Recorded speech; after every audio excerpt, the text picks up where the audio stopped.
Is there evidence that Mesopotamians thought post-Diluvian Apkallu were giants and evil spirits, while they thought pre-Diluvian Apkallu were heroes? That is the correct response. The translation of the book's last section, Bitmeseri, accuses the post-Diluvian sages of doing evil deeds. According to scripture, 2 of the 4 post-Diluvian sages offended the gods. The storm god was enraged because Pirigalnungal had caused a 3-year drought on Earth. Amar Anus, a cuneiform expert, continues, Apkallu are sometimes represented as poor creatures in Mesopotamian literature, either insulting the gods with their pride or indulging in witchcraft, a little-known truth. The Apkallus appear at least twice in the anti-witchcraft television series Maklu, as witches targeted by incantations.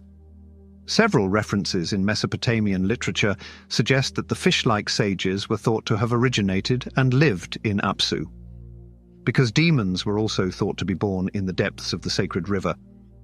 The fact that Apkallu were born and typically lived in Apsu is not conclusive evidence that they were entirely benevolent. The Mesopotamian tale of god Tishpak slaying the dragon Labu refers to the creature as river's offspring. The river also bore a name and aspect reminiscent of a deluge, and its purpose was to purify witch models and ill-omen bearers. The depiction of the Apkallu as fishermen suggests that their roots are deep in Mesopotamian religion. They are also known as birdmen, a reference to their divine or heavenly nature. In the Babylonian version of Noah's deluge, where the Apkallu play a key role, the powerful god Marduk dislikes humans and the Apkallu who cohabitate with them. Their presence contributes to the sustenance of civilization. Marduk says what he did with the Apkallu after Noah's flood. I dispatched artisans to Apsu and cautioned them not to return. I moved the Elmo stone and the Emsu tree without my knowledge. Where is the chaste tree, an august hero worthy of kingship? The Mess tree, the flesh of the gods, the symbol of the monarch of the universe, whose roots extended 100 leagues over the vast sea to the depths of the underworld, and whose crown reached Anu's sky above. Where is Ninildum, the master carpenter and hatchet wielder of my most significant deity? Ninildum, who knows how to play the instrument, which makes it shine brilliantly, subjugates it to my feet. Where is Kusigbanda, who created God, humankind, and the universe with his holy hands? Ninagal, who grinds copper-like hide with larger and smaller millstones and forges equipment, has vanished from sight. Where are the beautiful stones, the vast ocean fashioned to adorn my tiara? Where are the 7 sages of the deep gone, those holy fish who cleaned my body and, like their king, are the epitome of glorious wisdom? Epic Era 147 to 162.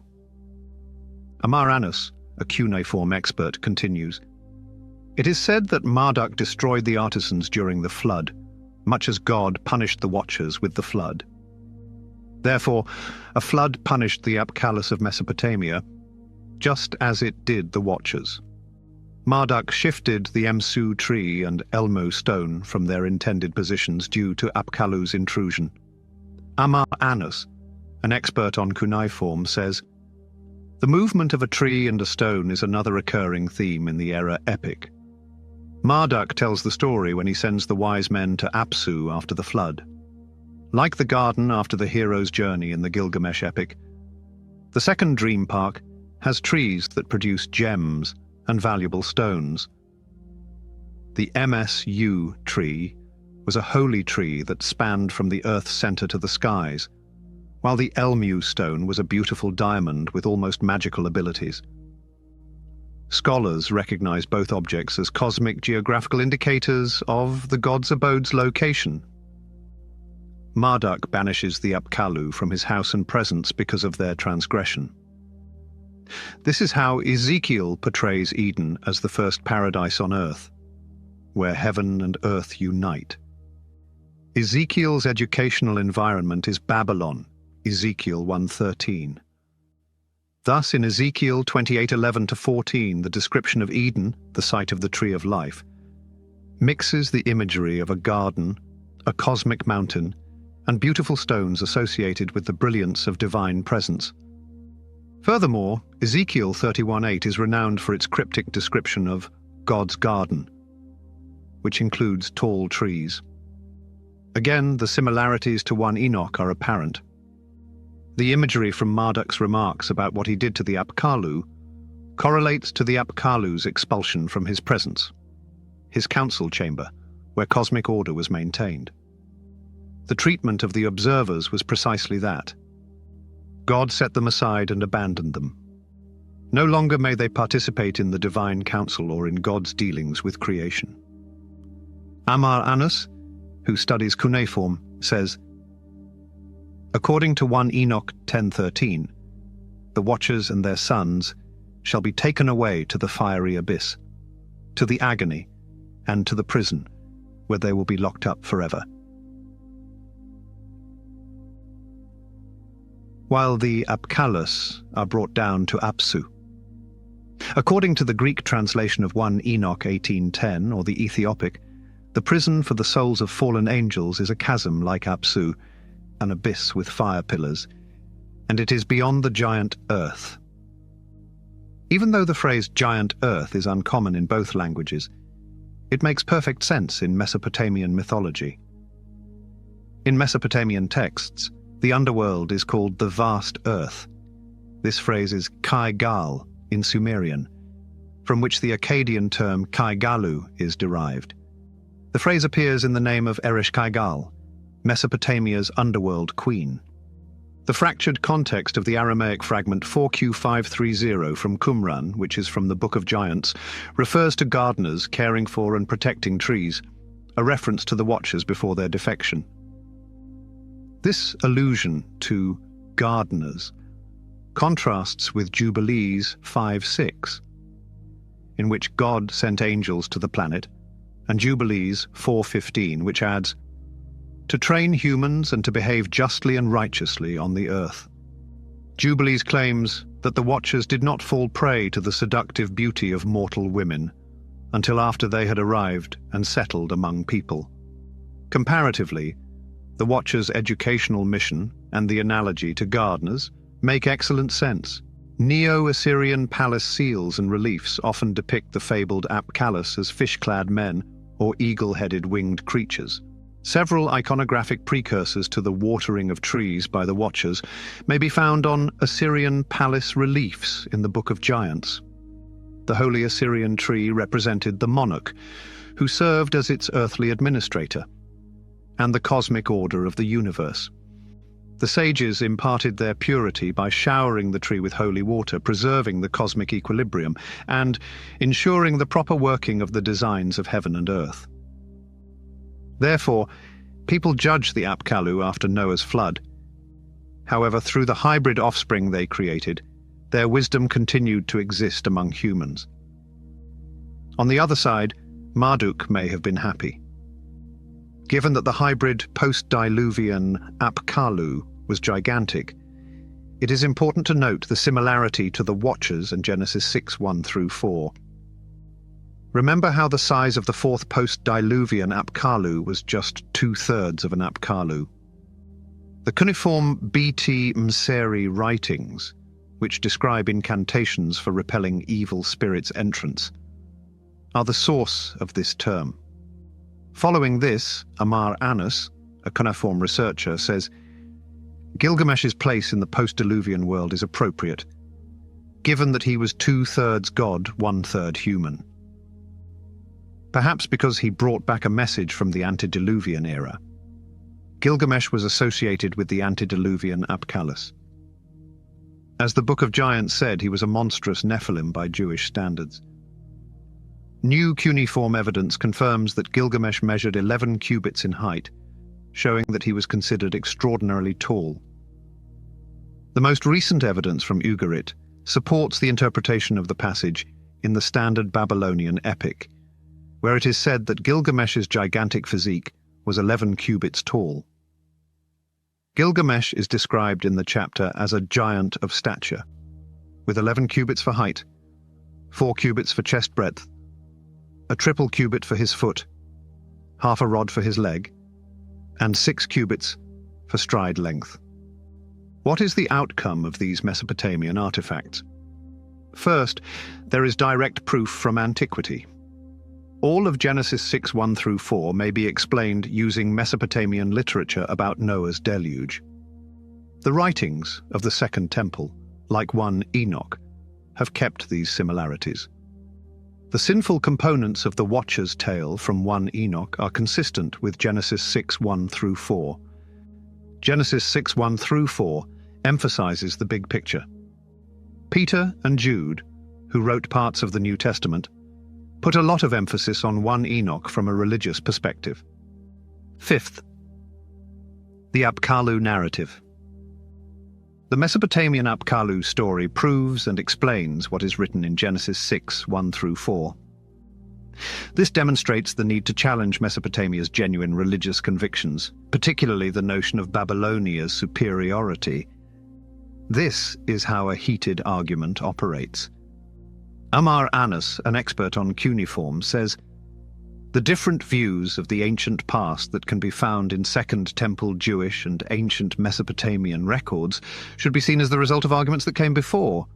Besides direct borrowings, there were indirect and creative reinterpretations, particularly on the Jewish side.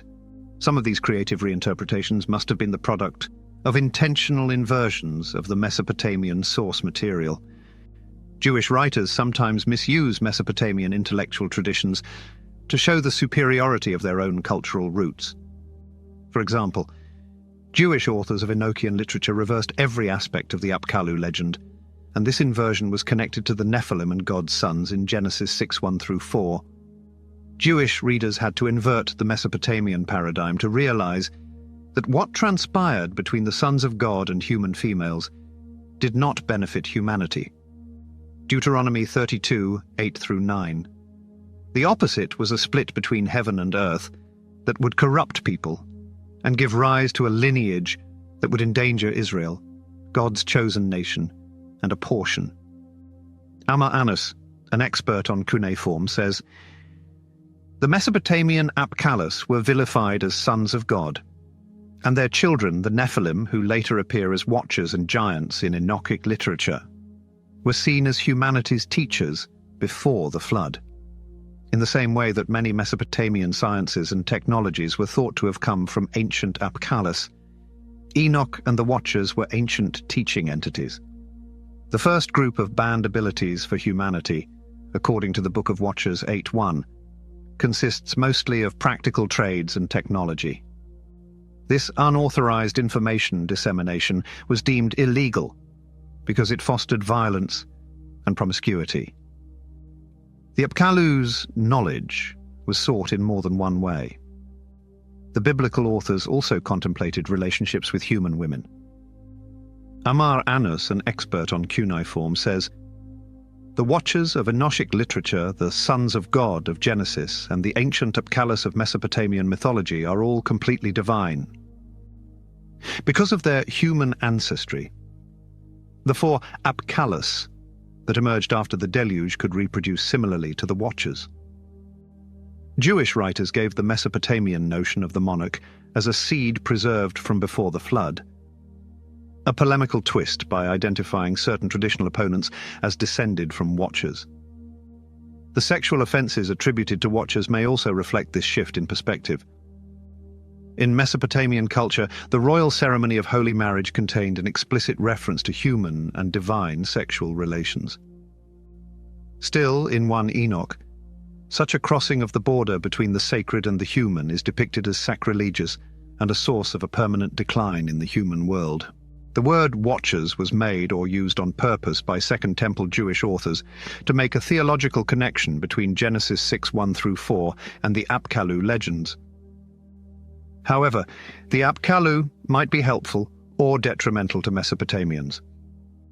Then, cuneiform expert Amar Anus says, "Figures of Apkallus were buried in boxes as foundation deposits in Mesopotamian homes to keep evil out. According to books about ceremonies, these groups of figures are called Watchers or Ma in Akkadian spells. This name comes from the Aramaic word Irin, which means the awakened ones, and refers to both good angels and the Watchers. The first phase of the previously unknown incantation, Atunus alm Apkalmar, you are the Apkallu figures, the observers, is often repeated in Ka 298 from Assur, which urges the construction of apotropaic Apkallu figurines. This clarifies the origin and interpretation of the term Nephilim. Based on the theory that the term derives from the Hebrew verb enpal, or to fall, it was first proposed that the word should be understood as fallen ones, from a combat phrase. If the Apkallu dispute is interpreted this way, the context of the Nephilim's quasi-divine nature is lost. The word appears twice, initially as Nephilim in Genesis 6:4. Hebrew morphology is necessary to comprehend it. The Nephilim are another example. Numbers 13:33. The letter Y serves to distinguish them. Initially, there were no vowels in Hebrew. However, scribes used some consonants to represent lengthy vowel sounds, similar to how English often employs the Y consonant to define a vowel. In Hebrew, the letter Y is also utilized in this manner. The second spelling shows that the term's origin had long I or Y before the plural ending. Thus, we may conclude that the expression does not apply to those who fall. If so, the term would have been anopheline. In addition, the letter Y contradicts the translation of fallen from the verb napal, since we would expect Nephilim to be spelled with a Y. Instead of being derived from the verb npal, the name is derived from a noun with a long I vowel in the second syllable, like Naphil. This kind of noun is referred to as a quail noun. The 70 translators translated the term as giants. However, the plural form of the hypothetical word would be Nephilim, the lengthy spelling used in Numbers 13:33, although the Old Testament has no such noun as Nephil. Therefore, this option solves the spelling error, but we must also consider the following. The Second Temple is aware of the situation. The initial location is Mesopotamia. What is the meaning of the spelling Nephilim? The answer is simple. During their 70-year exile, the Israelites learned Aramaic when brought to Babylon. Judea's most common language during Jesus' time was Aramaic. They later got it back to Judah. Apkallu and their monstrous descendants are mocked in Genesis 6:1-4. Since fallen ones cannot convey the giant nature of these entities, they sought a more appropriate word to describe their bad children. Thus, Jewish scribes adopted the Aramaic term Nephilah, or giant, as their own. Nephilim was created by translating the sentence into Hebrew and expanding it to many words. According to the word's answer, Genesis 6:1-4 is easy to understand from a theological point of view, because it has deep connections with some of the greatest works of Mesopotamian literature. Since they were banished against their will to Babylon by the dominant authority, devout Jewish writers attempted to make it look like certain theological beliefs about other gods were false and incorrect. They aimed to demonstrate the final alteration of Moses' original writings in Genesis 1-11 during the Babylonian exile. Even though they were imprisoned, prophets like Ezekiel and Jeremiah before him tried to convince the Israelites that God was still in charge and that their situation was only temporary. Then God would destroy Babylon, leading to their liberation. So, the work these Jewish scribes did while in exile made it possible for later non-Israelites believed their gods had passed the Mesopotamian civilization, including its intellectual accomplishments and wisdom, to them. It was their way of showing they were godlike and superior to the countries they had taken over. This implied that Babylon's gods were superior to those of other countries. As a result, the Apkallu were renowned cultural geniuses and ancient thinkers. They were from a beautiful bygone period when divine sages ruled. The Apkallu and other pre-flood Noah deities were believed to be the ancestors of the Babylonian monarchs.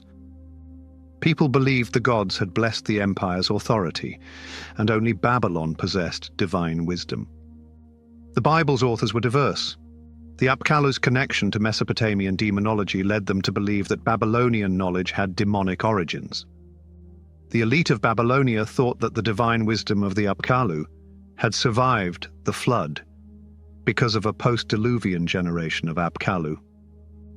However, the authors of the Bible used what the Babylonians thought was proof of divine ancestry to tell a different story. There were renowned giants before and after the flood, Genesis 6:4. However, their knowledge and their offspring sprang from the true God. Instead, they were the outcome of fallen divine beings rebelling against God. Thus, Genesis 6:1-4 portrays Babylon's boast as a heinous sin and the catalyst for the spread of human depravity, Genesis 6:5. Peter and Jude's association of Genesis 6:1-4 with false teachers is not surprising, given that the Babylonian Apkallu were believed to be demonic. 2 Peter 2:10, Jude 8. Peter and Jude use images from Genesis 6 to denounce their deviant knowledge and imply that they are licentious males who engage in defilement-inducing passion. These false instructors disregard authority and slander wondrous things, which virtuous angels do not dare to rectify, since only God can, 2 Peter 2:9-11, Jude 8-10. Similar to the godly creatures of Genesis 6 who lost their own station, Jude 6. Nemesius, Bishop of Emesa in the 4th century, writes, "Of the incorporeal creatures only angels drifted away, and not all of them, but only those who gravitated to things below and set their desire on things of earth, severing their links with things above, even with God." Similar to what Ecumenius said in the 6th century, how much less would he spare ordinary humans whom he made out of things that will die? Since God wouldn't forgive the wrongdoings of the angels who had stood before him in glory, they died. At this point, it's natural for Christians to think it's crazy that angels can have babies with human women. In contrast, the ancient reader had a different issue. For instance, a text from the Second Temple states, "Because it was in this manner that pre-flood watchers were entranced by women. They continued looking at the women, overcome with desire for them, and envisioned committing the crime. Eventually, they metamorphosed into men and materialized before their husbands, accompanied by their wives. The women gave birth to giants because of their insatiable longing for these apparitions. Today, it seems impossible that a god could take on human form and do the things this poem describes. But this criticism is strange because it overlooks the significance of God's incarnation as Jesus. How can the virgin birth of God make suffering more bearable? Jesus, unfortunately, had both divine and human essences. Think about this. God was born via the birth canal of a woman and had to learn how to eat, move, speak, and experience puberty. The events described in Genesis 6:1-4 need to adequately convey how terrible this situation is.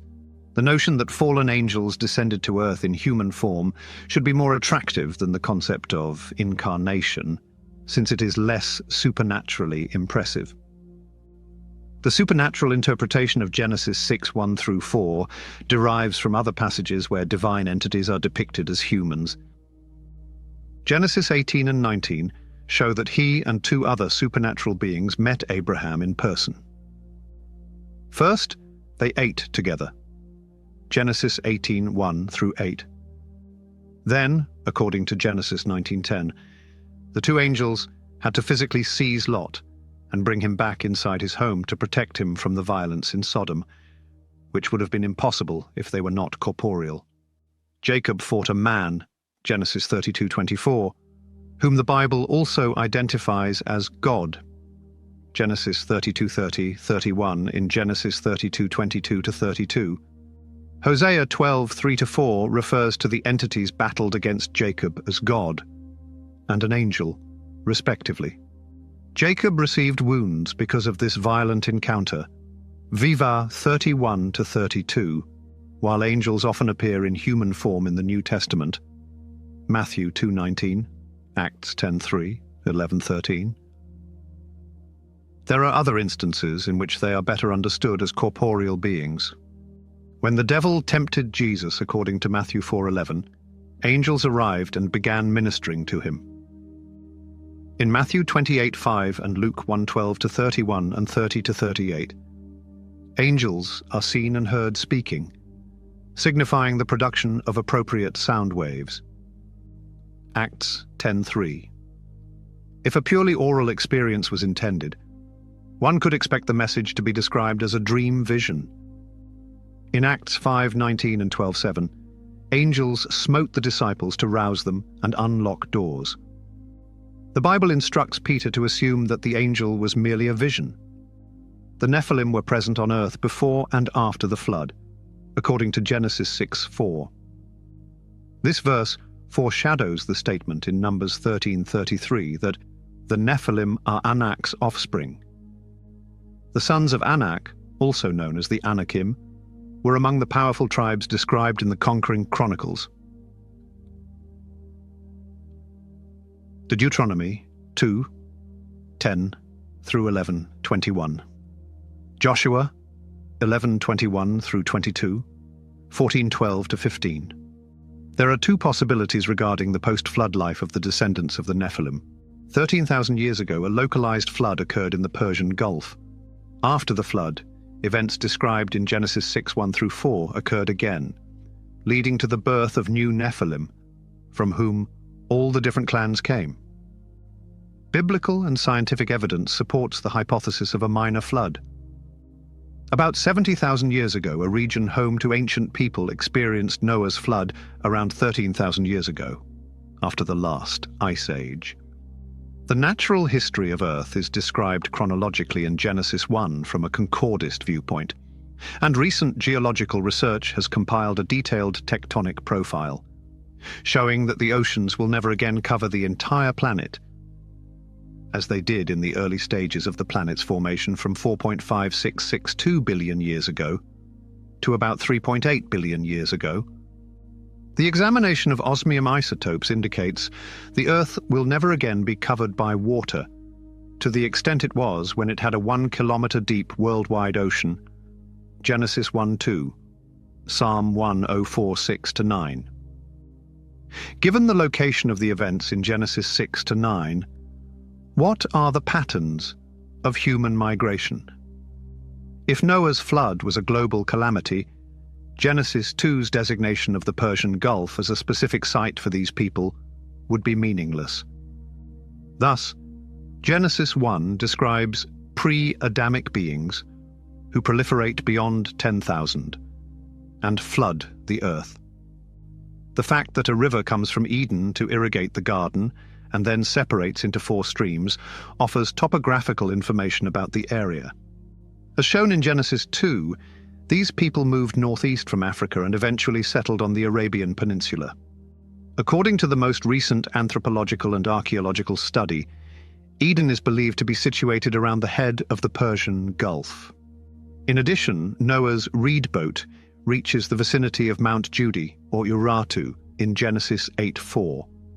Because the measurements in Genesis 6 should be read using the ancient Near Eastern system of base 60 instead of our system of base 10, this ship would have been about the same size as a modern yacht. According to academics, the 3 Hebrew words for cedar, chambers, and tar are all derived from Akkadian.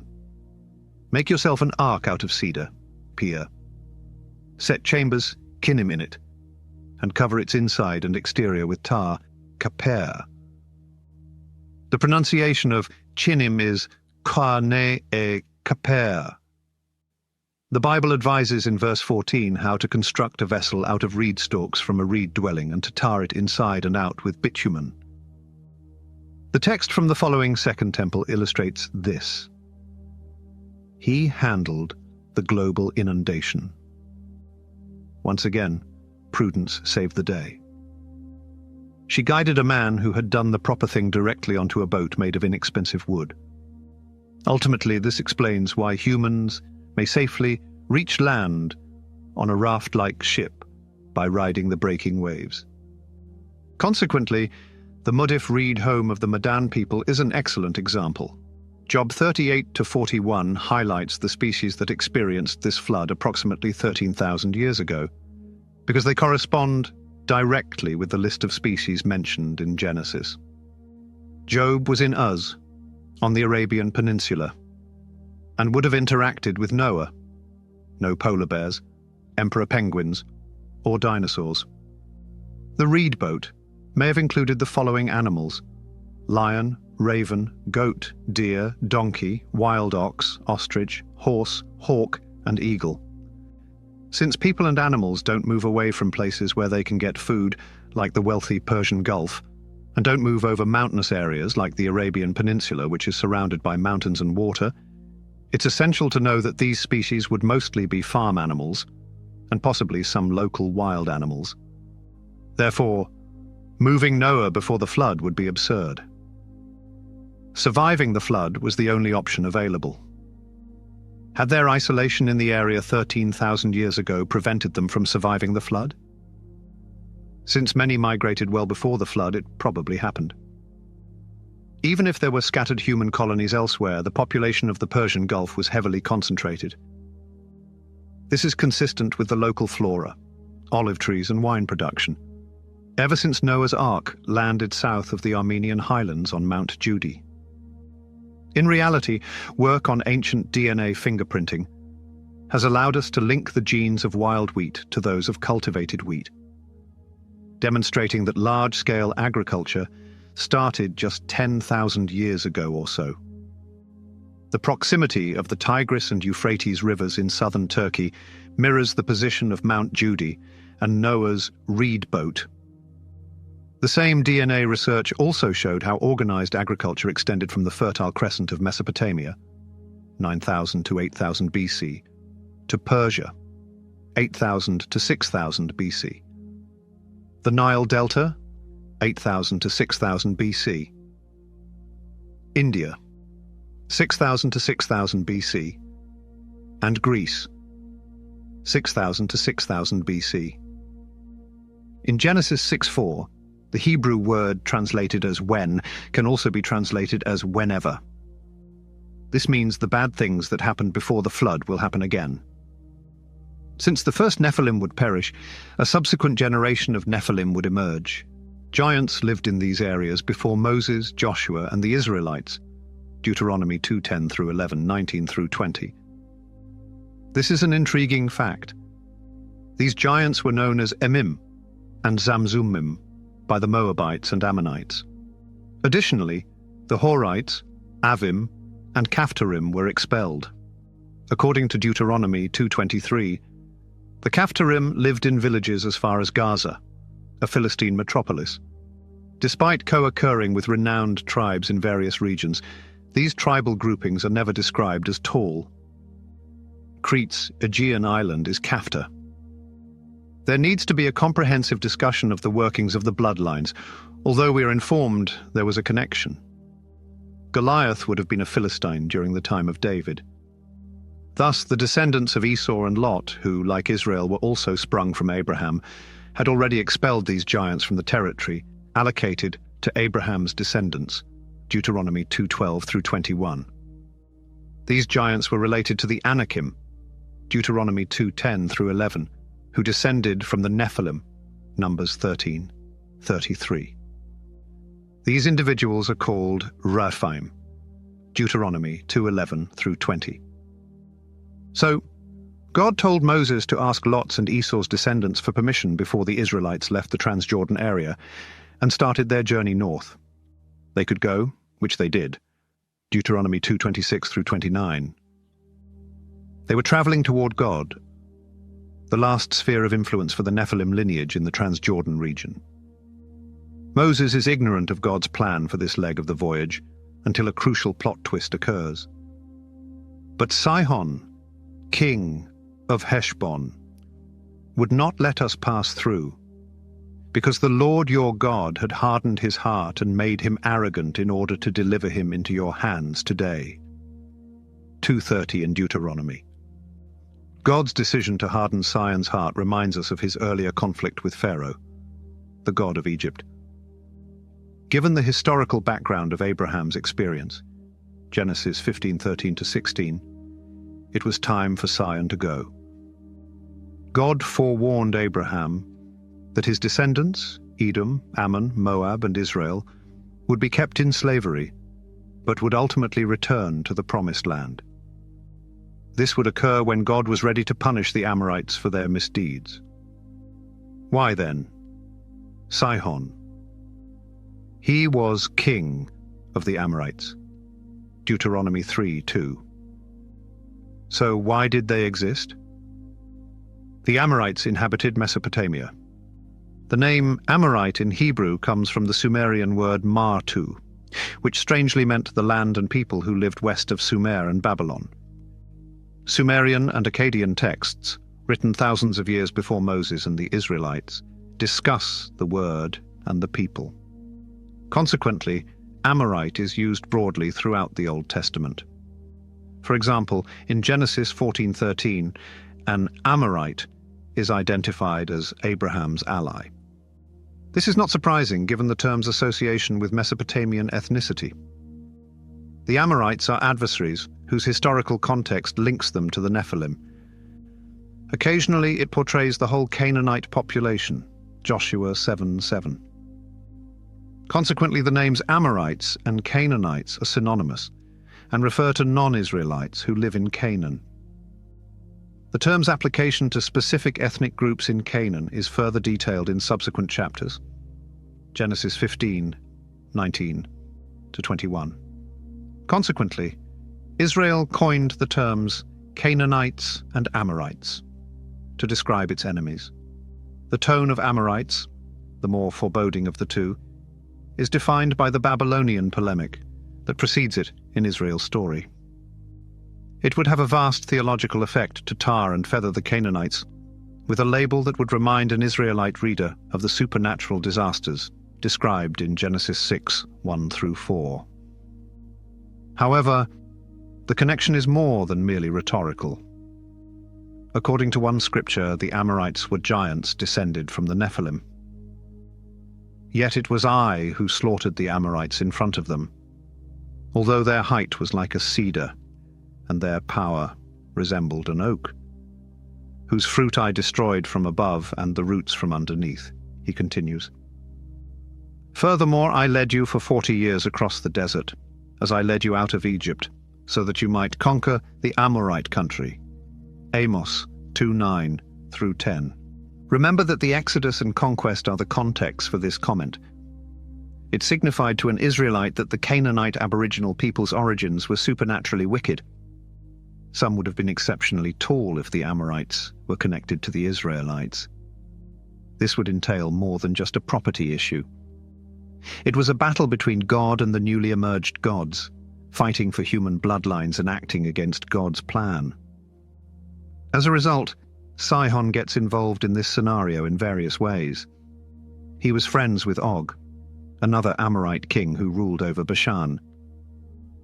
What made Og unique? He was also massive. Moses narrates what happened after Israel conquered Sihon. "We went out and made our way up to Bashan. Then Og, king of Bashan, and his army marched out to meet us at Edrei for a battle. Don't be afraid of him. I have thrown him, his army, and his territory into your hands," the Lord stated. As you did to Sihon, the Amorite king of Heshbon, do the same to him. The Lord our God sent us Og, king of Bashan, and his army, and we attacked them until no survivors were left. All of his cities had been captured by us. We seized every single one of the 60 cities in the territory of Argob, which is part of the kingdom of Og in Bashan. These settlements built concrete walls, gates, and bars to offer protection.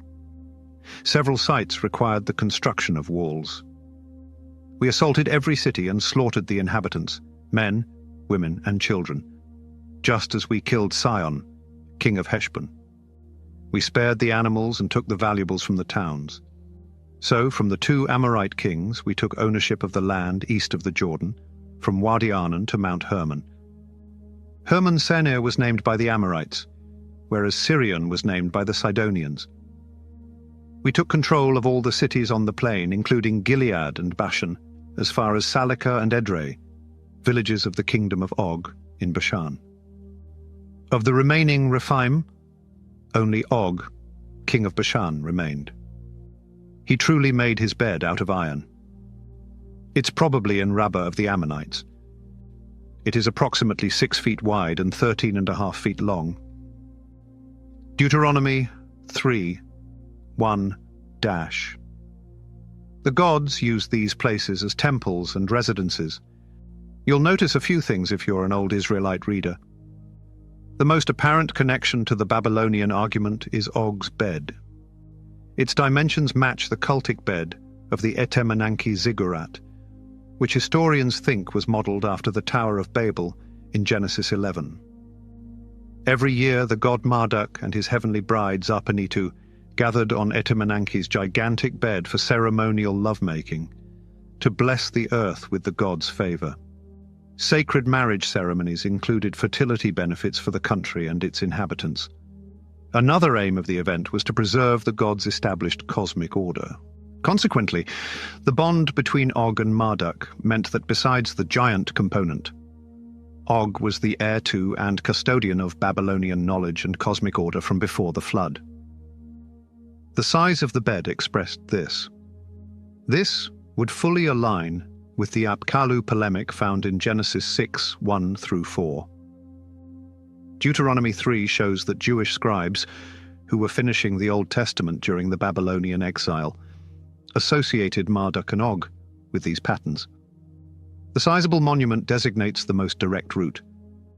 The term remnants of the Rephaim, which refers to the massive Anakim and other ancient Transjordan gigantic tribes, is really used to describe Og. Deuteronomy 2:11-20. Ancient times represented Marduk as more significant than life. Consequently, Marduk's representations are part of a conceptual framework created by biblical authors, using wordplay inspired by Babylonian mythology. Here's a model of Marduk's Esagila temple, which is situated south of Etemenanki's ziggurat. Before the Babylonian era, Marduk was a minor deity when he was elevated to become the king of the gods and the guardian of the city of Babylon. As a result, during the Babylonian exile, Marduk, sometimes known as Merodach or Bel, Jeremiah 50 verse 2, 51 verse 44, Isaiah 46 verse 1, was God's greatest ideological antagonist. Eupolemus, a Jewish historian from the 2nd century BC, reported that anonymous writings suggested Abraham's kinship with giants. These folks were from Babylonia. Because of their impiety, the gods destroyed them. Belos, one of them, survived and made his way to Babylon.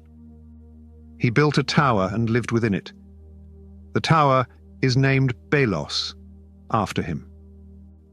After mastering astrology, Abraham journeyed to Phoenicia to share his knowledge with the Phoenicians before heading to Egypt.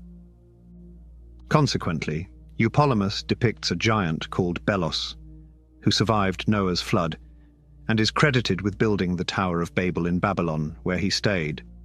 To put it another way, this train of thought thematically links Marduk with Belos.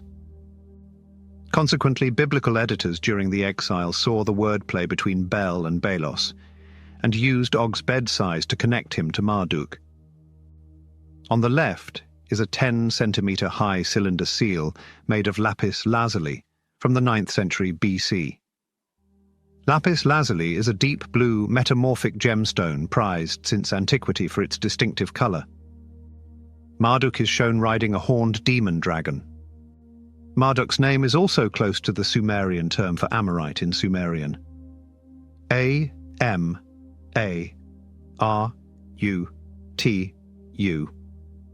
meaning the young bull of the sun god, is a calf of Utu.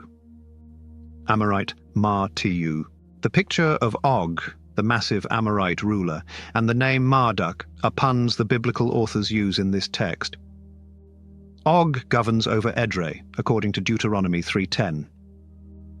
Similarly, Joshua 12:4-5 refers to him as the king of Bashan, and says he lived in Ashtaroth and Edrei, while Joshua 13:11-12, 30-31 refer to Bashan as the leading site of Og's dominion, and say it had 60 towns. Theology charged these terms, Ashtaroth, Edrei, and Bashan, for Israelites and even their neighbors who worshipped other deities. Ashtaroth, Edrei, and the Rephaim are major or quasi-divine dead warrior kings who prowl the underworld in Ugaritic literature. The location of Ashtaroth and Edrei was inscribed in Bathan, not Bashan, the Ugaritic language. Because Bashan and Bathan both mean serpent, the language context is significant. As mentioned earlier, the heavenly serpent rebelled in Eden and subsequently turned into the Lord of the Dead. Here, the serpentine relationship is, therefore, just symbolic. In Bashan, or Bathan, Jesus famously declared, "The gates of hell will not prevail against my church." Matthew 16:18. In the Old Testament, Rephaim is depicted as being in the underworld. Isaiah 14:9, Ezekiel 32:27, Psalm 88:10-12, Job 26:1-6.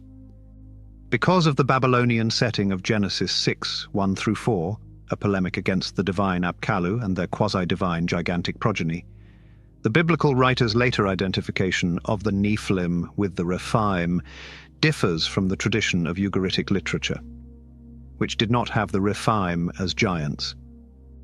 Because later Jewish writers recognized these conceptual ties, the Second Temple literature taught that demons are the spirits of the dead Nephilim. This location is also home to Mount Hermon, which is foreboding, and Bashan acts as the gateway to the underworld. The Watchers came to Earth to live with human women and give birth to the Nephilim, Genesis 6:4, from this location. 1 Enoch 6. Joshua 12:4-5 connects these ideas. The kingdom of Og, king of Bashan, was deposed. He was one of the last Rephaim to reign over Mount Hermon, Salekah, all of Bashan up to the border with the descendants of Gesher and Makath, and part of Gilead up to the edge with Sihon, king of Heshbon. In Deuteronomy 3, the word rem means to destroy, which comes from the Hebrew phrase ermon. There is just one word for extermination. Israel's battles in Transjordan have brought the practice of annihilation in its conquest war, which has troubled believers for centuries, to the forefront. However, it helps us in this scenario if we keep the whole context in mind. The story of Og's defeat is vivid, Deuteronomy 3:6. Despite their gigantic dimensions, the giant clan members were clearly humans, according to Joshua 11:14. This language raises the question of how a supernaturalist reading of Genesis 6:1-4 would understand the Anakim's human description, especially when considering Numbers 13:33's apparent allusion to their seemingly divine lineage. The terminology used to assign humanity to the Nephilim forefathers would imply that the Anakim were mortal, rather than everlasting gods. As a result, the notion of rem extends beyond fighting. The basic premise is to punish someone or something because it is forbidden, cursed, or only God owns it. As a result, the term rem may commit persons or things to God. Leviticus 27:28, Numbers 18:14, Joshua 6:18, Micah 4:13. Nothing consecrated in this way could ever be replaced by another item or person. Exodus 22. 20 uses the term ram to describe the death sentence for idolatry. Anyone who committed this crime was cursed. The decision could not be reversed. That item was entirely God's. Thus, Joshua's rem must be viewed considering Genesis 6:1 through 4 and Deuteronomy 32:8 through 9, which claim that God disinherited the nations and subjected them to the rule of lesser gods. Since Genesis 6:1 through 4 is thematically referenced by Israel's initial meeting with the local population, where the huge Anakim are represented as descendants of the Nephilim, Numbers 13:32 through 33. The central goal of the conquest is based on Deuteronomy 32:8 to 9. Canaan is the geographical land that God, as owner, officially handed to his people, 2 Chronicles 7:20, Isaiah 19:25, Jeremiah 2:7, 16:18, Ezekiel 38:16, Joel 1:6. 3-2. Israel is the chosen people of God. Israel is fighting enemies generated by conflicting divine beings. The people of the disinherited lands were not like the Nephilim lineages.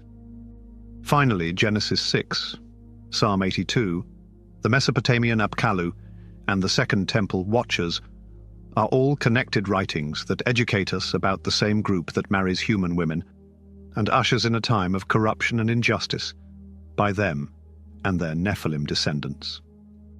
Given that they are descended from Noah's sons, it is clear from Genesis 10 that the people who dwell in those nations owe their existence to God. The Nephilim had a separate lineage. Several heavenly beings combined to create them. God didn't want them because they weren't his, and the offspring of other gods couldn't live together. The lives of Israel's enemies were to be devoted to destruction as a sacrifice to God. During Moses' reign, a spiritual battle known as Joshua's Revolt erupted in Transjordan, particularly against the Amorite giant lords Sihon, and the fact that Babylonia, too, comes between two of Berosus's other books shows how his writing has changed. It ties in with books 1 and 3 through recapitulations, like Oan's and the Sages, and hints, such as the discussion of kings in Book 3. The legends about the past, in the first book, are told as if they came from the demi-divine sage, Oan's. The political history of Book 3 confirms that Oan's found a world where the difference between gods and humans is much more significant than he thought. Book 2 of Berosus's Babylonia is a strictly chronological account of Babylon's rule.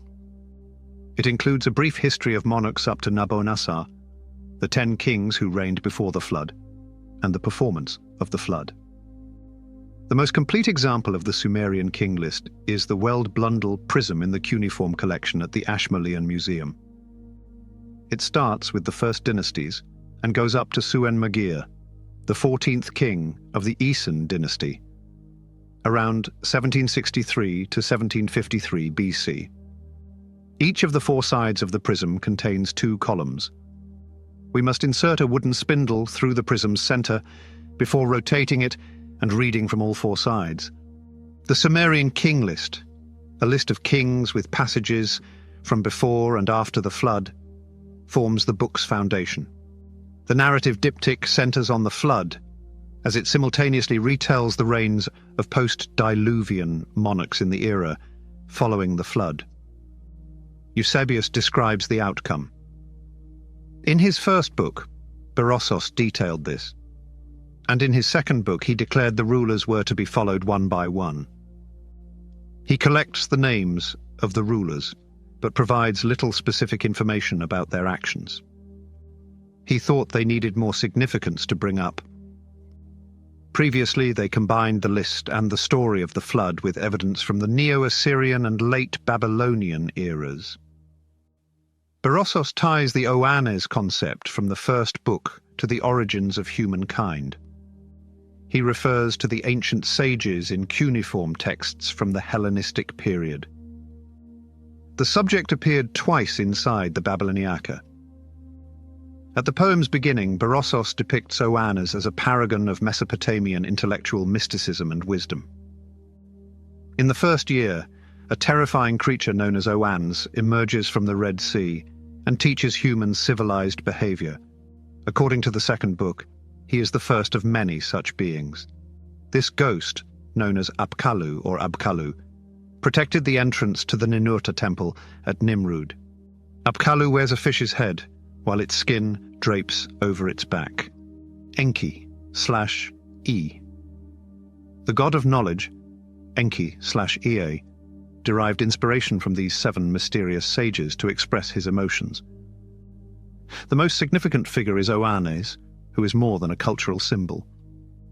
He sculpts amorphous matter and imbues mindless creatures with awareness and personality, similar to a creator deity. Oannes discussed the historical manifestations of human civilization's progress. Berossos mixes Sumero-Akkadian tales of heavenly creation actions with the teachings humankind has historically imparted to the Apkallu.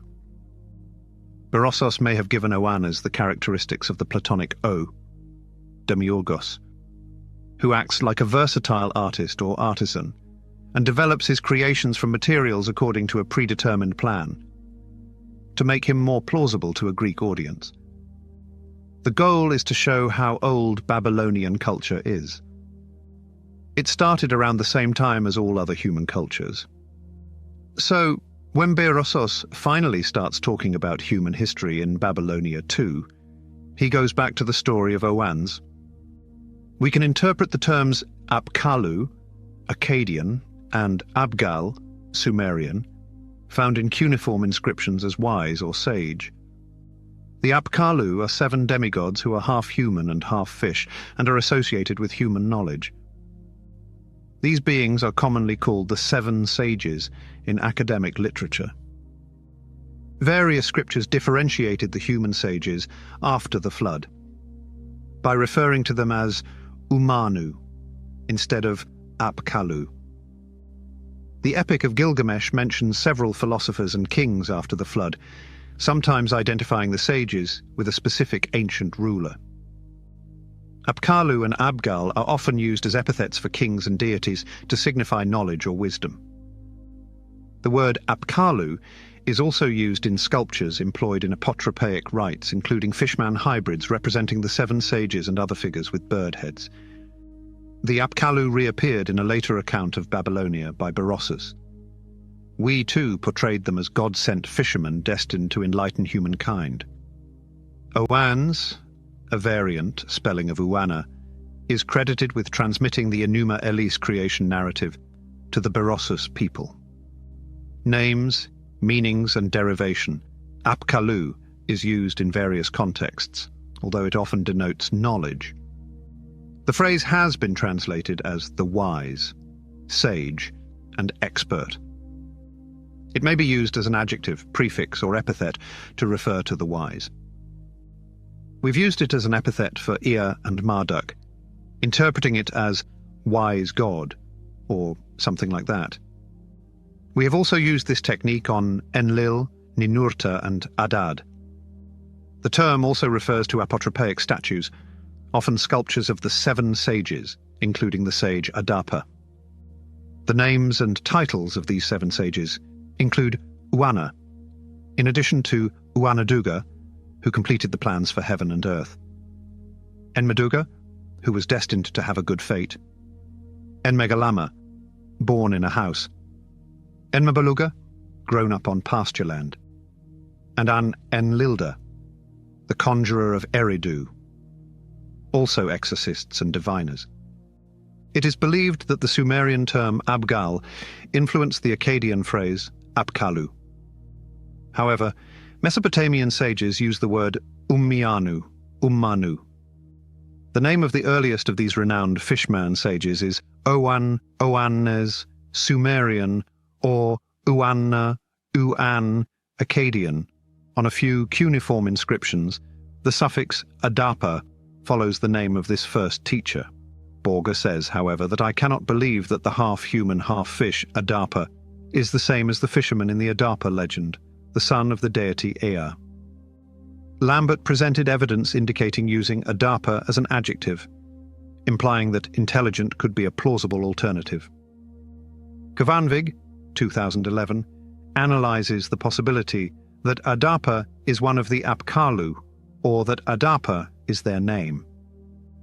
Although some manuscripts use the terms Adapa and Yuan in puns and imply that Adapa may be an epithet, Adapa is most likely simply a legitimate name in the Adapa story, according to the authors. They believe that the combination of the terms Adapa, meaning knowledge, and Umanu, meaning craftsman, forms the valid name of the first Apkallu. According to tradition, the Apkallu and Adapa exist between the human and divine worlds. They unearth additional connections between Adapa, who is said to have visited heaven, and Apkallu Utuabzu, who is said to have gone to heaven. Still, we speak of Adapa, who was perfected with profound intelligence to reveal the designs of the earth, similar to what Oannes does in the Greek version when he imparts all of humanity's knowledge. Even though the first and last Apkallu seem similar to the Adapa stories, Kvanvig points out that the first Apkallu in the lists of Berossus and the Uruk king was given the name Uan from the Adapa stories. The Uruk list of kings and sages, 185 BC, was unearthed in 1959 or 1960 in the Seleucid-era Anu temple in Bit-Res. The text begins by listing 7 kings and the sages with whom they were associated. Comments on the deluge, see the Gilgamesh flood epic, and lists 8 more king-sage pairs. According to a rough translation, King Adapa was a sage during the reign of Ayalu. King Uanduga was a wise man during Alalgar's rule. Enmeduga, the reigning monarch of Ameluana, was intelligent. Enmegalama, the king during the reign of Amegalana, was competent. Enmebuluga, king of Enmusumgalana, was intelligent. Anenlilda, the shepherd-turned-king who ruled during the reign of Dumuzi, had intelligence. Utuabzu, the king of Enmeduranki, was an intelligent man. Nungal-Pirigal ruled after the flood during Enmerkar's reign. Ishtar had sent him to Eanna from above. He fabricated the bronze lyre using Ninagal's technique. They positioned the lyre in front of Anu, his god's dwelling. Sin-Leki-Unnini, the monarch of Gilgamesh's period, was an intelligent man. Kabti-Ili-Marduk, king of Ibisin, was a learned man. Knowledgeable was Eraz Sidu, also known as Enlil-Ibni, the monarch of Isbit. During Abi-Isu, the academics included the king, Gimil Gula, and Takis Gula Gula. The monarch, Esagil Kin Apli, was well educated. The king of Adad Apla reign, Idina's Esagil Kin Uba, was knowledgeable. Esagil Kin Huba, the king during the time of Nebuchadnezzar, was an intelligent man. Abba Enlil-Dari, the monarch of Esarhaddon's domain, was a wise man known to the Arameans as Ahikar. I suggest reading the list chronologically. It attempts to establish a direct link between absolute, historical monarchy and divine, mythical kingship. In addition, it links the actual king's sages, Umanu, to the 7 demigods, Apkallu. Even though the list is chronological, the scriptures do not characterize the philosophers or their kings as genetically related. Abu someone handed over a burger.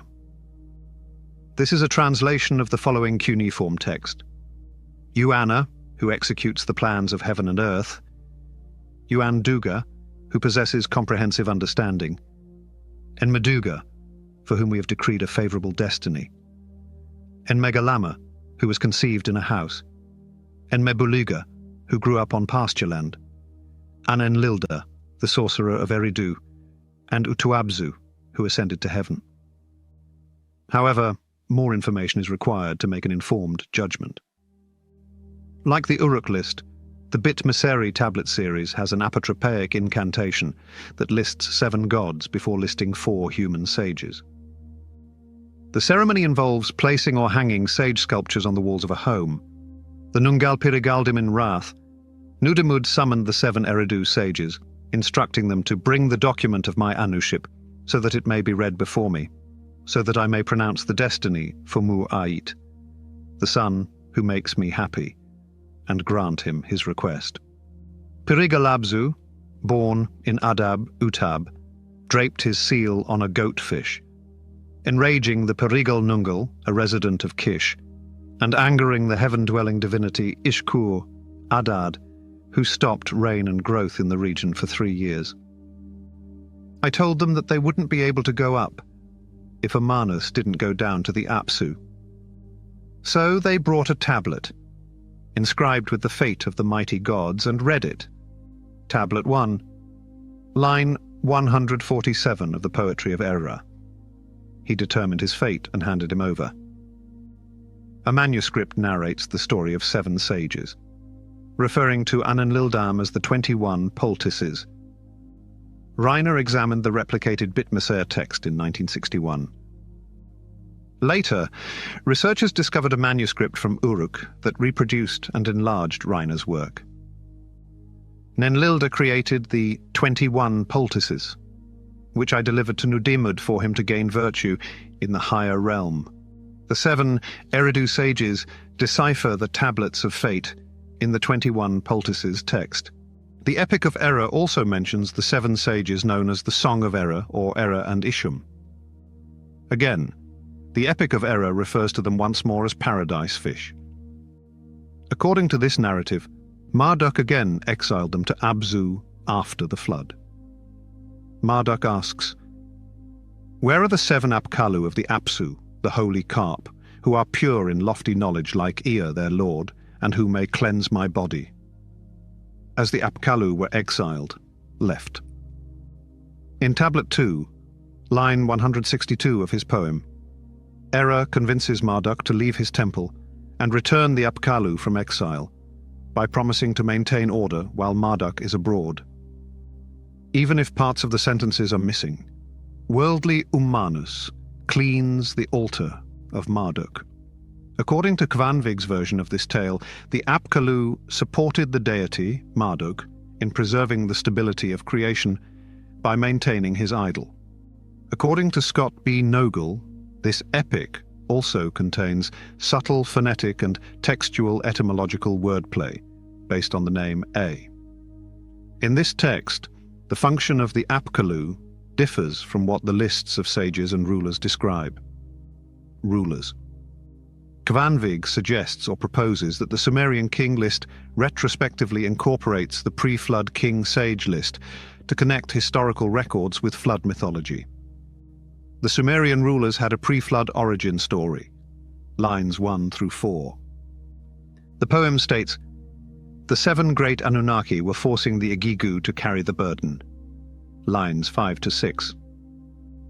What comes next must be finished, but it indicates that the Igigu gods refused to do their jobs, so the Anunnaki had to devise a solution. This eventually led to the creation of humans who had to complete the gods' jobs in the future. More research is required to explain the events of the first millennium BCE.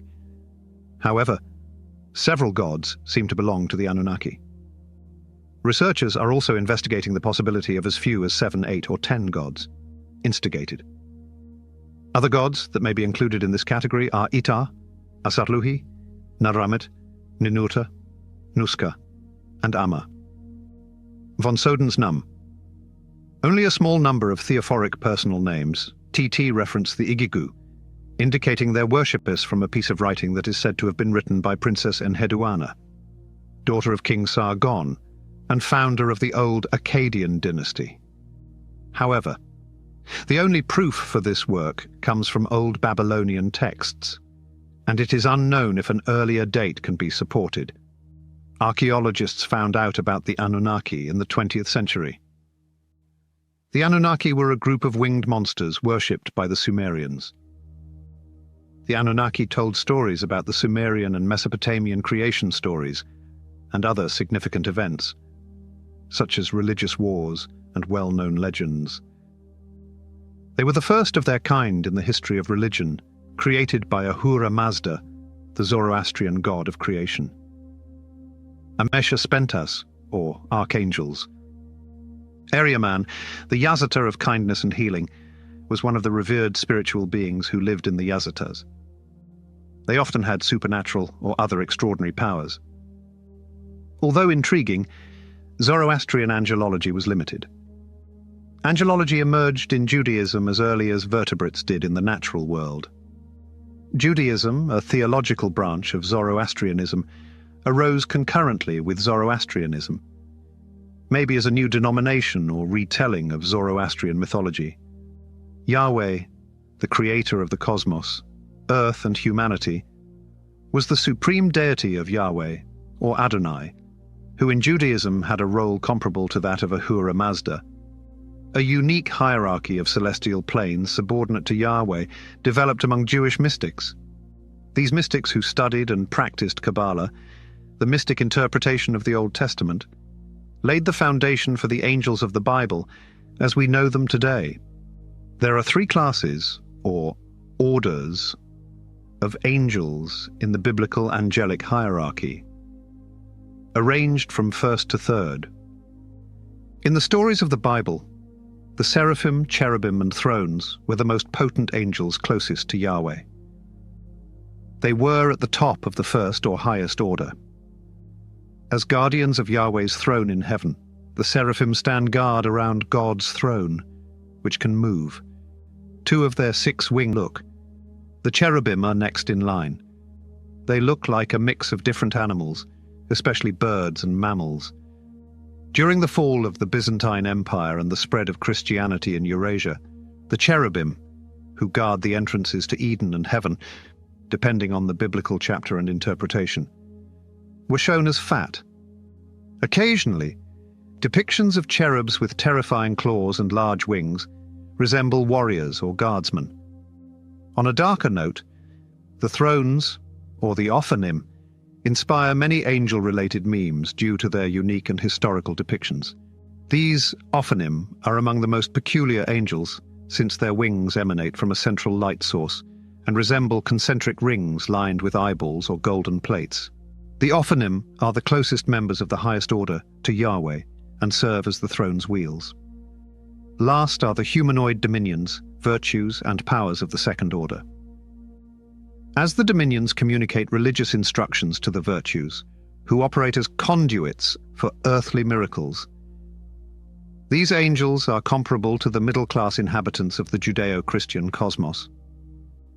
Like Mesopotamian deities such as Habu and Marduk, the gods of Mercury and Jupiter govern the motions of celestial bodies such as planets and stars. Agile and Zadkiel are the biblical names for Habu and Marduk, respectively. The lowest order is at the bottom, comprising principalities, archangels, and regular angels. These humanoid angels are more in tune with earthly existence than any other order. As with the dominions, the principalities control human governments and often provide directions to the archangels, who watch over and safeguard the nations of the Christian world. Typical angels serve as human guardians and messengers, conveying messages from higher angels to prophets like Moses and Ezekiel, who ultimately guided the Israelites in their connection with Yahweh. They are often referred to as Yahweh's 7 spirits, or his human manifestation. Throughout Christian history, the angelic hierarchy has stayed the same. But Ophanim and cherubim started to look like humans at the end of the European Dark Ages, around 400 to 1400 CE.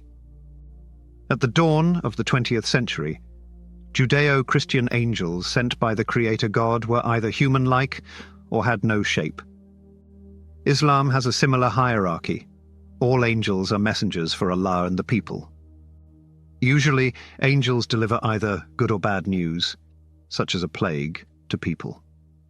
Most likely, Muslim angelology grew from a branch of Judeo-Christian angels of the lowest order. This belief gave people a more profound sense of their connection to God hundreds of years before the Second Great Movement in the United States. Angels are essential to religion and popular culture today, from the holy relics of Abrahamic religions to their widespread use as media symbols. In the 1996 anime Neon Genesis Evangelion, Shinji Ikari uses a robot called a cyborg to fight against hostile aliens called angels. His coming-of-age story is full of religious allusions and images of angels. The film is one of my favorite anime, and I'm interested in Abrahamic mythology. Angels have a long and deep history in our folk tales and fables, much like religion. When you see a "be not afraid" internet meme, remember the origin of the spinning wheels of light. Many people asked, "Will you be writing about the Nephilim?"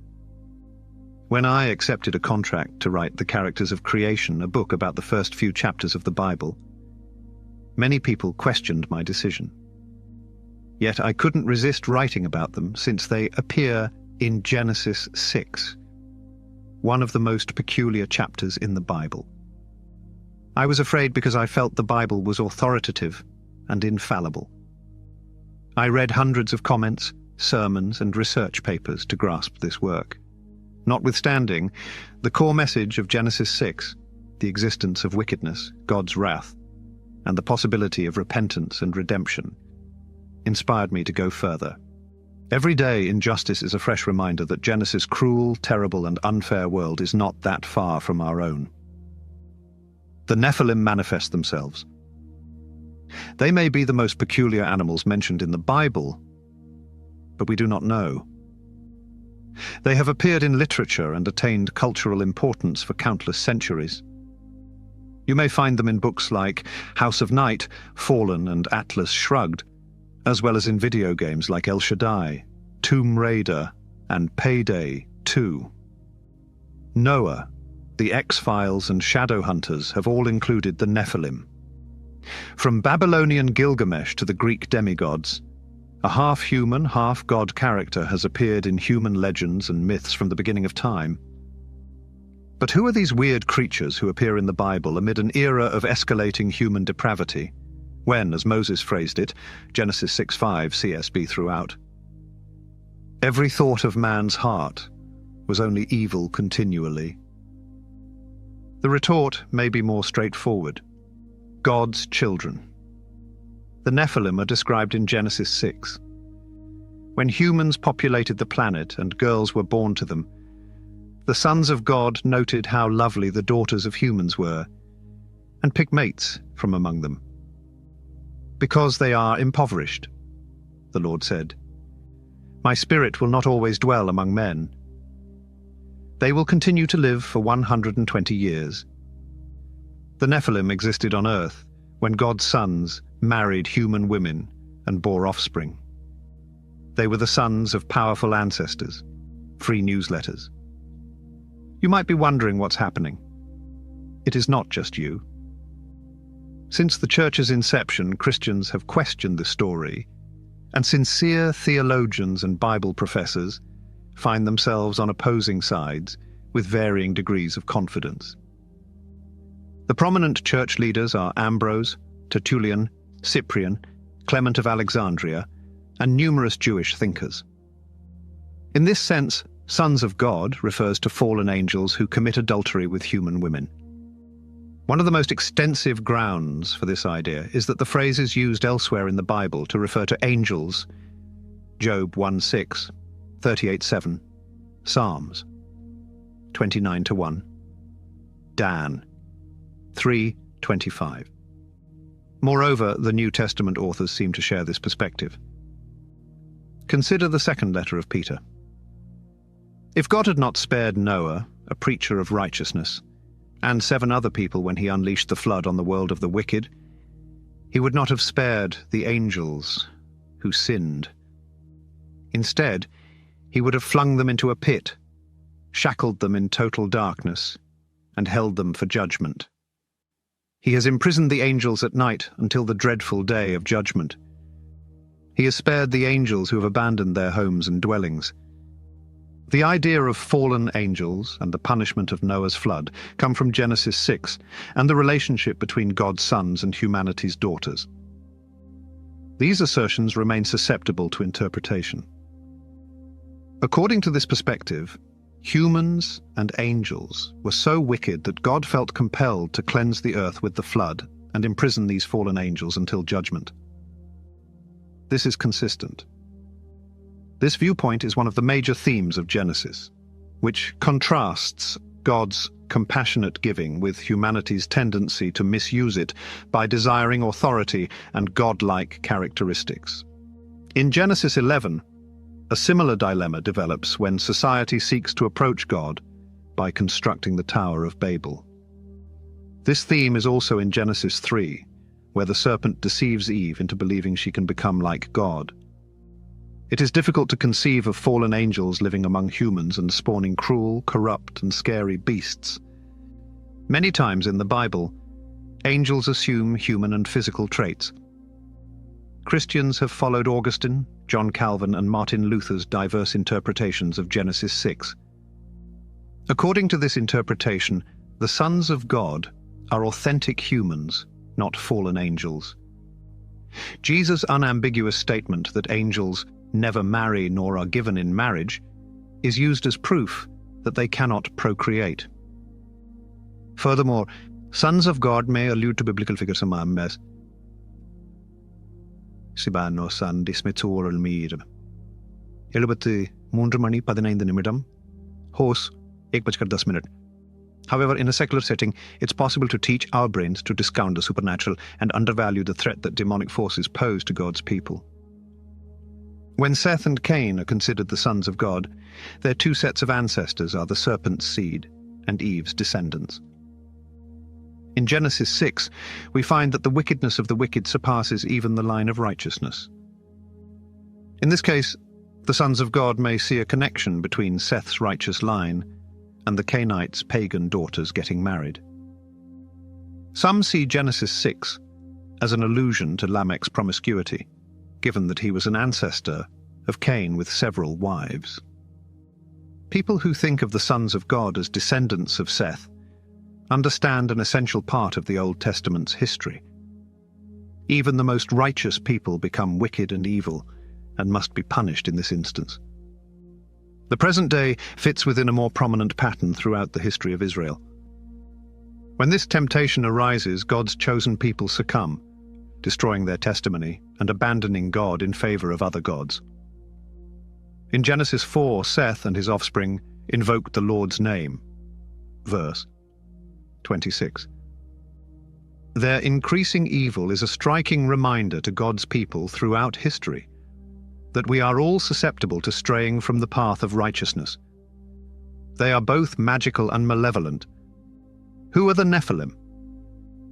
Are these mystery beings linked to women's offspring and God's sons? Are they the half-angel, half-human offspring of humans and screaming rock monsters who mated secretly?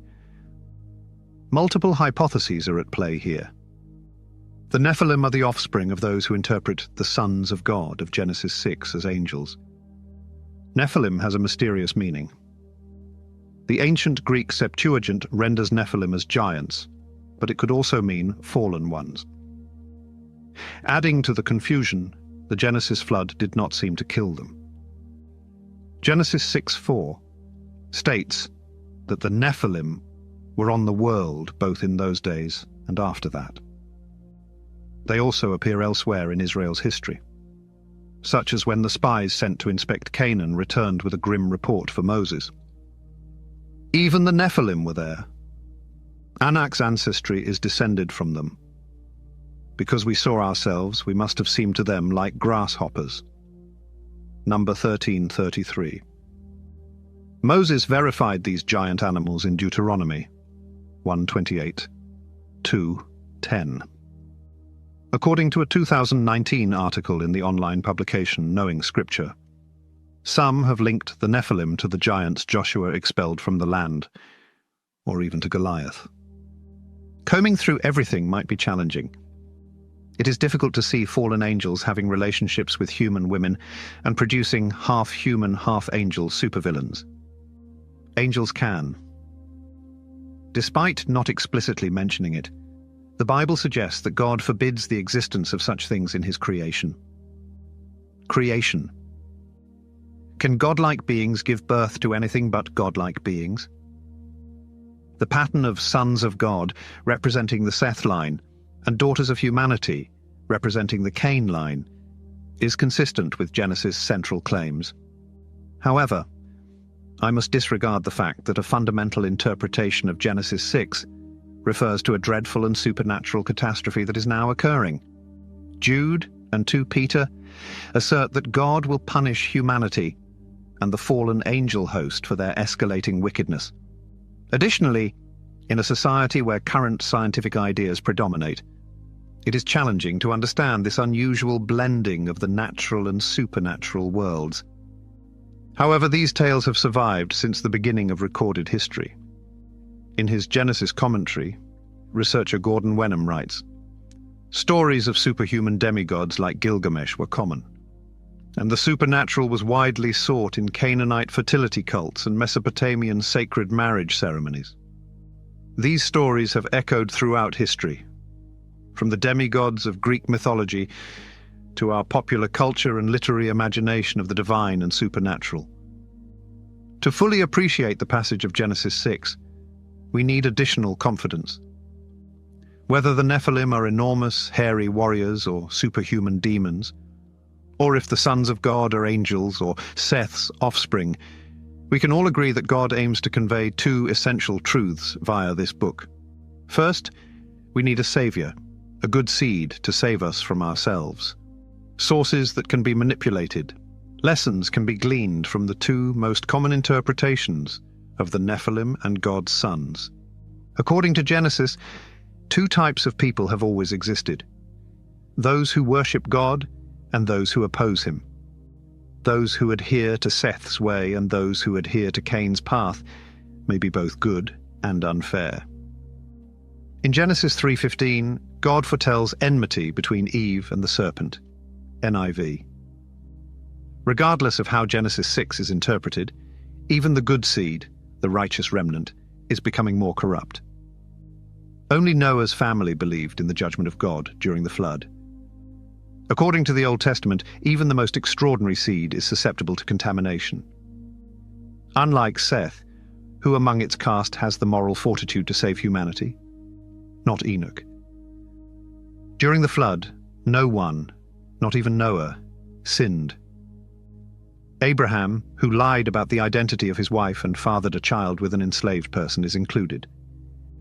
Even David, who exploited Bathsheba and killed her husband, is excluded. Hezekiah, too, saw his life cut short by humiliation. Samson rescued Israel from the Philistines, but he could not save himself. In the Old Testament, failure is the tale of God's people and our experience. The enigma surrounding the Nephilim and the sons of God should serve as a sobering reminder that we are not alone in our battle with faith. Everyone must catch up with what is suitable. According to Isaiah 53:6, we have all gone astray like sheep. And according to Romans 3:10, no one is righteous, not even one. We need a descendant of David and Eve from the branch of the righteous. According to the New Testament, Jesus of Nazareth was the one who endured temptation, went to the cross, and rescued humankind and the universe through his life and death. Before we are exposed to God's wrath, an essential reaction to Genesis 6 is to analyze the condition of our souls, acknowledge our helplessness, and turn to Christ for redemption. Satan refused to accept God's curse in Eden.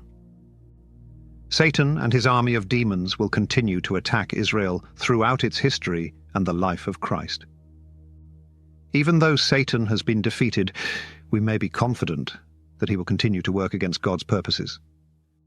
Satan continues to prowl around, akin to a lion seeking a victim to devour. However, his punishment was given by Jesus' words, "It is finished," on the cross, 1 Peter. Einde jette. Paul states we battle the rulers, the authorities, the cosmic powers of this darkness, and the evil spiritual forces in the sky. Ephesians 6:12. We are Christians who trust God to save us from sin. We stand in the victory he has already won. We may pray against hell's forces. The teachings of the Bible may help us prepare. We should not fear the Nephilim as demonic superhumans. There is no need for fear of the spiritual realm. We are more than conquerors, because of the spirit of the one who conquered the serpent. Romans 8:37. The Nephilim of the Bible. giants, or fallen angels. What did the Bible's Nephilim look like? Sons of men and God's daughters. As the human population on earth grew, God's sons married any human girl they desired and had daughters. The Lord stated, "My spirit will not fight against humanity forever, for they will not survive beyond 120 years." The Nephilim existed before and after God's sons married human women and had offspring via them. They were legendary historical figures, heroes. Genesis 6:1-4.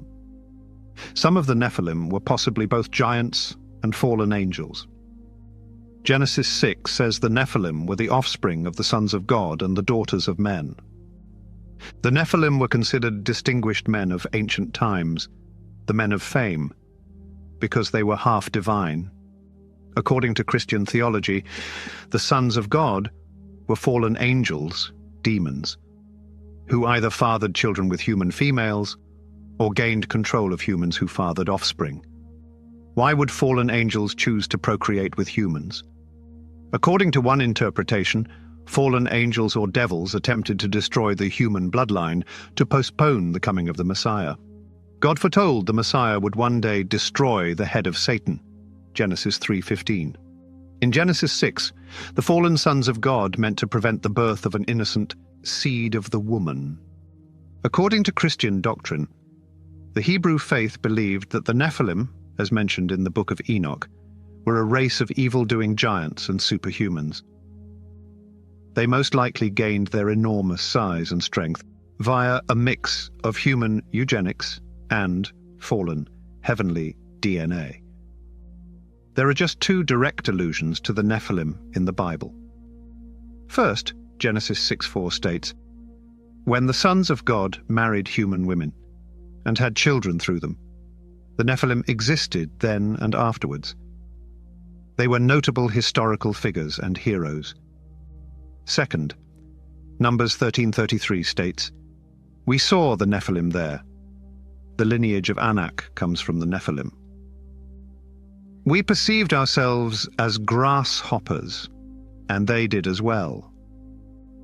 According to Christian theologians, the Nephilim were a significant cause of the Great Flood during the time of Noah. In Genesis 6:5-7, after the description of the Nephilim, it is stated, "The Lord noticed how far man's wickedness had spread throughout the earth, and how his every desire was always evil. The creation of man on earth distressed the Lord, causing him to weep. As a result, the Lord said, 'I will eradicate every animal, terrestrial, and avian species from the face of the earth.' God flooded the entire planet, wiping out all life besides Noah, his family, and the animals aboard the ark. Everything else perished, even the Nephilim. The Nephilim did not live in Canaan. Although the Nephilim of that time were wiped out by the massive flood described in Genesis, it is believed that demons continued to mate with humans after the deluge. While surveying Canaan, the Hebrews reported to Moses that they had met the Nephilim, the descendants of Anak, come from Nephilim. Both of them appeared insignificant to us. According to the Bible, the Nephilim could return. Although the text does not mention the Nephilim, the scouts felt they had seen them. They may have spotted giant humans in Canaan and confused them for Nephilim out of terror. Invading Canaan, the Israelites vanquished these giants, Joshua 11:21-22. God has prohibited fallen angels from mating with humans by condemning those who have done so to eternal damnation. Jude 1:6 states, "He has hurled into darkness, chained with eternal chains, for judgment on a great day, the angels who abandoned their positions of authority and their homes." Since fallen angels who interbred with human females are said to be bound with eternal chains, the likelihood of the Nephilim's return is remote. James Emery White provides more commentary and responses to your questions. What does Scripture say about the Nephilim? After mentioning sons of God and daughters of man, the Bible briefly mentions the Nephilim, an additional pre-flood phenomenon. The sons of God were not exiled angels, as their marriages to human women would have broken the established order. And a demon, the exiled angel, wouldn't be called a son of God. They would not have become noble angels if they had not committed such an offense against God. The issue was Jesus' declaration that angels do not marry or consent to marriage, which has already resolved the issue. Most people would interpret sons of God as referring to upright men, and daughters of men as referring to wicked women who are undoubtedly sprung from Cain. Therefore, the union between Seth's men and Cain's women ruined the purity of God's people. But ancient kings who considered themselves gods may also be called sons of God. Dr. Here, the violation of God's marriage prohibitions by males is crucial. Who were the Nephilim then? According to the Bible, they were ancient heroes and famous men. Besides the comparison in Genesis 6 to the account of Noah, they were also shown in Numbers 13 as the large gathering of people that Caleb, Joshua, and the other spies encountered while exploring the Promised Land. However, the spies inflated their magnitude to undermine Caleb and Joshua's testimony. In the eyes of others, they were heroes and kings, but in God's sight, they were evildoers. The Hebrew term for the fallen shows this point. Therefore, they were mighty men with wealth, physical strength, and courage. I, Enoch, is the title of a non-canonical pseudo-biographical work, 6:1-7:6. Josephus, a Jewish historian, subsequently adopted and propagated this notion. Antiquities. We are still determining the genesis of the idea that the Nephilim were fallen angels, or a mix of fallen angels and humans. Determined. Furthermore, a 3rd century Greek translation of the Old Testament incorrectly translated sons of God as angels of God. While we may use sons of God and angels of God interchangeably in other contexts, we cannot use them here. D. Here. On the origin of watchers, a comparative study of the ancient wisdom in Mesopotamian and Jewish traditions, says that the stories of ancient sages, Apkallu, are where the watchers came from. Many Mesop. The story of the watchers and their offspring, the giants, emerged from the upheaval of many Mesopotamian traditions and beliefs about Apkallu. With so many layers of Mesopotamian mythology and rituals, we already considered the sages dangerous. Even evil figures that Jewish poets could make fun of. Most people considered the Apkallu evil spirits who could do witchcraft. They also played a crucial role in Mesopotamian beliefs about demons. The evidence shows that when Jewish thinkers discussed how wicked past teachers of humanity were in Jewish scriptures, they didn't entirely change Mesopotamian traditions. Instead, they used patterns from Mesopotamian demonology to help them develop their ideas. According to a familiar Babylonian scribal tale, the 7th prehistoric figure, a king or sage, went to heaven and grasped divine knowledge. According to some stories, Enki, king of Sipar, was the 7th antediluvian ruler. He distinguished himself by acquiring divine wisdom from the gods Adad and Shamash. Biblical scholars agree that Enki, the 7th ruler of ancient Mesopotamia before the flood, reflects the religious and historical background of Enoch, the 7th ancestor mentioned in Genesis 5:23-24, and the prophetic figure in Enochic writings. John J. Collins's observation encapsulates the widespread viewpoint. The inspiration for the figure of Enoch is Enki, the founder of the Guild of Bearerus, or Babylonian diviners. Enoch is Adam's 7th descendant according to Genesis. Enki, also known as Enmedirana, is the 6th king of Sumer. The complexities of the historical link between Enmedirana and Enoch have been thoroughly analyzed.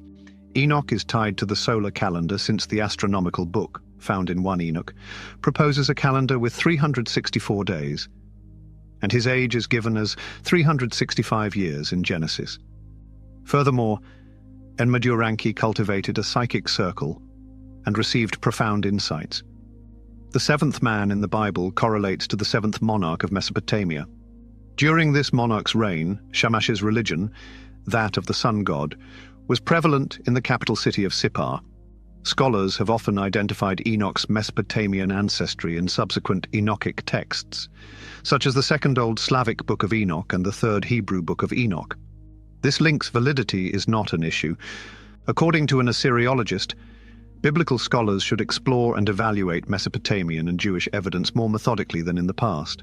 Throw a wider net over Mesopotamian materials to understand prehistoric activities and enhance the comparison. Religious historical ties unite Enoch with Enki and Ziusudra with Noah, which raises the possibility that there is nothing else in the two antediluvian histories that can be favorably compared. Some historians acknowledge that the biblical and Chaldean antediluvian narratives are based on well-established sources.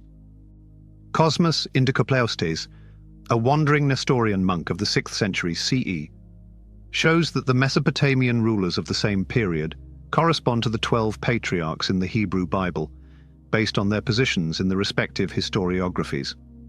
In comparing the origin of the Watchers, more cuneiform evidence is used than well-known king lists, the Gilgamesh epic, and the Enki literature in Nineveh.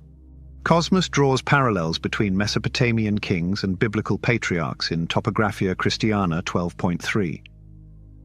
Older and more distant Chaldean historians have mentioned both the deluge and the tower in their writings, because they witnessed the tower's construction firsthand.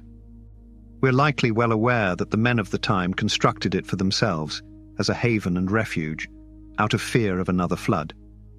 When people read the Book of Moses, they understand that Noah, who lived during the flood, was the 10th descendant of Adam, and that he and his descendants also had 10 kings who ruled for 2,242 years. Aloros, who is related to Adam.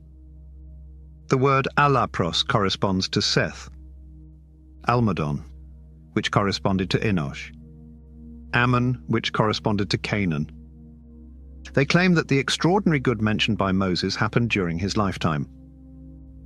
Cosmas's lists of Mesopotamian prehistoric kings are based on the tradition recounted in Berosus's analogous cuneiform king lists. Cosmas could have obtained an unidentified Berosus piece, but his source is reliable and old. According to Cosmas, ancient historians knew the connection between Mesopotamian origins and the Jewish people. They claimed the Chaldeans had learned from Moses to establish these ties. Mesopotamia served as a current template that biblical authors creatively altered and transformed. Biblical scholars working on the comparative study have looked at Enki, the Mesopotamian story of the flood survivor Ziusudra, Atrahasis, or Utnapishtim, and his post-flood guest Gilgamesh. However, further research remains necessary. By combining information from language studies, written texts, images, and archaeology, we can demonstrate that representations of the prehistoric period in Jewish sources depend even more on earlier Mesopotamian myths and rituals. An overview of contemporary Assyriology research permits a deeper comparison of the two interconnected historical narratives. We must analyze the diversity of traditions and the application of principles in rituals, prayers, and chants, in addition to the established literature on both sides. Many antediluvian legends in ancient Jewish and Mesopotamian writings result from prehistoric arguments. Besides direct borrowings, there were indirect and creative reinterpretations, particularly on the Jewish side. Some of these creative reinterpretations must have been the product of intentional inversions of the Mesopotamian source material. Jewish writers often misuse Mesopotamian intellectual traditions to prove the supremacy of their cultural underpinnings. The Jewish interpretation of ancient Mesopotamian sages recasts them as illegitimate and malicious human teachers. This research will investigate how Jewish authors critiqued Mesopotamian primordial sages, Apkallu in Akkadian, while incorporating them into their national mythology. Enoch adopts the characteristics of legendary Mesopotamian heroes to demonstrate how he surpassed them as a Jewish national hero during his journey to the underworld. Mesopotamian traditions had some influence on these efforts at demonization. Many accounts of the history of the two closely related species cover the same area. Below, I summarize the research context and my arguments in this study. Genesis provides two interpretations of Mesopotamian mythology about events before the Ice Age. One is positive and affirmative. The 10 pre-flood monarchs of Mesopotamian mythology, led by Enki, handled the succession of 10 patriarchs. The second adaptation is detrimental. The Mesopotamian Apkallus, who taught humanity before the formation of the cosmos, were vilified as sons of God, and their descendants were referred to as Nephilim. Genesis 6.3-5. 6. The Anakim. Furthermore, the Anakim are mentioned with the Amalekites, Hittites, Jebusites, Amorites, and Canaanites in Numbers 13:29. As a result, the Rem refers primarily to villages near the giants, Deuteronomy 7:1-2. The giants will face destruction wherever their Nephilim bloodlines surface. Moses died soon after defeating Sihon and Og, but never arrived in the Promised Land. Before being granted the leadership of the nation, Joshua was given the instruction to examine the ground, Joshua 2, cross the Jordan from Shittim, Joshua 3-4, and renew the covenant between God and Israel, Joshua 5, Numbers 27:18-23, Deuteronomy 34:9, Joshua 1. The central city of Jericho served as the conquest's launching point. A significant military action would quickly divide the cities into north and south areas. Following the spiritual failure of the Israelite Achan, Joshua 8:26, the city of Ai, like Jericho, was devoted to ruin, Joshua 6:18-21. When the spies had completed scouting the land and found Anakim, Joshua headed south into the hilly country. The southern campaign is described in Joshua 10:28-43. The conquest had begun at Jericho, a city in the Jordan River Valley north of the Dead Sea, where the Jordan flows into the Dead Sea. As a result, the city is in one location identified roughly 40 years ago. Some Anakim lived in specific areas because they were subject to tribute, while others were not, according to the terminology of Numbers 13:28-29. This chapter tells us 5 times that the citizens of these cities were devoted to destruction, and it also tells us 6 times that Joshua left none behind. Because of the Israelite strategy, the attack was focused on the places where Anakim lived. Other citizens in such locations and towns were obviously at risk. When they arrived in an area under Rem, they intended to leave no Anakim alive. After conquering the southern hill region, Joshua proceeded north and used the same method. The northern campaign is described in Joshua 11. The 12 Israelite spies first observed the Anakim in Numbers 13:28-29, which mentions a variety of ethnic groupings. This group includes the Hittites, Jebusites, and Amorites, Joshua 11:3. Joshua also saw troops at Mount Hermon in the Bashan region, Joshua 11:4. According to another story, Joshua's men attacked them until none remained, Joshua 11:8, and committed the villages in the region to destruction, Joshua 11:12. Finally, Joshua 11:21-23 demonstrates Rem's rationality, despite the disaster's grief. According to this scripture, the Anakim were Rem's intended victims. This chapter mentions the highland of Judah and Israel, which is significant. This phrase would make sense only after Joshua's tribal allotments, which had not yet occurred, and when Rehoboam divided Israel into 2 kingdoms, which would emerge decades later. This anachronistic terminology is significant because it indicates that the book of Joshua was written a considerable time after these events occurred. The southern campaign is known as Judah's Hill Country, Judah being the southern kingdom in the split monarchy following Rehoboam. The northern campaign is referred to as the High Country of Israel, Israel being the northern kingdom in the partitioned monarchy. According to Joshua 11:21 through 23, the Anakim were the focus of both campaigns. However, V22 clarifies this. None of the Anakim remained in Israelite territory. They only stayed in Gaza, Gath, and Ashdod. Gath, Ashdod, and Gaza were Philistine cities. In 1 Samuel, we first encounter Goliath and his brothers. Therefore, Joshua's author establishes the foundation for eradicating these lineages until David's reign. Joshua 13:2 through 3. 1 Samuel 17:4 through 23. Between 1250 and 1150 BC, the Philistines were among the so-called Sea Peoples who left their coastal homes in Greece, Anatolia, and the Aegean Islands, including Crete, and assaulted Canaan and Egypt along the eastern Mediterranean beaches, with varying degrees of success.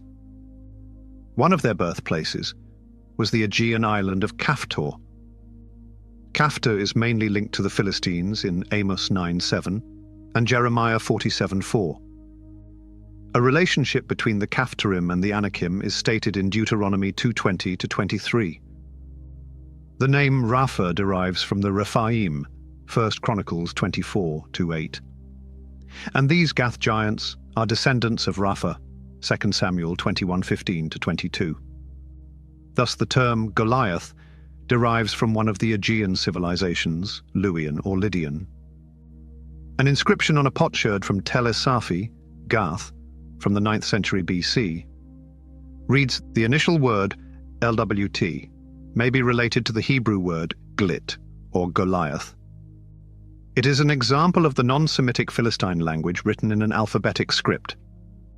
The additional information on the giants genetically linked to Goliath is more intriguing, such as a giant with 6 fingers on each hand and 6 toes on each foot, totaling 24 digits, who was a descendant of the Rephaim.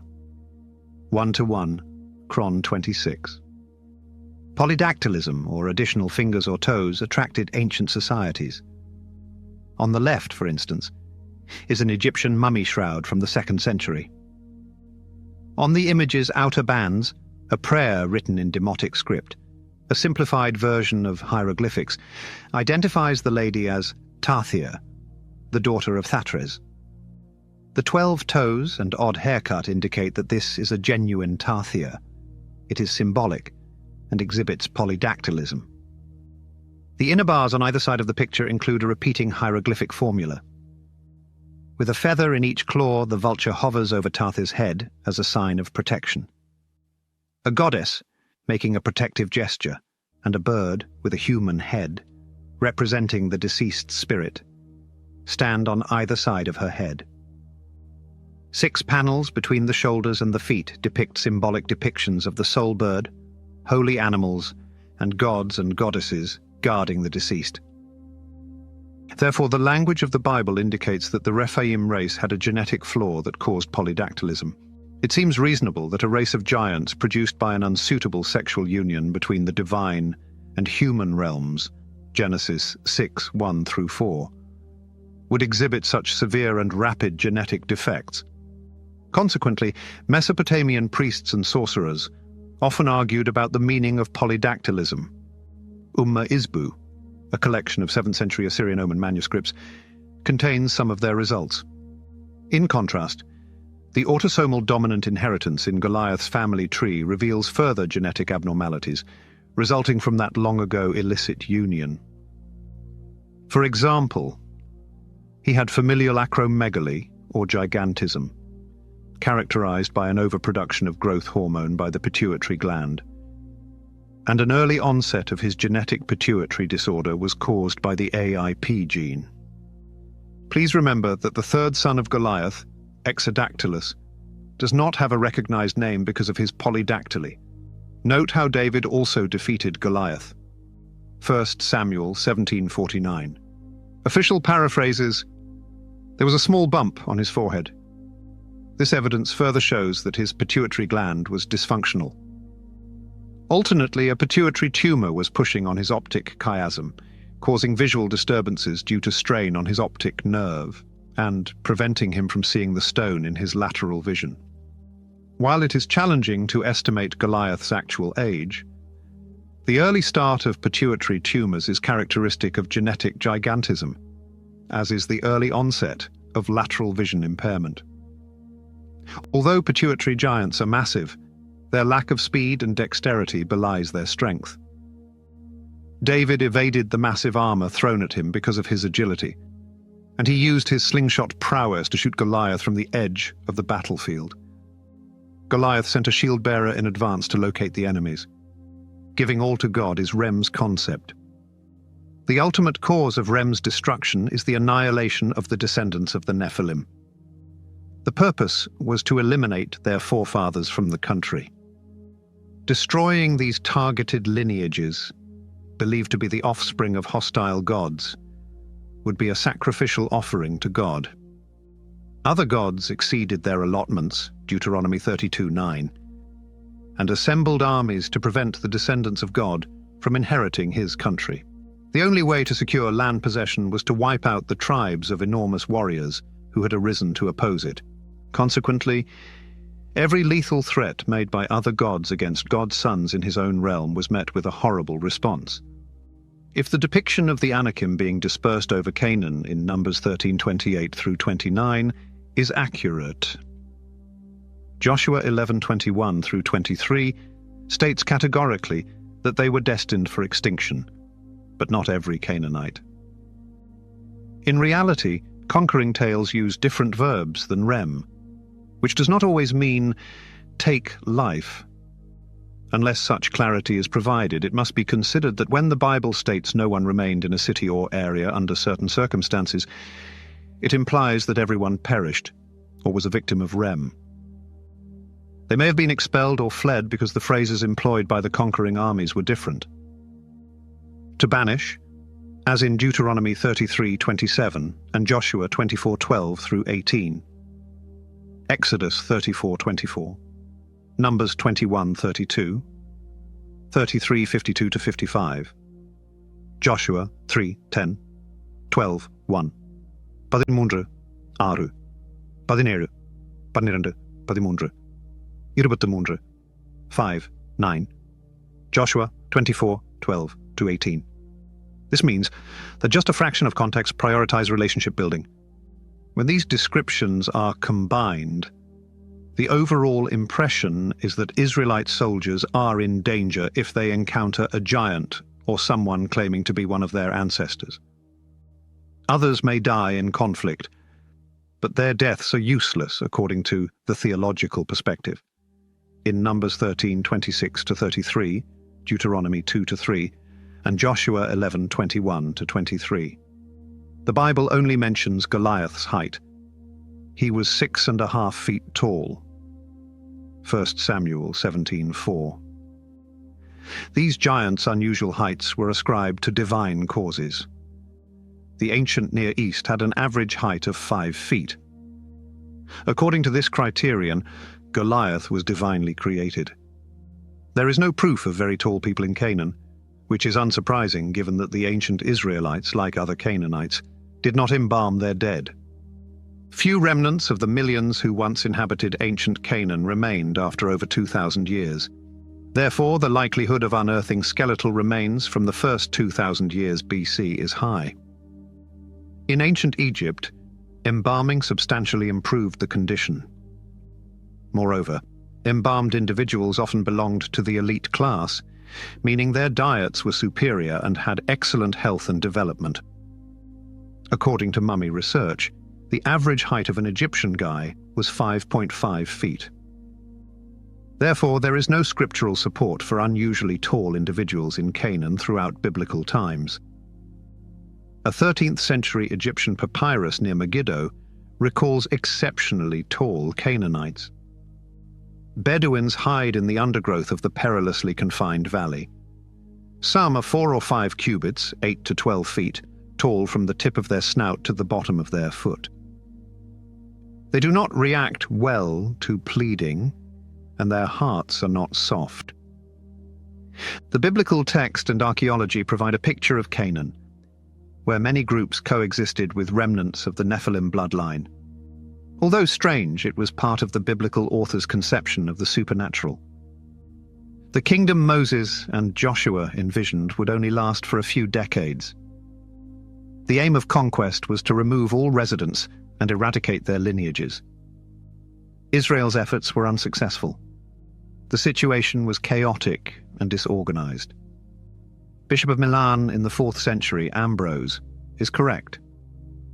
In contrast to the poetic tradition, the author of the Holy Book asserts that the people he refers to as giants, because of their giant size, were created by angels and women, not sons of the earth. Are men who care about their bodies but not their souls, like the Nephilim and the giants who, according to poets, were born from the earth and rejected the gods' authority by trusting their size. Those who have both a body and a soul but look down on the important part of the soul, which is thinking, and act like they only care about their physical appearance, as if showing they come from Eve's foolishness, should be seen as different from giants. People only engage in fruitless labor when they believe their lofty aspirations and earthly endeavors will allow them to ascend to heaven. However, they are punished more severely since they live inferior lives and reject the only way of life on purpose. This brings us to the spiritual battles between Jesus and the powers of evil during his mission in the Bashan region. Mark 5:1-20 describes the exorcism of the legion. The Nephilim's demise says something about their souls, and for the Jews of the Second Temple, the demons Jesus encountered and slaughtered were the released spirits of the Watchers. They are considered bad spirits since they originated on earth. They lack genuine spirituality and are a spiritual-physical hybrid. The question the legion poses as they approach Jesus is akin to that posed by the demons Jesus exorcised from Jewish territory. As a result, when the first Watchers, Genesis 6:2, died, God cast them into the lowest pit, bound them in shackles of profound darkness, and reserved them for judgment. 2 Peter 2:4. In contrast, the giants' evil souls are free to wander the earth once their physical bodies have died. Therefore, when Jesus fights the legion, he faces a horde of these animals. During Mark 1-4, Jesus' entire career was dedicated to the Jewish people. However, in Mark 5, Jesus has journeyed toward the country of the Gerasenes, i.e., the area of the Gentiles, causing his emphasis to shift. Jesus is referred to as the Son of the Highest in Legion, which reflects the Old Testament's idea of cosmic geography. Deuteronomy 32:8-9. Consequently, the Most High subjected the nations of earth to the rule of fallen deities, disinherited them, and then created Israel from nothing. The exorcism of Legion is more than a weird story about a murderous pig. The problem at hand is theological communication. The Legion acknowledges Jesus, the second Yahweh, as the legal owner of the territory of the Gerasenes, ancient Bashan, now ruled by Gentiles. These events in Jesus' life occurred in the most spiritually gloomy locations and were terrifying to Israelites and Jews who studied the Old Testament. Bashan and Hermon were the guardians stationed at the epicenter of spiritual evil. The account of Jephthah and his fatal oath, Judges 11:29-40, is a significant Old Testament parallel to this historical event. Immediately after the exorcism of Legion, Mark 5:21-43, Jairus' daughter is resurrected. The Israelites worshipped other gods after Jair, a Gilead man, was appointed interim judge, Judges 10:6. Then God punished the Israelites by pitting them against a foreign foe. The Ammonites, a foreign adversary, lived on the opposite side of the Jordan River in the Gilead region. The populace quickly cried out to God for help. God's response, however, was to call Jephthah an additional Gilead judge. In chapter 11, Jephthah talks with the king of Ammon. He inquires about the king's discontent with the Ammonite territory given to him by his god Chemosh. Milcom, not Chemosh, was Ammon's primary deity. Hence, Jephthah's reasoning is incorrect. Unfortunately, he will continue to make doctrinal errors. When Joshua leads Israel in a battle against Ammon, he prays to God, saying, "If you genuinely give me control over the Ammonites, then whatever comes out of my house to meet me will become the Lord's, and I will present it as a burnt offering." Judges 11:30-31. His sole child, his daughter, awaits him upon his triumphant homecoming. Remember that there was no king, spiritual authority, or uniform religious structure at the time. This account of Jephthah illustrates how God placed some geographical regions under the control of other gods. Deuteronomy 4:19-20, 32:8-9. According to Judges 11:10-11, the Israelites thus prayed to Milcom and other gods. The Israelites gained Milcom through human sacrifices. Jephthah sacrificed humans under Ammonite Milcom worship to fulfill his vow to God. Even though he had God in mind, he had a warped view of reverence. Because she had never married. Academics dispute whether her death represented a meaningful sacrifice or was only symbolic. Pseudo-Philo, a Second Temple book, states that all the Israelite virgins assembled, buried, and wept over Jephthah's daughter. Consequently, the New Testament account of Jesus raising Jairus' daughter from the dead is a highly symbolic reworking of the tragedy of Jephthah's promise. As in the original account of Jephthah, this retelling focuses on the question of who God's monarch is and where his lawful power lives. The Old Testament refers to this area as Gilead. As shown by Jesus, the genuine God is restoring Gilead. Mark 5:1 records that Jesus expelled the legion from the territories of the Gerasenes. During the time of Jephthah, this region was inhabited by Ammonites, who worshipped Milcom, the child-eating demon.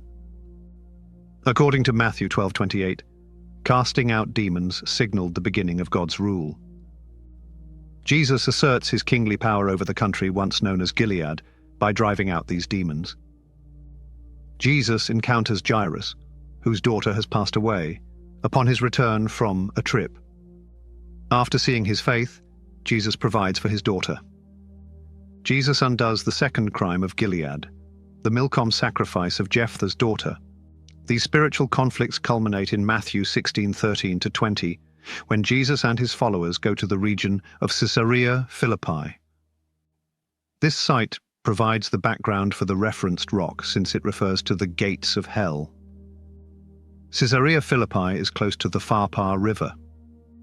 This place should be recognizable since it was where Israel fought the giants. The landscape may help us establish where Jesus was when he told Peter, "This rock and the gates of hell." It is situated at the base of Mount Hermon and in the northern portion of the Old Testament province of Bashan, or Bathan, which is sometimes referred to as the Serpent. The region was well known as a sanctuary dedicated to Zeus and Pan, two major ancient gods. The rock thus alludes to the mountain where Jesus makes his remarks. In response, Peter proclaims Jesus to be the Messiah, the Son of the living God, near Mount Hermon. Why? Because this region was thought to be the gates of hell, the entrance to the afterlife. The religious message is as persuasive as it gets. According to Jesus, hell's gates cannot withstand his church, God's kingdom. As you may have noted, God is on the offensive, not the defensive. Jesus starts from the beginning of the Old Testament's cosmos, to proclaim the significant change. The gates of hell are closing in on the church, and they cannot stop it.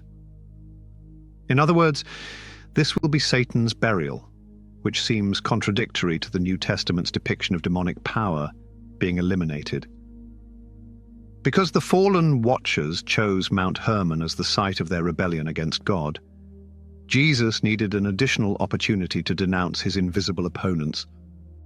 Therefore, he ascended the mountain and was transformed, Mark 9, 2-8. The visuals are captivating. The opponent acknowledges Jesus, but does not understand his purpose, 1 Corinthians 2:7-8. Jesus is convincing them to take action. He has handed them the rope, and they will commit suicide inadvertently, resulting in an unpleasant public spectacle, Colossians 2:15. Jesus will go to Jerusalem to drink the cup provided for him by the Father. Why? Because this instrument of death is the only cosmic catalyst capable of restoring the original Edenic command and launching God's rule, Eli, Eli, lama sabachthani. During his execution, Jesus bellowed, my God, why have you abandoned me?" Anagram of Matthew 27:46. Jesus recited from Psalm 22:1. For instance, we read later in the psalm, "The ferocious bulls of Bashan have surrounded me, and there are many of them. They are roaring and charging me with their fangs bared." Psalm 22:12-13. Given Bashan's theological significance and the fact that the components of Psalm 22 anticipate the crucifixion, a reference to Bashan would be appropriate.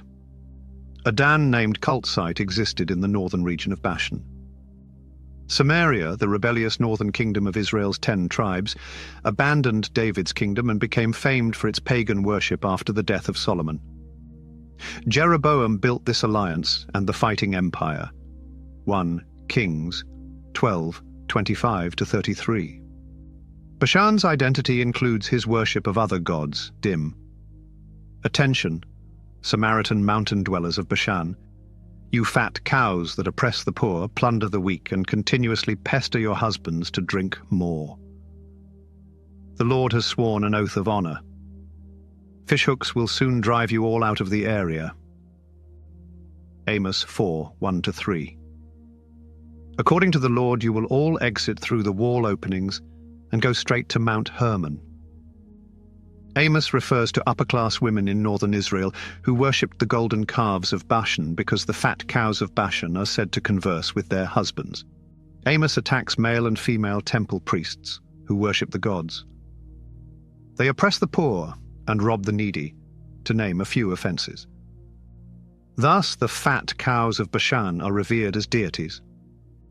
In Psalm 82, verses 3 and 4, the corrupt, fallen gods of the heavenly council are accused of committing the same sins. Bashan has formed partnerships with demonic forces.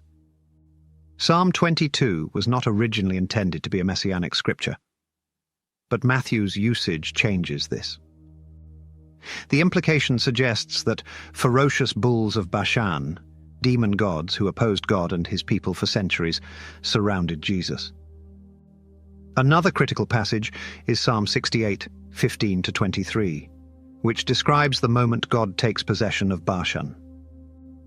Mount Bashan is called the Mountain of the Gods in this psalm, verse 15, Har Elohim.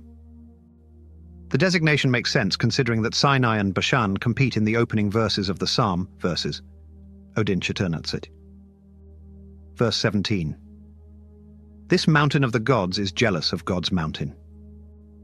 Observe the intimate connection between Sinai and God in holiness, while Bashan depicts a dirty country.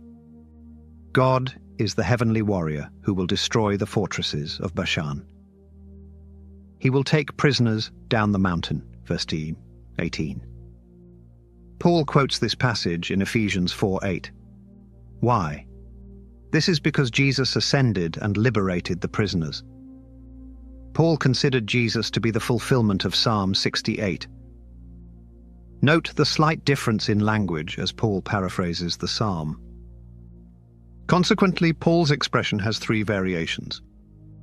First, Paul adjusts the statement's emphasis to explain what Jesus has done in the third person, rather than telling God what Jesus has done in the second.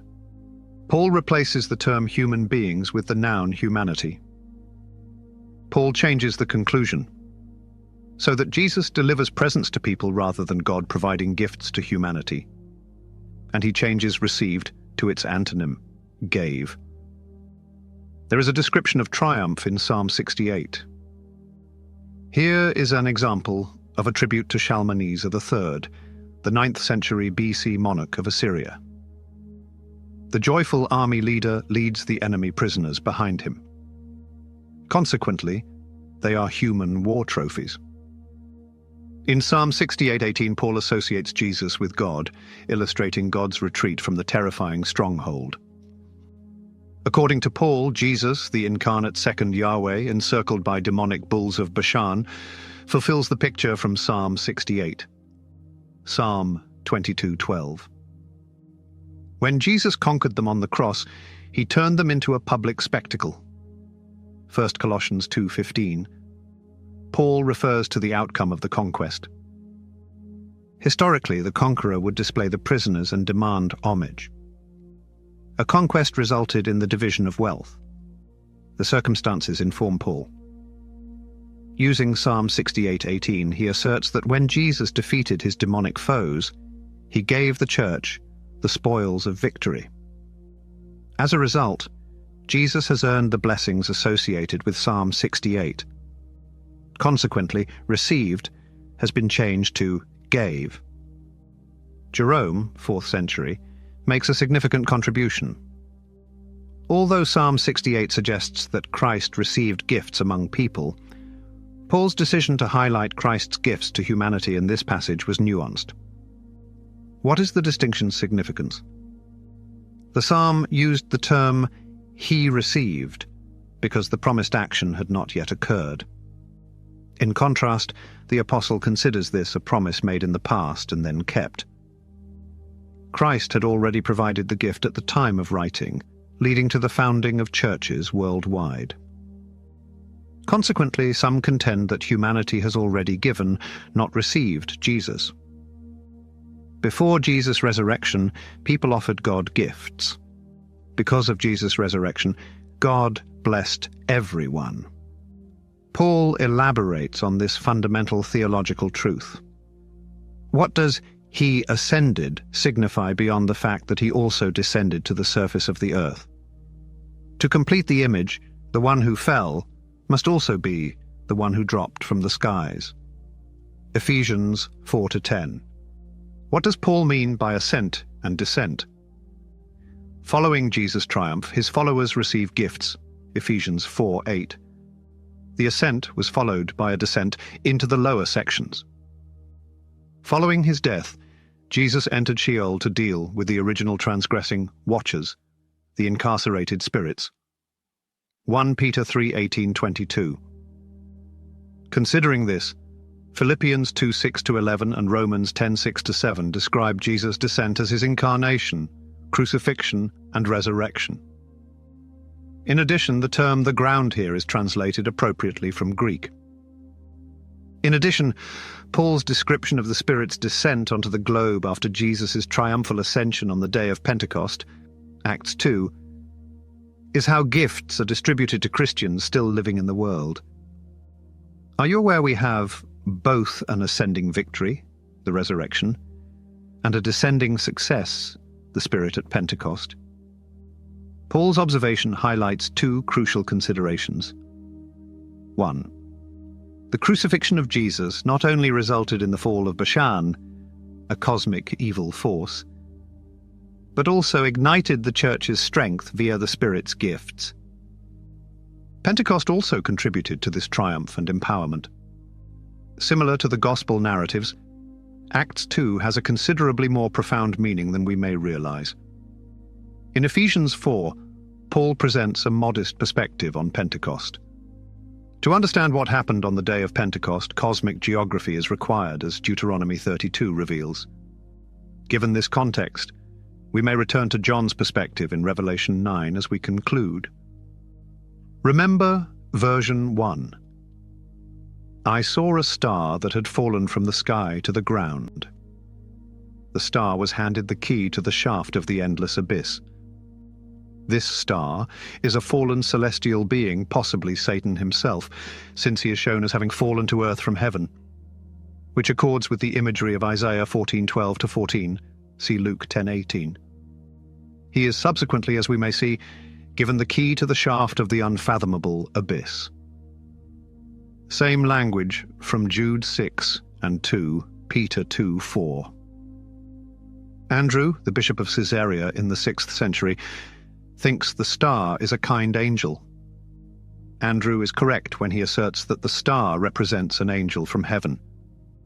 With God's permission, he assists the wicked demons cast into the pit, i.e., those bound by Christ during his incarnation in ascending from the hole. He drives them upward so they may complete their task before the climax, but ultimately end up in eternal torment. In verses 2-6, the star calls forth locusts by opening the shaft of the bottomless pit. As a result, the imprisoned watchers have been liberated in an apocalyptic fashion. Tychonius, who lived in the 4th century, explains, "In the locusts, he symbolizes spiritual and hostile forces that we see swarming through the air like locusts intending to harm humanity. Natural locust swarms may traverse a territory and consume all vegetation. When locusts swarm, the sun, moon, and stars turn black." Joel 2:20. The bottomless pit locusts resemble scorpions because of their stinging tails. Real locusts do not have stinging tails. But scorpions and locusts may be compared since they both have wings and carry disease. Although locusts were the 8th and most severe plague to befall Egypt, Exodus 10:15, other unforeseen tragedies have occurred up to the present day. The Ottoman Syria locust infestation, a locust epidemic, occurred in Palestine in 1915. The environment has suffered complete destruction. In 1866, a previous outbreak in Algeria triggered a famine that claimed the lives of 200,000 people. This metaphor illustrates devils posing as locusts. Instead of their regular diet, these locusts feed on people. According to Revelation 7:3, these locusts and scorpions may sting anybody who lacks the seal of God on their foreheads. In the eastern Mediterranean area, many types of arachnids are present. One observer likened their bites to those of scorpions. The poisons of these locusts are toxic enough to torture them for 5 months. And although their venom is lethal and hazardous to humans, it seldom kills them. Instead, it annihilates the insects and spiders on which they feed. Consequently, everyone on Earth is affected. The meaning of 5 months is unclear.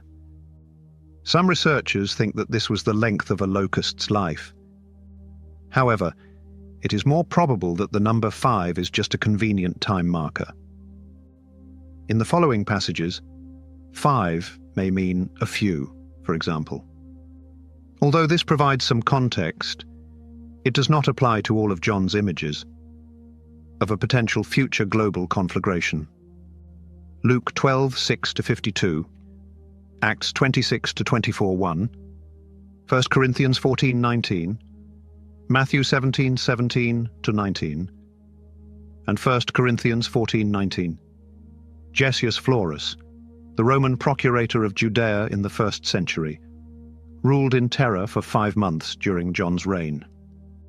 In May of 66 AD, he started the massacre of 3,600 Jewish citizens. He then incited the Jewish people to actively resist. Because of his accomplishments, the Jewish War began. In the 6th century, Andrew, the Bishop of Caesarea, clarified, "These comments illustrate the gravity of the wrongs. Folks experiencing great difficulty usually want death. God believes that the bitterness of their suffering makes the sin that caused their torment repulsive, so death does not visit those who desire it. The locusts are described as like horses, and like an army in battle formation in Joel 2:4-5, which inspired John's depiction. In verses 7 through 10, the locusts are equated to horses, stressing their military nature. Isaiah 31:1, Haggai 2:22. In addition, the parallel emphasizes that the power is all-encompassing and prepared to destroy everything in its path. Judges 6:5, 7:12, Jeremiah 46:23, 51:27. In addition, ancient mythical beings often had human and non-human characteristics, which explains why their faces resembled human faces. During the Greco-Roman era, the constellations Scorpio, the Scorpion, and Sagittarius, the Archer, were combined to create representations with human, animal, and scorpion-like characteristics. The Babylonians depicted humanoid monsters with scorpion bodies. Others argue they represent human depravity, or that their human appearance should portray them as intelligent creatures. Exploring how John's concept of divine justice symmetry relates to this mix of humans and non-humans is more beneficial. John's vision reveals that creatures from the legendary heritage afflict those who worship the gods. Therefore, the unique visual descriptions of these aliens do not cast doubt on their identity as fallen watchers.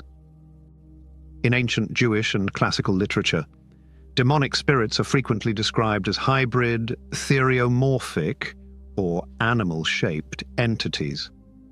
John's contextualized goal would be at odds with the 21st century military tactics in this image. According to an Arabian myth, locusts have the body of a snake, the feet of a camel, the chest of a lion, the head of a horse, and antennae that mimic ladies' hair. Therefore, flawed beings want to take God's creation and usurp its throne. See Psalm 8. Andrew, the bishop of Caesarea in the 6th century, is correct. Some have taken these words, and those that follow, as implying that the locusts are angels who administer divine wrath and are symbolically represented by each of the many symbols. These visuals could depict their horrifying nature, the horror they cause, their speed, or the disaster that befalls those who deserve Gehenna's vengeance. However, the depiction of these locusts represents rather evil spirits preparing for war against humanity, while wearing golden victory crowns. We wear these crowns when we submit to these demons and attain diabolical triumph via pleasure. Their desire for elegance and inclination may be clear because their hair resembles women's. Their lion-like teeth emphasize their venomous and dangerous character. Since the Greek term for human faces is masculine, mentioning women's hair underlines how odd their faces seem. They bizarrely combine human and non-human genders. During the Greco-Roman era, men's hair was often shorter, while women, especially Jewish women, wore their hair long. 1 Corinthians 11:14-15, John 12:3. The outliers included philosophers, priests, entertainers, farmers, and long-haired barbarians. However, John's depiction showed that masculine characteristics and female hair were incompatible. They also seemed to have iron breastplates. The term is a combined allusion to the description of locusts, whose thorax resembled armor, and to the tendency of certain armies, particularly the Parthians, to equip their war horses with prostenidions of armor that reach the thorax of a locust. As with human breastplates, this iron armor shielded the sides and rear of the war horse, rendering it unbeatable in combat. Iron plates or scales often formed Roman breastplates that resembled the layers or segments of a locust's thorax. Horses, like warriors, may wear armor. Some cavalry formations included soldiers with breastplates and helmets made of gleaming iron, and their horses were armored with bronze and iron plates. As the demonic locusts resemble combat horses, breastplates stress the notion. The effect emphasizes the invulnerability of the monstrous creatures and heightens the description's threatening tone. Consequently, the terrifying sounds of their wings, like the thunder of chariots with countless horses, charging into battle, erupted. This supports the claim in verse 7 that the locusts resembled horses.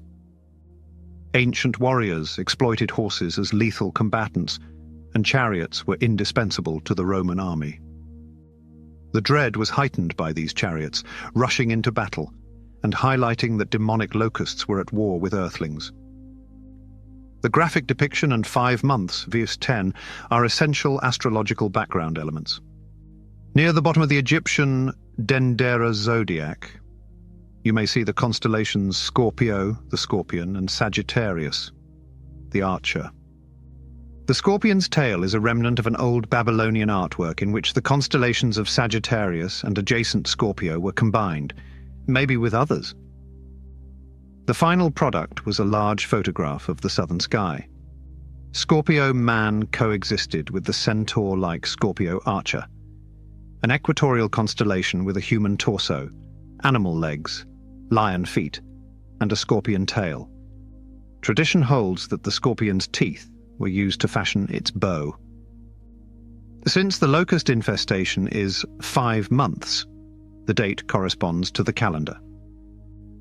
In ancient Greek astronomy, months are compared to zodiac signs. The behavior of locusts and the scorpion month are inextricably linked. According to the old Greek calendar, the months are Scorpio, Sagittarius, Capricorn, Aquarius, and Pisces. These are the remaining zodiac signs for this year. The inhabitants of a specific zodiac zone will be plagued by locusts until the conclusion of the calendar year. In the 4th century BC, Petosiris, the chief priest of Thoth during Egypt's 28th dynasty, gave this extraordinary insight. If the moon in Scorpio is entirely obscured during the 1st or 2nd hour, Ethiopia and the surrounding region will endure severe hardship. If it hides in Scorpio, while in mid-heaven during the 3rd, 4th, 5th, or 6th hour, there will be many murders in Syria, Cilicia, and Libya, as well as many locusts. If it occurs during the 8th, 9th, or 10th hour, there will be suffering in the land of the Persians and Euboea. The aristocrats and populace of Egypt will fight in the act of rebellion against the government.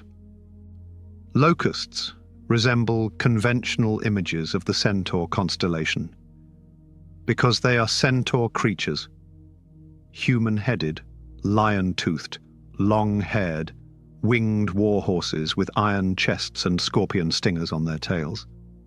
Sagittarius and Centaur were ancient constellations on opposite sides of the altar, in the south. Marcus Manilius, a Roman astronomer from the 1st century, asserts, "What is the significance of the altar of incense flame, which has ascended barely 8 degrees to the side of Scorpio?" The giants made a promise before their destruction, because Jupiter only equipped his hand with the mighty thunderbolt once he appeared before the gods as a priest. Who would these risings mold in place of temple officials, members of the 3rd order of service? Those who adore the god's divinity via sacred music, and those who, except for the gods themselves, could foretell the future. 4 degrees later, the centaur raises his stars and imbues them with characteristics from his nature. This individual will either ride horses into battle or drive them with a stick. Another person is skilled in administering restorative therapies to animal limbs and relieving mute animals of problems they cannot articulate. Instead of waiting for pain screams, it is necessary to recognize a sick body that is not yet aware of its condition. The Book of Watchers reconciles these two interpretations by placing Enoch above the Watchers. Enoch and the Watchers were recognized as ancient teaching authorities, as were other Mesopotamian scientific and technological practices. Jewish writers aimed to exalt their national hero above the champions of foreign science.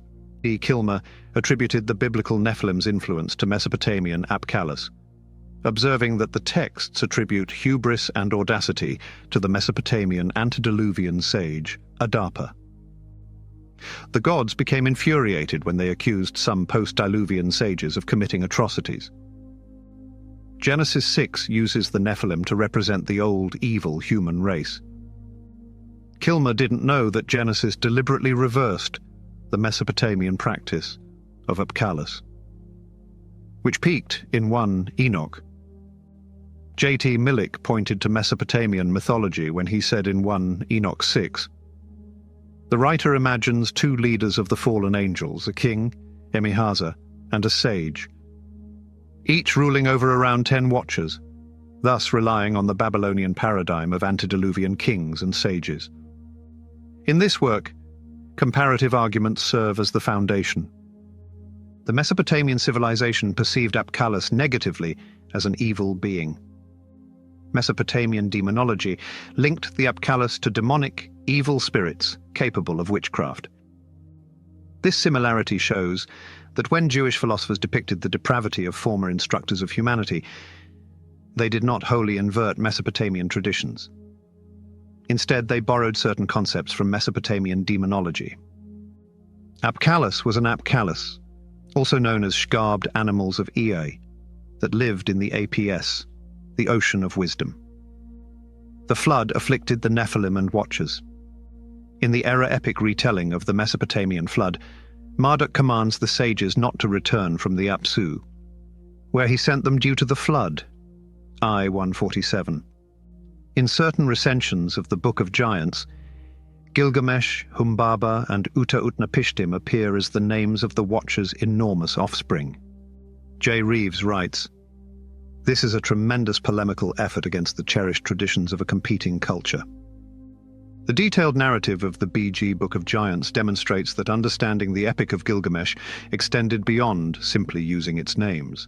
The fact that a Second Temple Jewish book demonizes several intellectuals from Mesopotamia confirms the current researchers' conclusion that Israelite intellectuals deliberately turned Mesopotamian traditions upside down.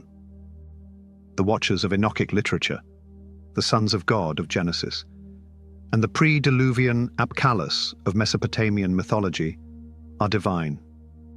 Because of their human origin, the 4 post-flood Apkallu could mate with humans like the Watchers. 2/3 of these Apkallu, including the last one, Lu-Nana, were stunned. Given that Gilgamesh was 2/3 divine and 1/3 human, his position in the post-Diluvian world is logical. I 48. Gilgamesh, who came back from the past with a message, was like an Apkallu from the ancient world. By Jewish standards, he resembled a book of giants described Nephilim behemoth. New cuneiform evidence confirms that Gilgamesh measured 11 cubits in height, showing he was regarded as quite tall. As foundation deposits in Mesopotamian buildings, Apkallu figurines were buried in boxes to prevent evil from entering the residence. Ceremonial literature refers to these groups of figures as watchers in Akkadian incantations. The same name occurs in Aramaic. For both good angels and watchers, Erin signifies the awakened ones. Is it legal or criminal to disclose previous knowledge? A well-documented ancient Mesopotamian intellectual tradition says that all priestly jobs in the time before the flood had a divine origin. In Mesopotamian mythology, the period preceding the deluge was important as it laid the foundation for all subsequent events. The ancient sages were cultural ancestors who introduced civilizational talents to the continent. No additional discoveries are made. The initial finding is shared and revealed, and, according to Berossus, Oans, and other wise people, taught the primitive human race the foundations of civilization. Ancient literature passionately discussed its survival through the flood and its significance to prehistoric knowledge. The first fragment of Berossus states, "In the first year, a beast named Oans emerged near Babylonia from the Erythraean Sea. The whole of its body was that of a fish, but under the fish's head was a human head, and its tail sprouted human feet. Also included was a human voice. A snapshot remains. According to him, the beast ate nothing while spending the day with the youngsters. It provided the men with knowledge in the arts, sciences, and other crafts. They discovered how to locate settlements, build temples, make laws, and measure land. It also taught them how to choose fruit and use seeds, giving them everything they needed to live civilized lives. Since the beast's time, no discoveries have occurred. However, since Oannes was amphibious, it returned to the water as the sun fell and spent the night there. Afterwards, more creatures emerged. He believes that these things together sum up what Oannes said. Consider what might occur if the flood allowed just one family to survive. In this scenario, as in other Mesopotamian and Jewish tales, the flood survivor and his successors transmit knowledge of pre- and post-Diluvian eras. Some scriptures identify the flood survivor as an ancestor of the holy Apkallu, without establishing the relationship. According to chapter 11, verse 197 of Gilgamesh's epic, Utanapishti could only mix with the gods after hearing their mysterious secrets. He also used the name Atrahasis. In Mesopotamian literature, one of the flood survivors was named Trustees, meaning sage, and a nickname for the sage Adapa in the Akkadian epic. The opening line of the Gilgamesh epic, "He who glimpsed the deep," sets up the main character as the person who brings ancient knowledge to the modern world. It was possible to keep the information without making the legendary survivor, the divine source, and his guest, the person who passed it on. Another method of keeping knowledge was to write pre-written information on several tablets or stones, then bury or place the knowledge carriers in a safe location to avoid a fire. Another idea is that Apkallu are amphibious, fish-like creatures that could dwell in ocean depths and emerge after the flood. The Tablet of Destinies in Mesopotamian mythology corresponds to celestial tablets, and the Par-God in 3 Enoch, which contains divine secrets, was a sacred knowledge source. In the Sumerian flood tale, the good survivor Ziusudra has the priestly title Gudu, which validates this. In the Adapa story, this Sumerian phrase is equivalent to the Akkadian word Pau, which means the anointed one, and is the priestly title of the sage. According to Jewish accounts of Noah, they descended from the excellent survivors of the Watchers. The Berossus fragment F4b supported this account, asserting that Sippar, the sun god's city, housed all texts before the flood. See Job 8.3-4 and Ant 1.68-7.1 for the Jewish versions. At least one Mesopotamian story portrays the 7 Apkallu holding the Tablet of Destiny, LKA 146. Cuneiform lists may still include the names of ancient sages and emperors. According to these lists, the names and orders of ancient philosophers are inconsistent, similar to those of ancient rulers. In Berossus's story, the famous philosopher, whose full name is Uanadapa in cuneiform lists, is comparable to Oannes, the first pre-Diluvian sage whose image they show in cuneiform lists. Uan and Adapa are the abbreviations for this name, while Berossus's tale derives Oannes from its initial form. Adapa's name may have originated as the wise epithet of a sage, which later developed into its current form. On the 3rd tablet of the bilingual incantation series, BT Miseri. Incantation, 3 names, Adapa, Utuabzu, and Utuaaba, are recorded for the sage in the 7th position, who is said to have gone to heaven. Uana, who carries out heaven and earth's plans. Uan Duga, endowed with comprehensive understanding. And Meduga, destined for good. And Megalama, born in a house. And Mebuluga, raised in a pasture.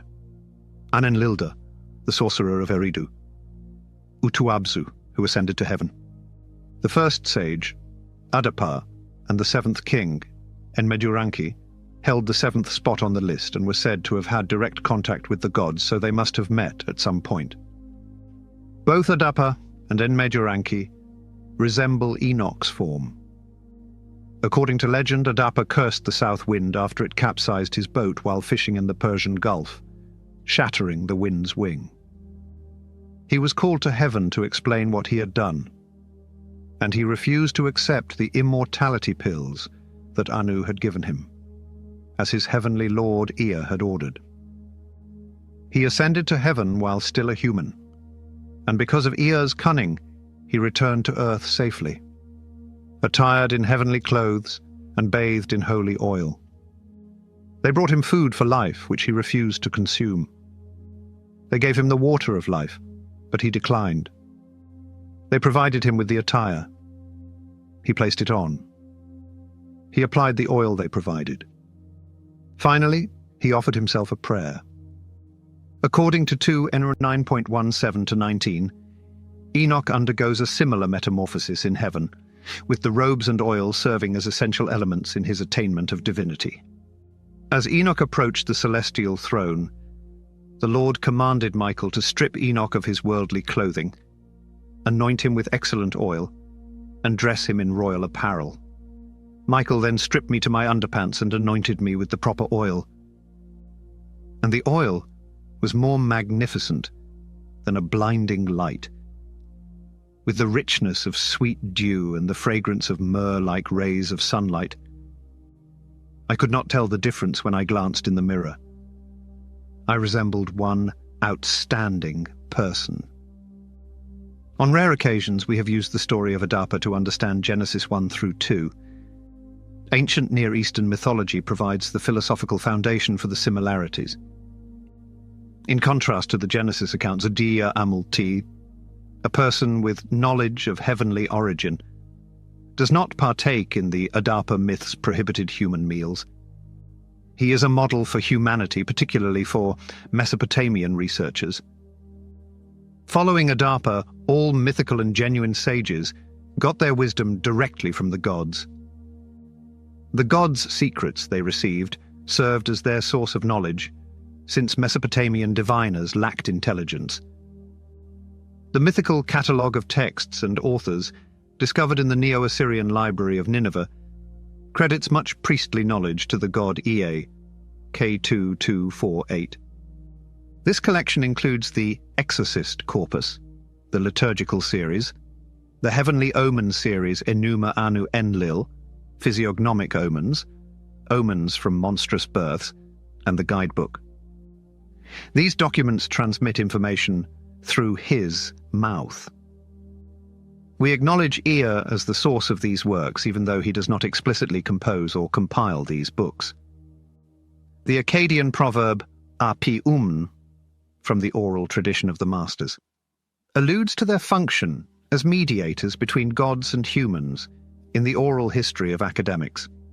In the catalogue cited above, numerous sages follow Ea, including the first prehistoric sage Uanadapa, who was credited with 2 instructional series that are now lost. The names of the most ancient Apkallus, with a few notable exceptions, should receive special attention. Official documents explaining the formation of each sage figure begin with the cuneiform letter UD. In Akkadian, the symbol may represent day, storm, or when, Mu, Enma. The names of the Mu Apkallu humanoid sculptures begin with UD or U4. Even the words of ancient sages were associated with the series headers. In the writings of these sages, the years before the good are described as days of unsurpassed splendor and prosperity, as shown in the Assyrian art of the first millennium. The second meaning of the symbol, anemia, is the literary beginning most often used for the title of a cuneiform series. Some names of antediluvian Apkallus depart from the order of presumed antiquity, in which the catalogue arranges the works of the cuneiform tradition. This date marks the start of 3 distinct periods of literary production. The first writings are from Ea's lips. Intellectual men write the second before the flood, most notably Adapa, and different highly regarded scribes and academics compose the third and most important writings during the post-Diluvian era. In the ritual text that will be looked at later in this investigation, the sculptures of the 7 Mu Apkallus are called Day of Life, Day of Plenty, Day of Splendor, Beautiful Day, fair-faced day, righteous day, and day that brings life to the dead. They represent life-giving days, such as the Day of Life, but also include days associated with death and destruction, like Evil Day, Mulemnu, Du 4, which are linked to the underworld god Era. Some monsters and demons also use the UD symbol in their names, like Roaring Day, pronounced U4Kadu-A, and Big Day, pronounced U4Gal-Ugalu. Someone may alternatively interpret the UD symbol as a storm.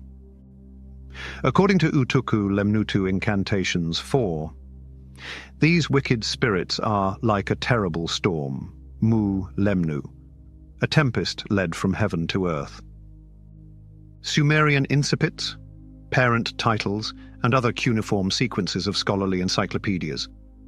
Scientific compendia in Mesopotamian antiquity primarily focused on omen books, a subject of study exclusively for court professionals. Nevertheless, a clear link was established between contemporary and ancient knowledge by displaying the names of ancient sages that reflected the titles of scientific treatises. For instance, a fragmented Neo-Assyrian document from Sultan Tepe reveals a fake letter from Adapa the Sage to the first antediluvian ruler, Alulu. The letter cites omens because Neo-Assyrian emperors demanded that their court professionals report any visual signals in the heavens and on the ground. In 1 Enun 6.7, on the other hand, the names of the 20 critical watchers are often taken from astronomy, meteorology, and geography. Their titles also come from their fields of study. In every instance, the tags of the ancient experts show they were representations of knowledge and possibly hidden collections. As the colophons on the tablets showed, academic writing from Mesopotamia in the first millennium should have contained secret information that only experts could understand. The secrets of academics, Nisirti Umman, and secrets of antediluvian sages, Nisirti Apkal, included everything from exorcism, Ptu, to astrology, Tupartu. Ancient Mesopotamian scholars kept all scientific endeavors, both practical and theoretical, hidden. One colophon tells the story of scribal succession. In the second year of Enlil Bani, king of Isin, Enlil Mubalit, an Apkallu from Nippur, left Urupak with a collection of proven bandages and salves from before the good. Someone who knows must not tell someone who doesn't, but they may share it with another. So, it was shown that religious knowledge and skill came from Apkallus's wisdom. In Mesopotamia, skill was strongly linked to practical knowledge, so wisdom refers to technical and artisan crafts. Inscriptions from the first millennium BCE show royal artisans, Umnu, or people who know the secret. The carpenter Ninildu, the lapidary Ninzadim, the metalworker Ninagal, the stonecutter Ninkura, and the goldsmith Kusigbanda were the patron deities of smiths, avatars of the god Ea, linked with ancient Apkallus. I attributed the renovation of royal structures involving all trades to the old sages. Neo-Babylonian ritual text from Babylon cites the prayer, "When Anu built heaven," Anemia Anu Ibnu Ame, which says directly that Ea created these artists at the beginning of time. They saw disclosing these prohibited secrets as a sin, since it promoted violence and immorality. Asael teaches humankind how to build things. Asael teaches humanity to make iron swords, weapons, shields, breastplates, and other war equipment.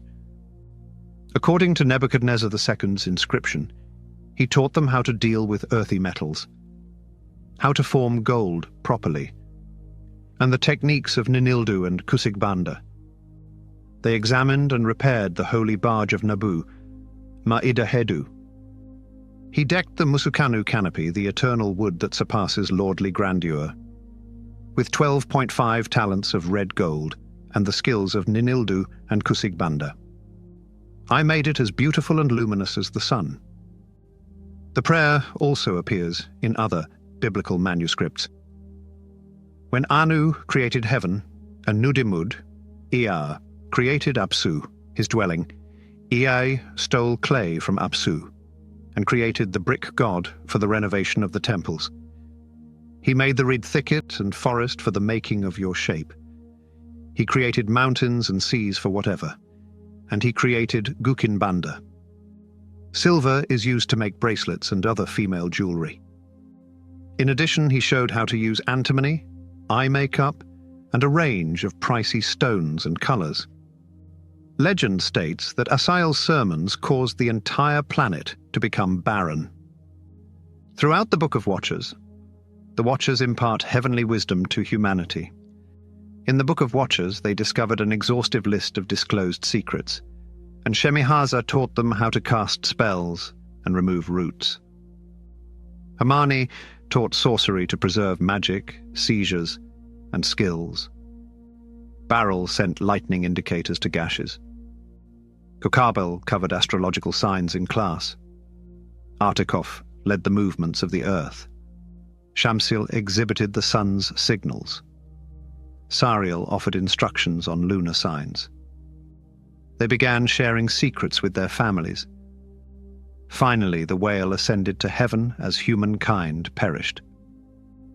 From the viewpoint of Mesopotamian priests and scholars, almost everything on this list of prohibited transactions seems familiar.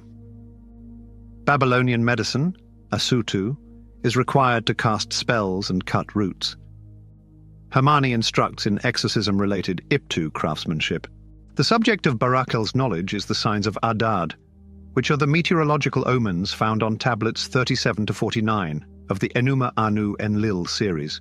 His moniker, God's Light, refers to these teachings. Shamsiel and Sahariel, two angels with unique names, instruct humanity on the signs of sin and signs of Shamash in the Book of Watchers, the first two substantial volumes of this celestial omen series. Kokabel's teaching on signs of the stars must be based on the planetary omens discussed in tablets 50 to 70 of Enuma Anu Enlil. The terrestrial omen series Umalu is more likely to be associated with the signs of the earth, as the angel Artikov instructed, than geomancy. This is the meaning of the name Artikov. Teaching such holy abilities to children and women would be disrespectful. In the Aramaic translation of the Book of Watchers, the Watchers teach sorcery and charms, with the second word being PT. In Daniel's work, the Akkadian translation of the technical term input is often PT. The 7 sages of Eridu are thought to have practiced sorcery in the Mesopotamian anti-witchcraft collection. In ancient Mesopotamia, they also practiced heinous debasement. According to the scant evidence available, a cuneiform scholar may have opted to endure a horrific royal retribution. The necessity of the colophons of tablets not to reveal their contents to the uninitiated shows the Mesopotamian scholars' genuine concern for security. Those observers who would reveal heavenly secrets to earthly women for sexual favors must be viewed as a humorous irony and a symptom of the aggressive attitude that Jewish philosophers developed toward their Mesopotamian counterparts. The accompanying catalogue adequately represents many crucial antediluvian Babylonian topics and is viewed as a pars pro toto of all significant Mesopotamian sciences. If the list had a separate genesis, it would be instructive to observe that it includes 7 names under the 7 prehistoric sages. The entire catalogue of angel names in one, Enoch 6.7, shows that. The chiefs are high angels responsible for the orderly functioning of heavenly and earthly phenomena. In heaven, not Uriel, but the angels responsible for the sun, moon, stars, shooting stars, thunder, and lightning. And on earth, the angels in charge of the sea and mountains. This resembles the Mesopotamian Apkallu, who ensures the proper operation of Jewish tradition, and holds divergent opinions about watchers. In other accounts, we describe their objectives and treat them more favorably. According to the Book of Jubilees, God initially dispatched the Watchers to Earth to instruct humanity in moral behavior and proper ritual. Some religions believe that God sent the Watchers to protect and guide society in a positive light. For example, the Neo-Babylonian tablet, YOS 19:110, describes a case in which a Beletir, most likely a scholar, revealed the contents of canonical books to members of a social class who were not permitted to know such information. If a temple-enslaved person entered Beletir's again and forced him to recite the tablet's passages, the king, according to the tablet, would punish him. In the Neo-Assyrian letter SAA 16:65, an unidentified authority expresses concern that a royal jeweler has illegally disclosed academic information to an unsuitable man. Given the shattered tablet, it is difficult to determine the measures taken against the goldsmith. Sibylline Oracles 1.87 to 103 describe the Watchers, the second-generation culture-bearers, as humans. Some depict them as educated and aristocratic, while others commend their innovations. To meet their needs, they gained diverse skills and fashioned objects. For example, one learned to use plows to cultivate the land, another studied carpentry, and another was interested in sailing, astronomy, bird divination, medicine, and magic. Different individuals constructed the thing that captured their attention. In Mesopotamian legend, Apkallu was a teacher from ancient times. Some Jewish stories about the Watchers include remnants of Babylonian myths and fragments of folklore that trace the story's origins. The now-lost Midrash Abkir is believed to contain one of the rarest versions of the Jewish medieval Midrash of Shemhazai and Azael. In this account of the fall of the angels, a human girl called Istahar maintains her virginity by heeding the angels' prohibitive advice. Like Estera from a Bodleian library text, Istahar draws inspiration from the Mesopotamian goddess Ishtar. The story's description of her climb and fall resembles the fabled ascent and fall of the goddess. What is Azazel? He instructed his pupils to confer with Rabbi Joseph.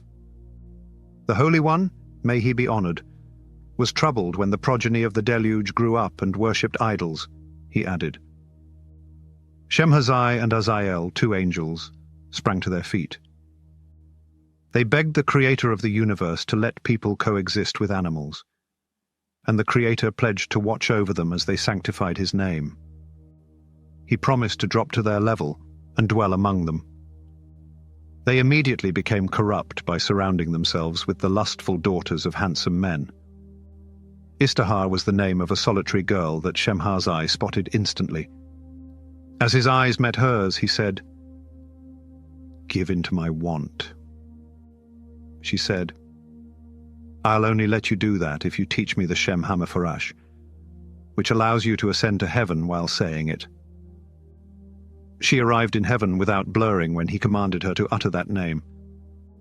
Blessed is he, the Holy One, who said, "Mark her with an X amid the 7 stars so she will be remembered forever." Different versions of the celestial ancestor myth mention other Mesopotamian relationships.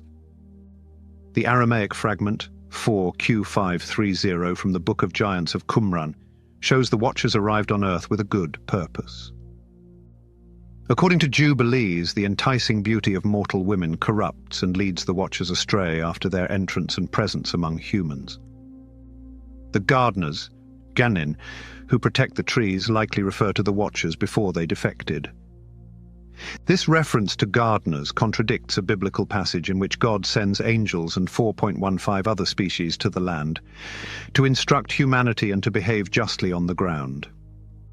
The fragment, from Qumran, "The gardeners were watering," may relate to the Watchers' prominent teaching role. The poem also mentions great branches spreading from the tree's roots, alluding to the giants' work. The garden's destruction, by water and floods, heralds the deluge. From a comparative perspective, comparing the Watchers to gardeners and their educational goals makes perfect sense.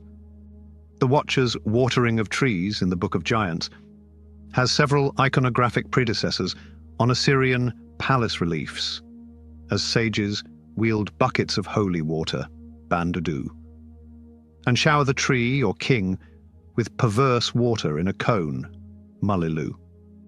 On Neo-Assyrian palace reliefs and seals, the legendary Apkallu is often represented with the Tree of Life as eagle-headed winged beasts, or as shaggy-clad men. The sacred Assyrian tree symbolized the heavenly order of the universe and the earthly administrator, the king. By pouring holy water into the tree, the sages transmitted their purity, kept cosmic equilibrium, and ensured the proper operation of the systems of heaven and earth. This is especially true because Jewish literature often establishes a connection between water and Torah. Reeves, 1992-96. In Mesopotamian writings, Apsu's water was also associated with knowledge. The picture of a sacred tree on the Neo-Assyrian palace reliefs also depicted court scholars at work. The phrase, "to keep the king's watch," Massart and Ari nature, which frequently appears in letters to the monarch, captures the essence of the role of Neo-Assyrian court scholars. The meaning of the word was to monitor it, the seed from before the flood and the misconduct of the watchers. In these writings, angels have the same responsibility of guarding the heavenly monarch as the Neo-Assyrian philosophers who study the monarch. The king's protective watching is evocative of a prophecy from 1 Esdras 14.23, which states that the holy angels in heaven never leave the great glory or the heavenly king.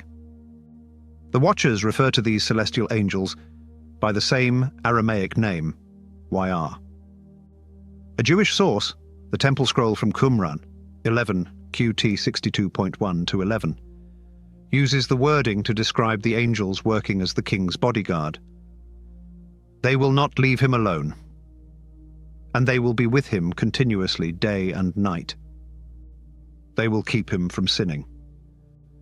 We use the idea that ancient Mesopotamian royal and other power goals were intentionally related to the first epochs. From Sennacherib to Ashurbanipal, the Assyrian emperors compared their families to those of the sage, Adapa. These Assyrian rulers were equivalent to Adapa in terms of knowledge, intelligence, and deeds. They also identified Adapa as Ashurbanipal's physical ancestor, who boasted of his mastery of complex literature, such as antediluvian inscriptions, and his military prowess and hunting skills. The Neo-Assyrians were known for their complex literature, including antediluvian inscriptions, as well as their military prowess and hunting abilities. Neo-Assyrian ideas were uncommon in Mesopotamia. In one of his inscriptions, the earlier Babylonian king Nebuchadnezzar I referred to his prehistoric ancestors. He named Enmeth, his ancestor from the time of the gods. Nebuchadnezzar, king of Babylon, distant scion of kingship, seed preserved from before the time when hunting skills were necessary but uncommon in Mesopotamia. The earlier Babylonian king Nebuchadnezzar referred to his prehistoric ancestors. Nebuchadnezzar identified Enmeduranki as his ancestor. Neo-Assyrian ideas were uncommon in Mesopotamia. In one of his inscriptions, the earlier Babylonian king Nebuchadnezzar the Swine referred to his prehistoric ancestors and named Enmeduranki as his ancestor.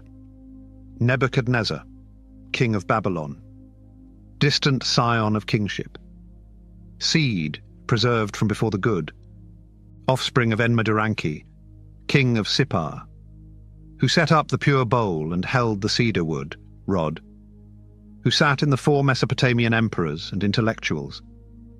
Claims of bodily ancestry and equality with primitive individuals were necessary. Jewish thought influenced this worldview. Being a seed preserved from before the deluge, according to the worldview of one Enoch, would imply descent from the Watchers.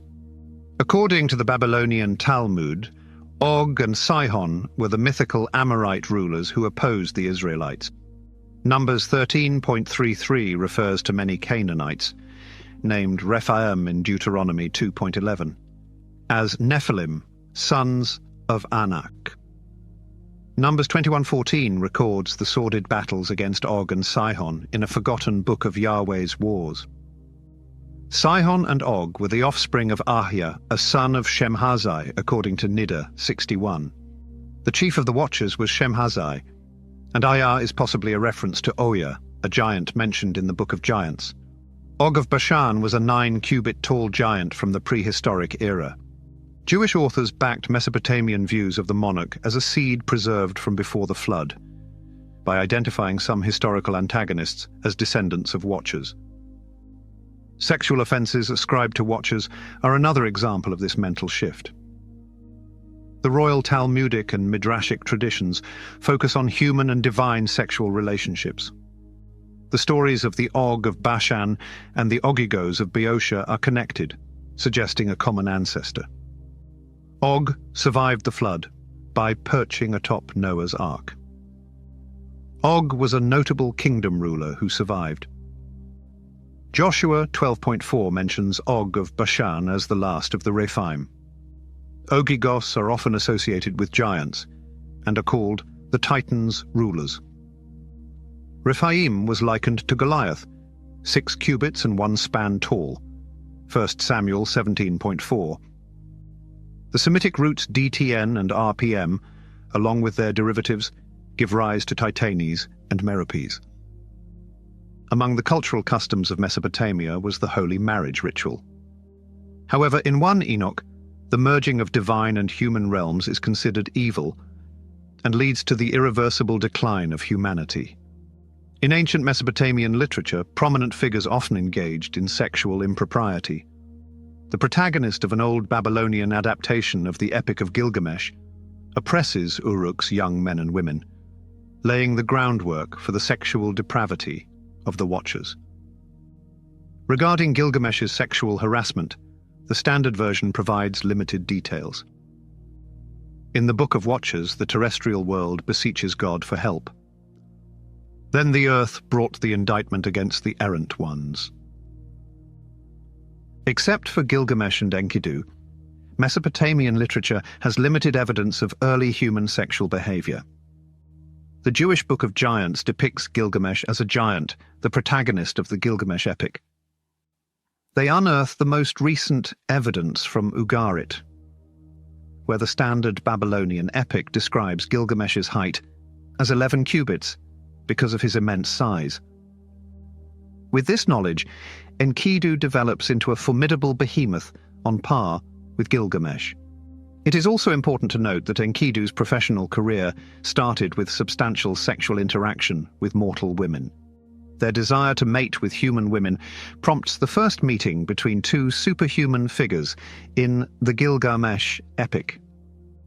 Most likely, Mesopotamian literature, which dehumanizes the characters, depicts the Watcher's sexual misdeeds. 11 cubits was his height, 4 cubits was the breadth of his breast, a triple cubit was his foot, half a rod was his leg, 6 cubits was the length of his stride, and cubits were the whiskers on his cheeks, according to the literature documenting Gilgamesh's physical attributes. The Watchers' mythos aim to deter sexual immorality. They do not feel that spectators are guilty of the sexual atrocities of humankind. The Watchers' sexuality had no etiological significance and only degraded them. The Watchers' blood drinking in 1 Esdras 7.5 would be considered the height of abomination and a violation of all life on earth by a Jew. There may be further options. Mesopotamian mythology portrays the Apkallus as demons. Mesopotamian literature often portrays Apkallus as evil, accusing them of offending the gods with their arrogance or engaging in witchcraft. In the Adapa story, for instance, the sage used a spell or curse to break the south wind's wing. There were few documented tales of the sage's horrible behavior. They were entirely oral. These few cases illustrate the importance of the story. The last portion of the text's translation accuses the post-Diluvian sages of several horrific crimes. Nungal Pirigaldim, King Enmerkar's wise advisor, Pirigal Nungal, a native of Kish, angered the god Ishkur, Adad, in heaven, preventing rain or growth in the kingdom for 3 years. Pirigalabzu caused the goddess Inin Ishtar to descend from heaven into the shrine. Consequently, the kingdom experienced a 3-year denial of rain and growth. Many verbs illustrate the giants' uncontrolled avarice as they pursue their interests. Identifying a religious historical connection to this issue is essential.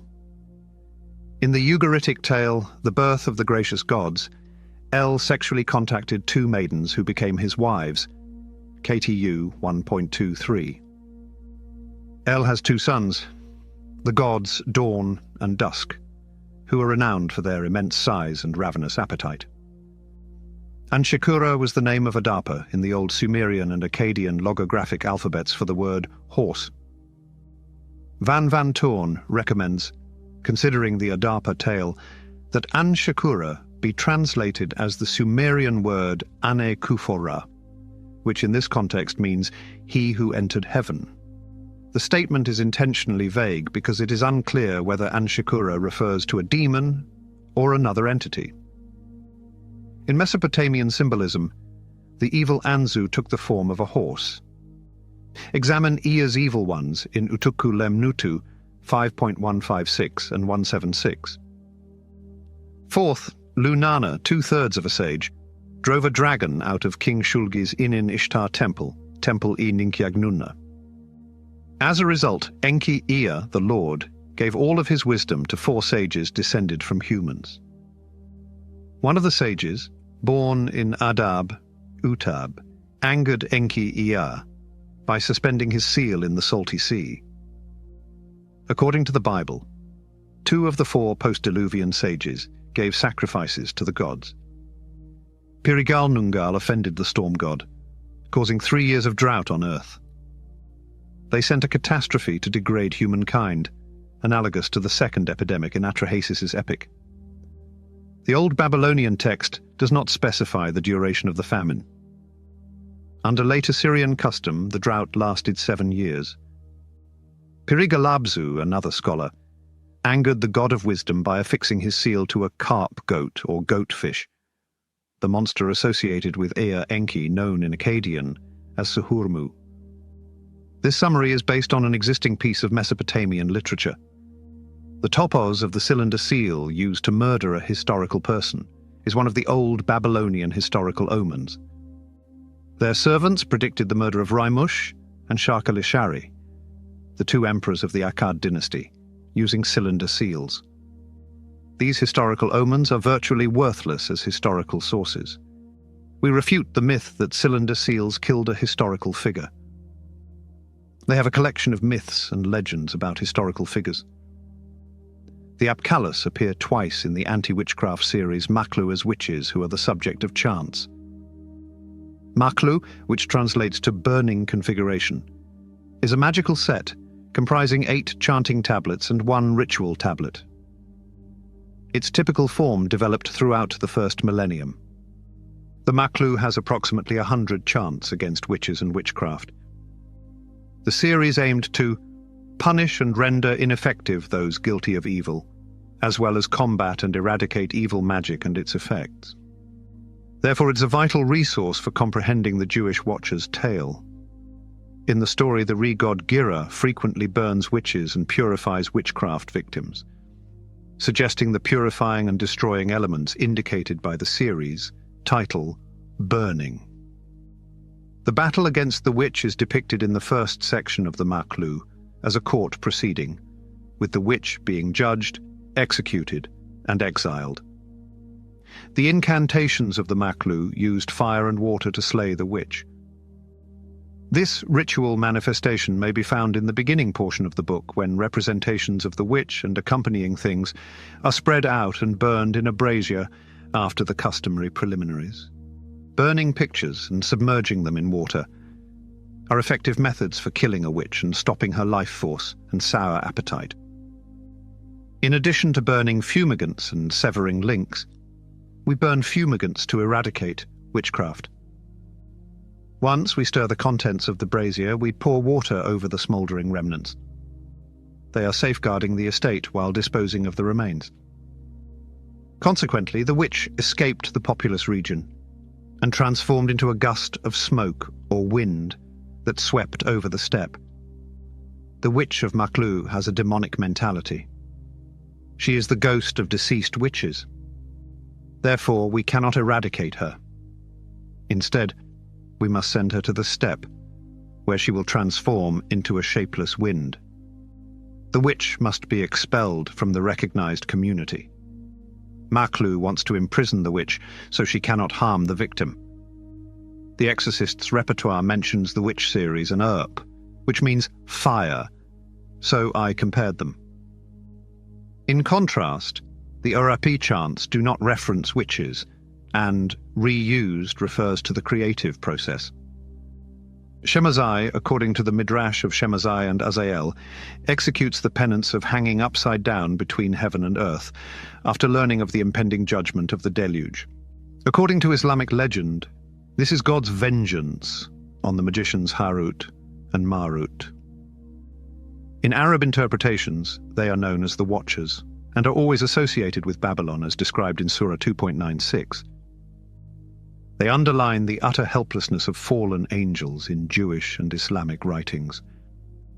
According to Al-Qazwini, the angels were chained and imprisoned in a pit in Babylon, awaiting their ultimate revenge at the end of the era. While stuck in limbo, they may transmit magic to anyone interested in the skill. Fire and water will humble you, since many of the series' titles have deep undertones. Gira, the re-god who serves as the sun god Shamash's powerful arm and source of lethal heat, is essential to the enchantments. Almost every chant in the series focuses on the burning of witches in various permutations and expansions. The rejected name for the river that eliminates witches is River, double D. Gira, the god of justice, sets fire to the witches, and the river drowns their representations, much as it did in real-world trials. In Apkallu 361-76, when the Apkallus appear as witches, we describe the sun deity as radiant, Namru. I am sacred radiance, and the river is clean. The APS von sages serve as my sorcerers. My witches are the celestial daughters of Anu. They continue to bewitch me, Apuni, but cannot overcome my body. They continue to charm me, but they cannot capture me. I hypnotize them and beat them. Like the river, my mountain has gotten purer, and my judgment has become brighter, like the radiance. May river and radiance want to overthrow my witch and warlock. May the proof of their witchcraft land on their faces and heads. Their cheeks should become bituminous black, and his case should be bowed. But I trust mine will turn out nicely. May they fade, disintegrate, and disappear forever. I've become as clean as my mountain's river. In a Babylonian ritual book that shows how a sick man gets better, gypsum and bitumen are put on the front door to represent the god Ninurta and the evil Asaku, whom Ninurta defeated. According to the ritual tablet, this spell was accompanied by a bitumen picture of the witch, 946, which created a magical link between the deceased river, died, and the essence of the purine. Babylonian esoteric literature associates bitumen with the lost river. It was believed that the wrong color of bitumen helped people in this setting see the sages of Apsu as witches. According to Schweimer, the objects of the phrase "they bewitch me" are neither the sages nor the daughters of Anu, but the witches are represented impersonally in this line. The new research may validate Abush's idea that sages perform the role of witches in this circumstance, but the case isn't easy to show. Sulfur, Kibertu, and Atu plant compounds substitute for toxic substances and water. Incantation. I embody the purest form of sulfur and the sacred essence of Atu. My witches are the celestial daughters of Anu, whereas my warlocks are Apsu sages. They could not defeat me while I was enchanted, but I could when I bewitched them. The speaker mentions standard components used in amulets and other protective rituals. Again, there is a linguistic connection between the sulfur substance, Kiburtu, and the Denai River, Did, since the latter was often believed to be created pseudo-etymologically from the two phrases Kibir Didi, riverbank. The Beat Maseri book similarly connects the Atiyu plant with sage purines, instructing ritualists to sprinkle the plant material before the pictures of the sages. Therefore, every feature of these Maklu passages supports the assumption that the Apkallus they include depicts demon witches. At other times, Maklu dispatches the 7 sages of Eridu to plot evil for the witches and oppose their witchcraft. In Maklu 8, 40-43, the sages and Ea defeat a witch by making her sick in ways more likely to work against her. In another text, Maklu 7:46, the sages expel evil spirits from the sufferer's body. According to BT, many mentions of Shach-like sages in Mesopotamian writings lead us to infer that they were created and lived in the APS. For example, in Maseri III's Brilliant Carps, the 7 sages were marine fish formed in a river, Perd. The legend frequently refers to the Lugal-A River. Similar instructions for the sage portraits can be found in Betimseri 3:8, which specifies that 7 images of carp sages, painted with gypsum and black paste, shall be drawn on the side wall of the bedroom. It was used in Mesopotamian rituals to get rid of evil from a person who was a witch or who had a lot of bad luck. Prayers were said during Namburbi ceremonies to counteract the effects of bad omens and mention the cleansing river, whose depths are said to be in Apsu. The underworld and the realm of Apsu are frequently mistaken for each other in Mesopotamian literature. The evidence suggests that the cause was a plain error, or the sporadic belief that Apsu was a netherworld host. In Mesopotamian writings, the river of the underworld, Hubur, and the river of Ea Enki, Apsu, are sometimes mixed or confused because they are connected to the same river. The Gilgamesh epic has a boatman named Ur-Anabi, who often travelled on the waters of death. People usually translate his name as man of the god Ea, due to the association of many bodies of water with death and the underworld. In the classic Shamash song, the sun god gives judgment at the underworld Hubur River after falling into the Apsu. Shamash was described in detail as a sun god who made decisions in the afterlife. The mythological figures Apsu and Hubur represent chaotic waters that continuously threaten the universe and define the limits of human existence. Various Mesopotamian birth incantations depict a birth boat that transports the infant over the waters. Consequently, the streams of life and death were not always distinct, occasionally occupying the same location on an idealized world map. The Hubur River is at the entrance to the underworld. In contrast, the creation epic, Patikat Karma, describes the primordial sea Tiamat as Mother Hubur, she who generates all things. The demon army of Tiamat developed because of her riverine form. See, for instance, a reference to the bad ones of Ea who live in Apsu, where the repercussions of witchcraft are seen similarly to ominous portents. The opening line of the Purifying River's prayer in Namburbi rites also refers to the feminine river as the creatress of all things, Banat Kala. The prayers then describe the cosmic beginnings of the river. According to one account, Ea, king of the Apsu, built his home inside you, and when the great gods excavated your bed, they placed prosperity along its banks. The creation epic displays similar Mesopotamian cosmic conceptions when Ea establishes his rest chamber following Apsu's slaughter. Marduk is born in Apsu's creation epic at 80.46, the sage of the gods, Apkallu. Because evil beings were also believed to have their origins in the depths of the holy river, The fact that Apkallus are born and typically live in Apsu does not prove that they are entirely sound. The Mesopotamian legend of the deity Tishpak slaying the dragon Labu refers to the monster as the children of the river, Rihut Nuri.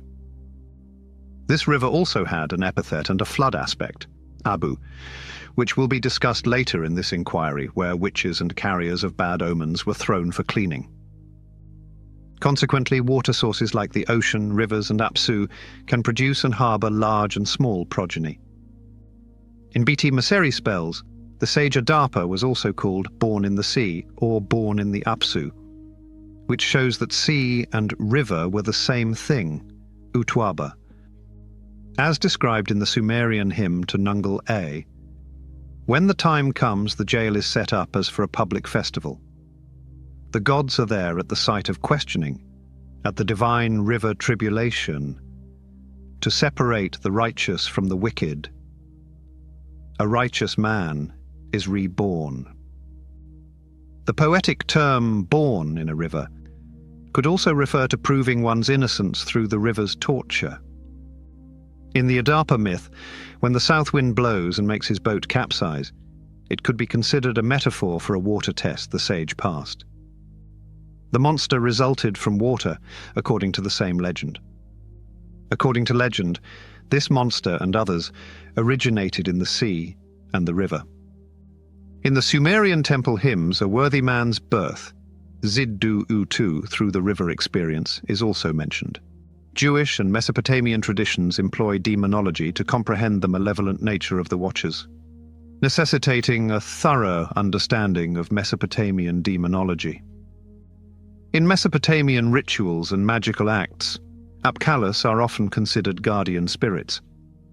Art and culture depict the mythical sages as distinct composite entities. The ceremonial literature includes references to 3 groups of 7 sages, one of the hybrid fish humans, one of the hybrid bird humans, one of the humanoid-like creatures. Several giants in the Jewish Book of Giants are various sorts of birdmen. In the Qumran fragment 4Q530 verse 4, Mahaway has wings and travels across the sky. Given that the Persian version alludes to a task being performed in their nest, Ohia and Haya may have also been birdmen. It has been proposed that Azazel from the Book of Giants has human and goat characteristics. The Nal-ending I in names such as Gulgiamai, Gilgamesh, and HWBB, Humbaba, may be a play on the Hebrew letter man, to symbolize the somewhat human nature of these characters. In addition, several Manichaean book fragments refer to the giants as demons, using the Middle Persian and Sogdian languages Daiwan and Daiwut, respectively. In Mesopotamian mythology, Humbaba is a malevolent creature who rules over other demons. He oversees Lebanon's cedar forest. His home in the Cedar Mountains is another Watcher stronghold. According to 1N 13.9, the repentant Watchers and their descendants gathered in Ubal Seyael, a location between Lebanon and Senia. Abilene is probably known as Ubal Seyael, whereas Hermon is Senia. The identification of Cedar Mountain as Hermon and Lebanon in an old Babylonian section of the Gilgamesh epic is a peculiar identity coincidence. The Kassite dynasty developed the iconographic style, while the earliest sages originated in Mesopotamia in the 3rd millennium BC. The other 2 categories are known as sages, and Assyrian iconography appropriated them from a foreign source. All 3 types of sages in magic handle cleansing and exorcism. These verses identify Enoch as an apostle.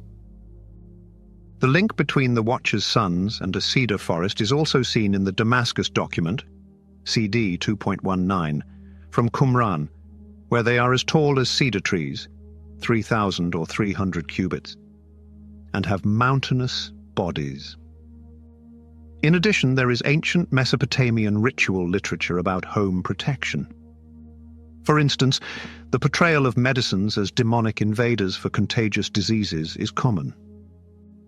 Literature recounts the prophylactic Apkallus and wooden or clay monster sculptures placed at the entrances and corners of the dwelling. Among the sculptures that the scriptures instruct us to create are the Apkallu figures. They function as apotropaic guards against protruding evil and are buried in strategic locations around the home as protective deposits. To increase the magical protection of Neo-Assyrian palaces, the same protecting spirit groups were depicted in relief on the walls and, occasionally, as freestanding sculptures composed of precious metals and stones.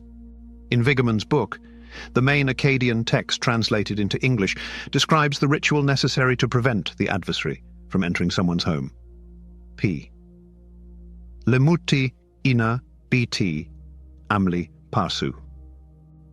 On the first day of the ceremony, 7 prophylactic Muapkala statues are carved from cornel, eru, wood.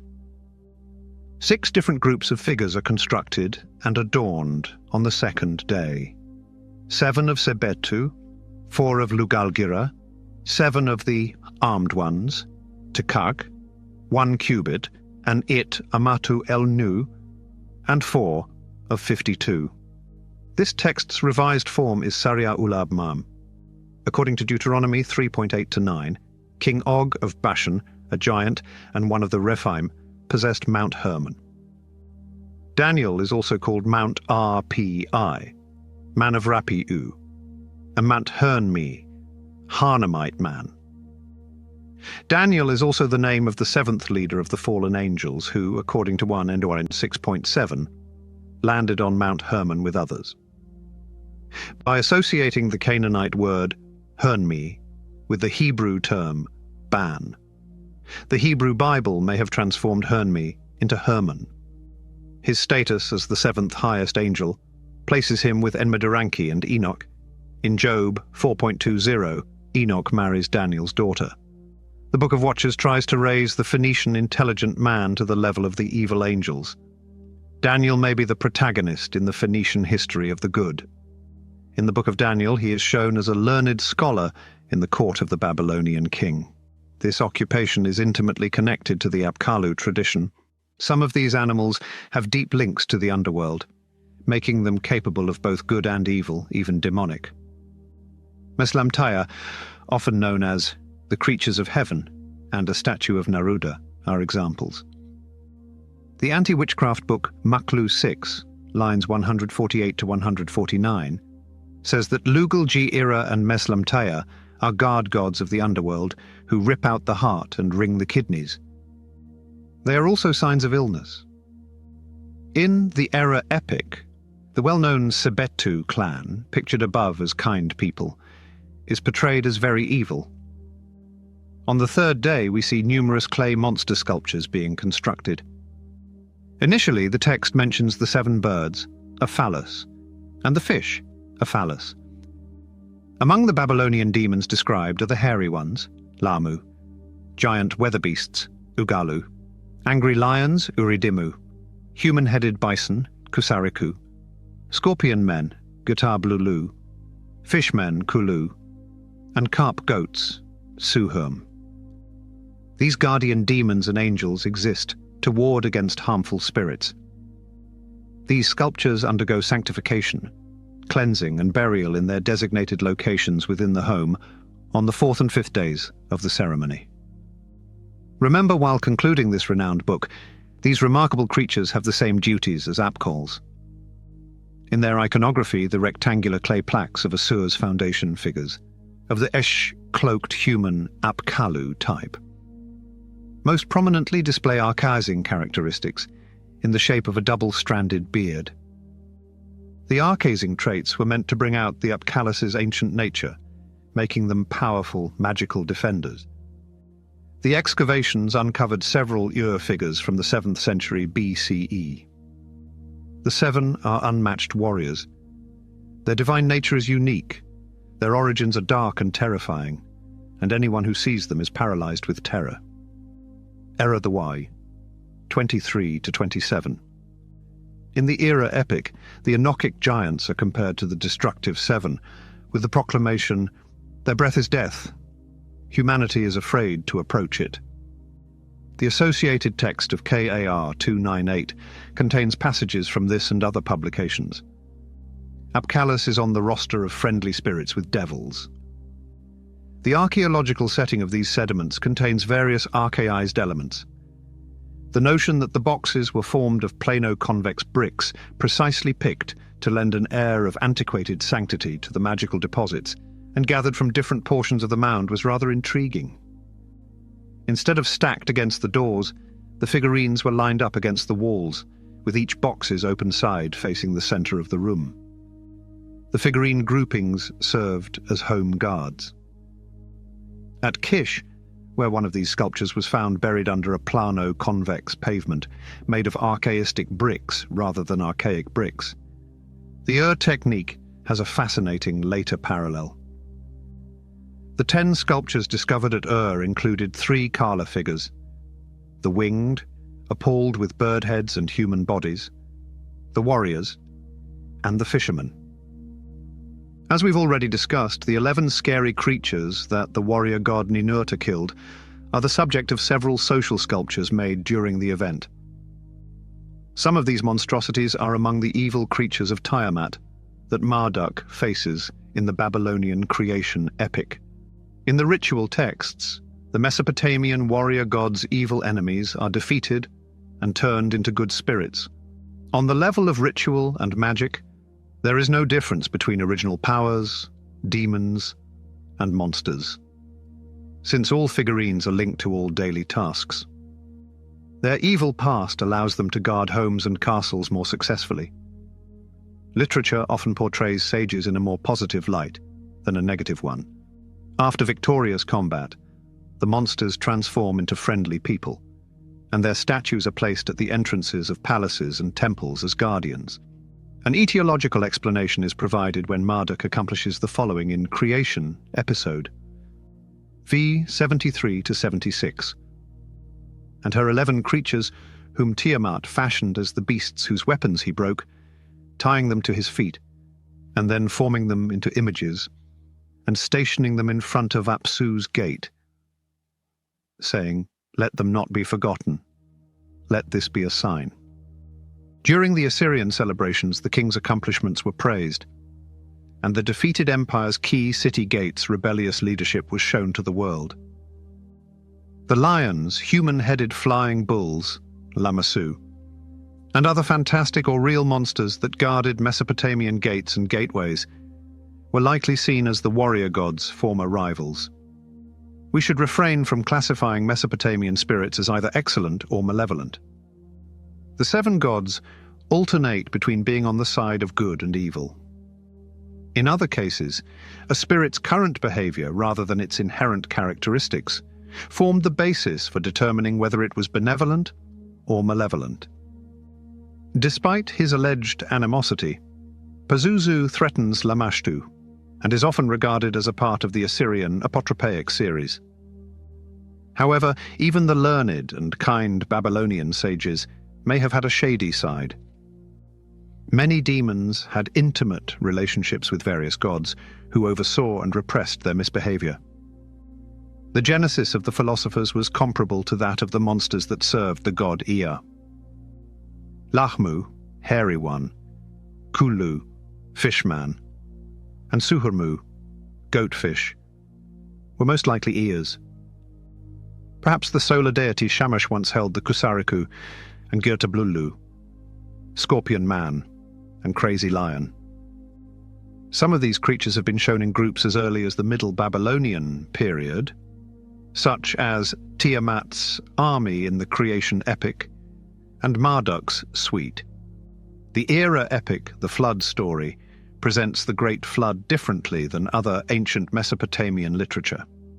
In this book, the mythology that belongs to Enlil and is most thoroughly explored in the account of Atrahasis is attributed to Marduk as the source of the flood. In contrast to Atrahasis, the Era epic depicts Marduk as the governing deity, with Era, not Enlil, contesting his authority.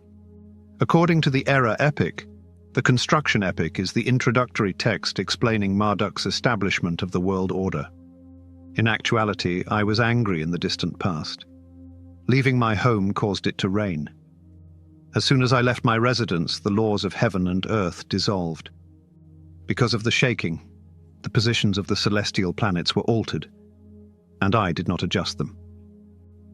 The yield of the furrow dropped due to the subterranean vibrations, making it harder to use. Because of the disintegration of heaven and earth, subsurface water dropped, and surface water retreated. When I searched again, it took more work to locate Marduk, who had constructed a new dwelling for himself after the flood while humankind tried to survive. However, the flood destroyed his expensive clothes, Ukutu.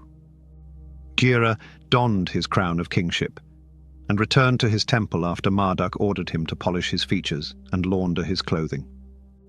In I 147 to 148, Marduk recalls his actions during the flood. I sent artisans to Apsu and forbade them to ascend. I moved the MSU tree and the Elmo stone without my knowledge. During the flood, Marduk destroyed the sages, just as God punished the Watchers with the flood. It is speculative to suppose that the philosophers were moved to Apsu because they disobeyed Marduk's vague commands. Another thing that the era epic and Jewish mythology have in common is their talk about the flood and what happened after it. The Qumran fragment 4, Q530, refers to the Watchers as gardeners.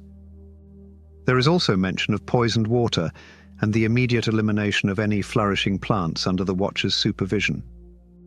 In this symbolic dream, the gardeners converse with Watchers and trees as giants. According to Cad E 107, I altered the place where the mistress-bearing Elmo grew and did not show anybody the stones. According to the article, the sages were delivered for good to the Apsu during the flood, and may have been denied access to the mess tree, the flesh of the gods, which provided them with the unique material to create divine and kingly statues, as well as knowledge, skill, and longevity. But it was hidden from them and all future mortals forever when Marduk cast it into the deep. The fire consumed all the water. Kalmai Wanwa Del Kubakul. Re too perished in the flood, according to the Babylonian Gilgamesh Epic 11, 104 to 105. The Watchers' original job was to pass on culture, but they turned evil, which led to the water and fire flood destroying them. He recounts a garden and a 3-branch tree that escaped the catastrophe. He is almost certainly a literary witness to the same or several dreams. 6Q8-2.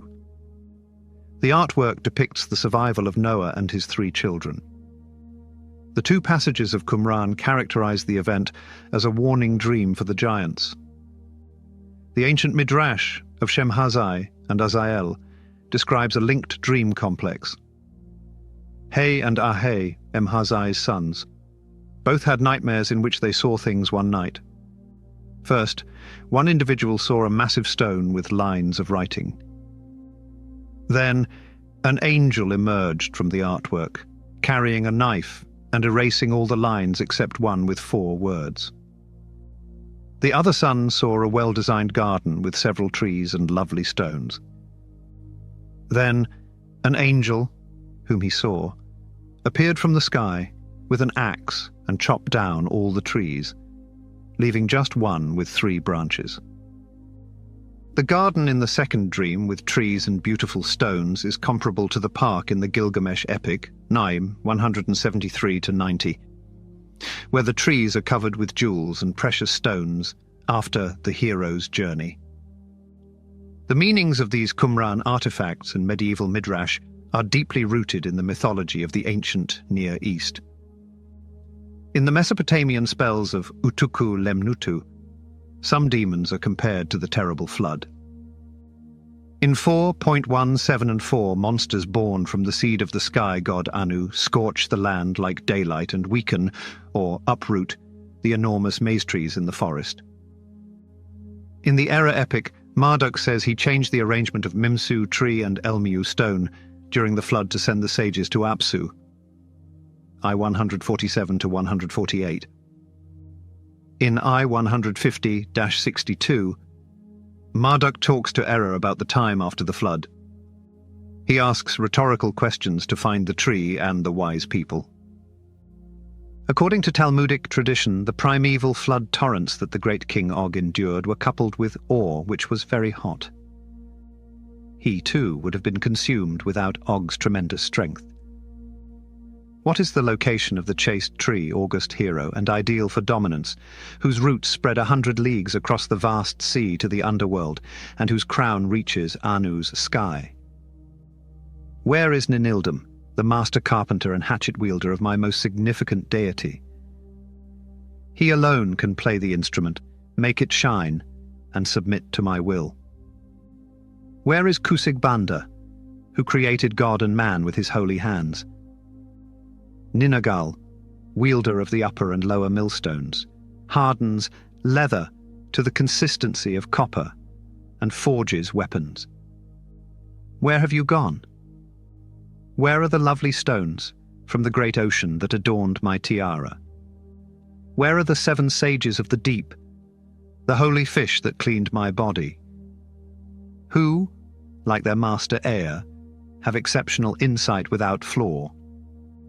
The Error epic claims that a flood punished the Mesopotamian Apkallu, similarly to how it punished the Watchers. The flood and retribution were the last punishments for the fallen angels, according to 1 Enoch.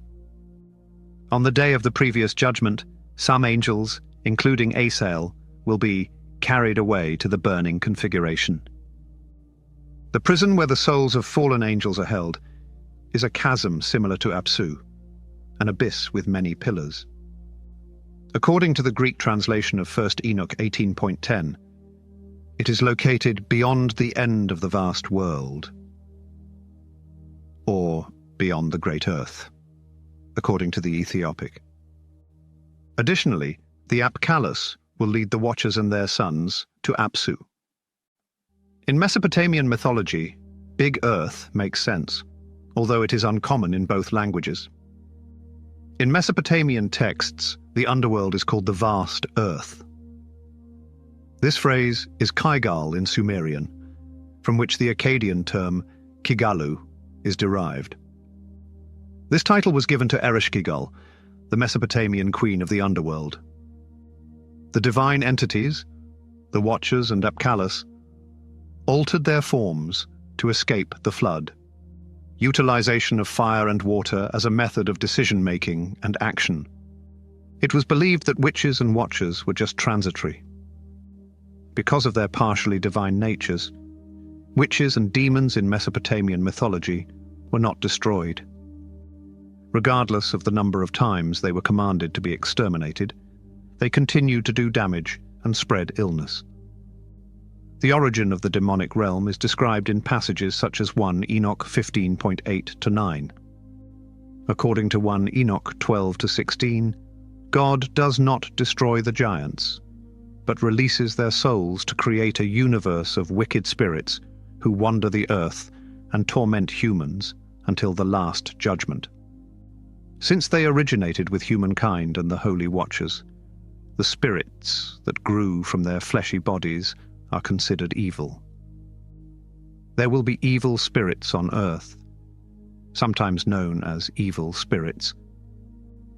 The flood momentarily weakened the destructive power of the Watchers and their sons. The Watchers had already released their immortal, evil-natured essence. As a result, it wasn't simple to extinguish. This notion mirrors the Mesopotamian practice of evaluating and neutralizing witches, witchcraft, and bad omens, by burning and submerging their representations in a ritual of divine judgment. The ceremonial section of B.T. Maseri cites the names of all pre- and post-Diluvian Apkallu and commands the NAL to throw their models into the river, presumably symbolizing their experience. Remove them and address them as the ritual directs. Ea has made you. Ea has absolved you. In 1 and 15.11-12, the spirits of giants are said to lead people astray, cause violence, make the land barren, attack, fight, throw the earth down, and bring diseases. Because of their origin, these spirits will rise against the sons and daughters of men and women. They do not consume food, therefore they attack and get thirsty when they do. Whoever produced the earthquake also invented the antidote, Nambu. In these formal settings, the river is linked to the flood, a punishment that kills the wrong people. As part of rituals to rid the world of witchcraft and bad omens, this idea of food comes up in several prayers to the purifying river. These prayers relate the river to the food, or say that the great gods gave the food to the river. You evaluate each individual situation. Accept the wickedness of my magic, O mighty river, and let your channel absorb all my sins. Your waterways are upright. River, send these waters to your depths, Apsu. I pray that no evil will approach me or my home, capture it or defeat me. May I remain well so I can express my gratitude. As part of the rite, the celestial court, formed of the divine trinity, Ea, Shamash, and Asaluhi, casts witches and bad omen bearers into the river as symbols of judgment. According to the second clause of the Hammurabi Code, anybody convicted of witchcraft without sufficient evidence shall have the divine river experience. The river ordeal used in rituals would defeat him, proving his involvement in witchcraft.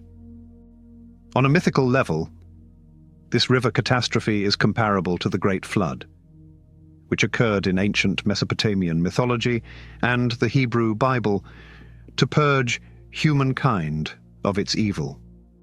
Enoch thinks the Watcher's unauthorized disclosure of heavenly secrets was the source of sin. The Jewish idea of the Watchers derives from the Mesopotamian view of the beginning of evil. In the Greek and Semitic faiths, it was believed that both good and evil demons descended from the first human generations. Hesiod wrote in Works and Days, 110-27, that the daimons originated in the first golden age of humankind.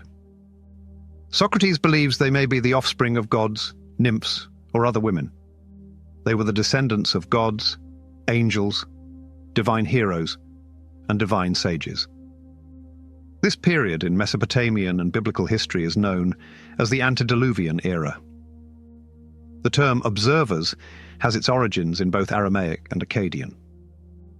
The Akkadian word masaru, which referred to specialized guards for gates, doors, walls, and other structures and heavenly guardians, and their representations in homes and temples, must have been rendered into Aramaic as watchers, YR. In Hebrew and Syriac, the verbal root YR means to be awake. R is an acronym for to be awake and observe. Consequently, the Aramaic phrase implies one who is aware. Irin, which may apply positively or negatively to all angels, was developed to denote celestial creatures. Iru is the Akkadian word meaning awareness. Denning Bowler says that the form Apkallu is connected with the mysteries that lie in the depths, and that its never-closing, ever-observant eyes afford it omniscience. The notion that heavenly guards never sleep originated in the Hebrew Bible and even more ancient literature in the region where Aramaic supplanted Akkadian. Ka 58 contains the hymn to Nusku, the dream ritual, and an invocation to the dream deity Anzagar. From line 12 onward, the tablet's reverse includes a plea to the personified watchers of the night, offering them some authority over human life. May the night bring me a dream, and let me sing your praises throughout the evening, midnight, and morning watches. O Anzagar, Anzagar, the messenger of Prince Marduk who conveys dreams to humanity. O nightfall, the majesty of the night. O the three watches of the night. Awake, attentive, vigilant, and non-sleeping. You shall judge the sharp and the asleep, carry out your duties, and keep vigil until the morning watch. Almost certainly this prayer was also included in the Bati Maseri series. Ashur's holy text, KAR 298, outlines the construction. Look up Masaru in CAD. S. Pyro relates watchers, Irin, to the Akkadian term baru, employed in divination to interpret omens from the liver of a sacrificed animal. Additionally, the phrase may mean to remain sleepless and to watch over. The Aramaic word might have had several Akkadian predecessors. Assyriology eagerly expects to publish the next volume of Professor R. Borger's BTM Seri series. Until the edition is published, it cannot be declared with the assurance that the whole of KAR 58 belongs to this series. Unfortunately, the surviving cuneiform tablets do not contain the entire incantation. Many apotropaic Apkallu figures try to copy the first part of the mysterious spell Atunu Salm Apkal Masar. They address this prayer to the Apkallus figurines known as Watchers, buried as guards beneath structures. Their burials may have helped people recognize them as fallen angels. In the Hebrew Bible, Nephilim also refers to the fallen state of heroes who are dead and may be buried when the events are recounted. In Mesopotamian mythology, the Apkallu sages were faithful watchers. Their well-documented affiliation with demons and other horrible beings makes them the most credible candidates for the Jewish watchers' ancestors and beginnings. Finally, the study's results were stated in the introduction's evaluation of the reasons. First, many Mesopotamian myths and beliefs about Apkallus served as the basis for the legend of the Watchers and their enormous offspring. Second, in some portions or levels of Mesopotamian mythology and ceremonial ceremonies, sages were potentially dangerous and malicious, leading Jewish writers to create parodies based on them. Third, there is a unique structural relationship between the antediluvian Apkallus and the Watchers on the one hand, and the post-diluvian sages and the giants, the Watchers' offspring, on the other, which is not emphasized directly in the current research. Fourth, the second and third groups were just 2/3 or 50% divine. But the first and second groups were utterly religious. It would be absurd to expect unanimity in a situation that would one day become legendary. Finally, although Jewish writers took inspiration from Mesopotamian literature, they did so creatively and polemically, including concepts and facts not present in the source work. The study's most significant finding is that only internal Jewish disagreements with outside participation can create the story of the Watchers. Because of the Mesopotamian belief that Apkallus were the ancestors of present kings, priests, and academics, the Book of Watchers may have exploited the concept of evil watchers to disparage Jerusalem's religion. The clergy and the institution. If some historians contend that the Book of Watchers was composed to critique the Zadokite priesthood and official worship in Jerusalem, one must ask how Babylonianized the so-called Zadokites may have been during the early Second Temple era. The Book of Watchers, which similarly portrays Daniel as a scholar in the court of the Babylonian king, is a piece of Jewish polemical literature. As a result, the date of creation of the Book of Watchers may lie within the same time frame as the Book of Daniel. However, the oral histories of the Watchers may be far older than this literature. The Watchers' oral tradition must have begun when Jewish culture was under the significant influence of Babylonian culture. The Babylonian exile is a prime example of such a time. John linked the 7 stars to the 7 angels in Revelation 1:20. In Jewish tradition, angels were also called stars, Judges 5:20, Job 38:7. When John described his vision of the 5th trumpet in Revelation 9:1, the fallen star in Revelation 8:10 was a celestial body, but in Revelation 9:1, the fallen star is now an angel. People have different ideas about whether this star is a demon whose fall means being kicked out of heaven, or an angel whose fall means coming down from heaven. The academic community is split into 2 camps: Satan or another demon. The phrase "fell to earth from the sky" could mean that the star lost favor with God, similar to how the devil and his angels were sent to earth in Revelation 12:7-9. In Isaiah 14:12, the king of Babylon, like the morning star fallen from heaven, is vulnerable to God's wrath. The disciples of Jesus saw Satan fall like lightning from heaven, Luke 10:18.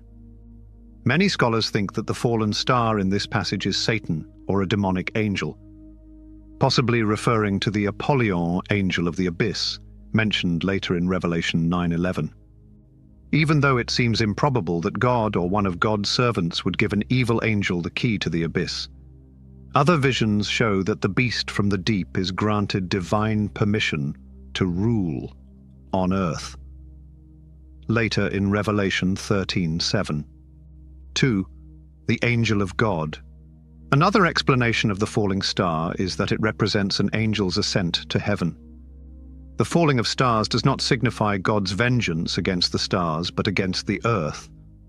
Recall Revelation 6:13, 8:10. As the angel descended with the key to the bottomless pit, later in Revelation 21, he was from God. Sure, the angel here opens the abyss to unleash demonic plagues. And yes, the angel, later in Revelation 21, shuts the abyss to imprison Satan. Yet God is the driving force behind both events. Because the first angel unlocks the chasm from the outside, while the second angel is king of the locusts inside the abyss. Academics who adhere to this second reading say that the angel holding the key here is unlikely to be the demonic angel known as Apollyon, later in verse 11.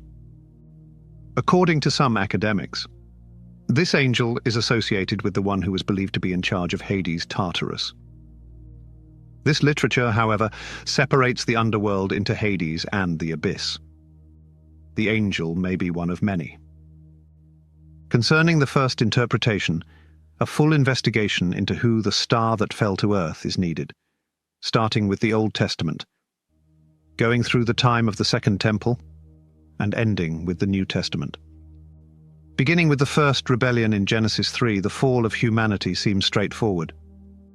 The paragraph presents several interpretive difficulties. When the snake spoke to Eve, why did she not recoil? An ancient reader would not have expected Eve's anxiety. She was chatting with a celestial being since she was in Eden, the home of God and his heavenly council. There are several examples of animal communication in ancient Near Eastern cultures. Such terminology is linked to the gods or direct divine action. No Egyptian, for example, would have believed that the animals they saw daily could talk. When the gods were present, things were different. Tales often used animals to represent heavenly presences. Therefore, the purpose of Genesis 3 is not to tell us about ancient biology. In contrast, it shows that 1. An all-powerful God created the world and 2. You are a part of that universe. 3. His ambassadors are unique people. He called Eden home. 4th, an extraterrestrial host joined him. 5. One of these celestial guests was upset with God's choice to create humans and grant them authority. The snake was thus not an animal. In addition, the snake is identified as a supernatural being in the New Testament, 2 Corinthians 11:3-14, 1 Thessalonians 3-5. All of this suggests how humankind survived a cosmic disaster. Here is the whole context. In Genesis 3, Isaiah 14, and Ezekiel 28, people talk about the celestial council who is on it, where it is, and a religious uprising. Each of these sentences is like a member of the heavenly board who turned against God and was then kicked out. God opens Ezekiel 28 by rebuking Tyre's commander-in-chief, V2. God accuses him of being arrogant because he believes himself to be a god sitting on God's throne in the sea or in the divine council.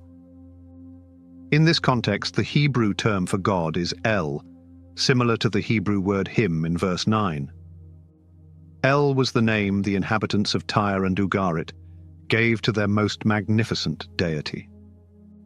In the writings of the Phoenician religion, El, also known as Elyon or Most High, was the head of a celestial council and regarded as the creator. People acquainted with El would find it absurd if Tyre's commander-in-chief believed he was fit to rule in El's place, or to become a god in the celestial council. This upset biblical authors, since, according to Genesis 14:22, only God is Elyon. God responds by praising this commander-in-chief's extraordinary intelligence, but also reminding him he is not the Most High, Vitoria 2-9. Then God adds, "You must die at the hands of strangers, an appropriate end for the uncircumcised." 4:10. As Tyre's commander-in-chief was an uncircumcised Gentile, Israel's uncircumcised warrior king enemies find themselves in the underground realm of the dead. Ezekiel 32:21, 24-30, 32. Isaiah 14:9. Here are buried the Rephaim semi-divine giants who perished. Consequently, God commands Ezekiel to cry for Tyre's commander-in-chief, whose hubris caused him to plummet to the ground, and even under the earth, from Viva 12-13. You were my inspiration, the summit of knowledge and beauty without flaw. You were once in Eden, God's created paradise. You adorned yourself with ruby, topaz, diamond, beryl, onyx, jasper, sapphire, turquoise, and carbuncle, among other precious stones. Your engravings and settings were both crafted from gold. Your very first day of life saw them prepared. Remember that the commander-in-chief of Tyre was in Tyre, not Eden. So even though Ezekiel 28 is about Tyre's commander-in-chief, depicting his vanity, downfall, and starting condition, he uses an ancient tale of a fall in Eden. John of Damascus said in the 7th century, "One of the divine forces, the leader of one army, had no trace of evil in him from the hands of his creator. On the contrary, he was made for good. Finally, however, he decided to turn from good to evil of his own free will, and, with the help of insanity, took up arms against his Lord God." Tertullian writes in the 2nd century, "The Ezekiel prophecy clarifies that this angel was both kind and malicious on purpose," because he refers to Satan as the ruler of Tyre in that passage. According to Jerome, after being reared in a paradise of bliss as one of the 12 precious stones and then being injured and cast down to hell from the hill of God, he fell to his death. 4th century. Some historians have differing views on this approach, saying that the focus on Tyre and Babylonian rulers in Isaiah 14 and Ezekiel 28 needs to explain the divine uprising in Genesis 3. The decline of these two rulers parallels Adam's transgression. Adam becomes the primary focus of these two prophets' portrayals of hubris and the fall. Therefore, these texts need to help us comprehend the divine rebellion in Eden in this context. Alternatively, Isaiah 14 and Ezekiel 28 picture a human king so eager to conquer God that he thinks himself a god. Adam's departure from Eden and loss of immortality reflect this reality rather than the serpent's banishment to the underworld. Others argue Adam was the king of Eden and was revered as divine as God's representation on earth. Thus, the king of Tyre, a metaphor for Adam, transgressed by desiring a higher status and being considered a deity who presides over the heavenly council. This notion, however, requires that ancient Israel thought its rulers to be divine, which is a problematic argument owing to internal interpretation issues. This issue stems from the discrepancies in interpretation between the Masoretic text, MT, and the Septuagint, LXX, in Ezekiel 28:11-19. In the MT, the LXX translator clarified many complex Hebrew grammatical concepts. If we rely on the LXX instead of the MT, Adam is mentioned in Ezekiel 28. As a result, 3 interpretations of Ezekiel 28 exist, with variances highlighted in bold. MT vowels are combined with Masoretic consonants. Replace the Masoretic vowels with MT consonants. Check the 70 to see if the translator used a different Hebrew text than the MT, or could have done an excellent job of translating the text. The 70 interpretation poses more than just grammatical issues.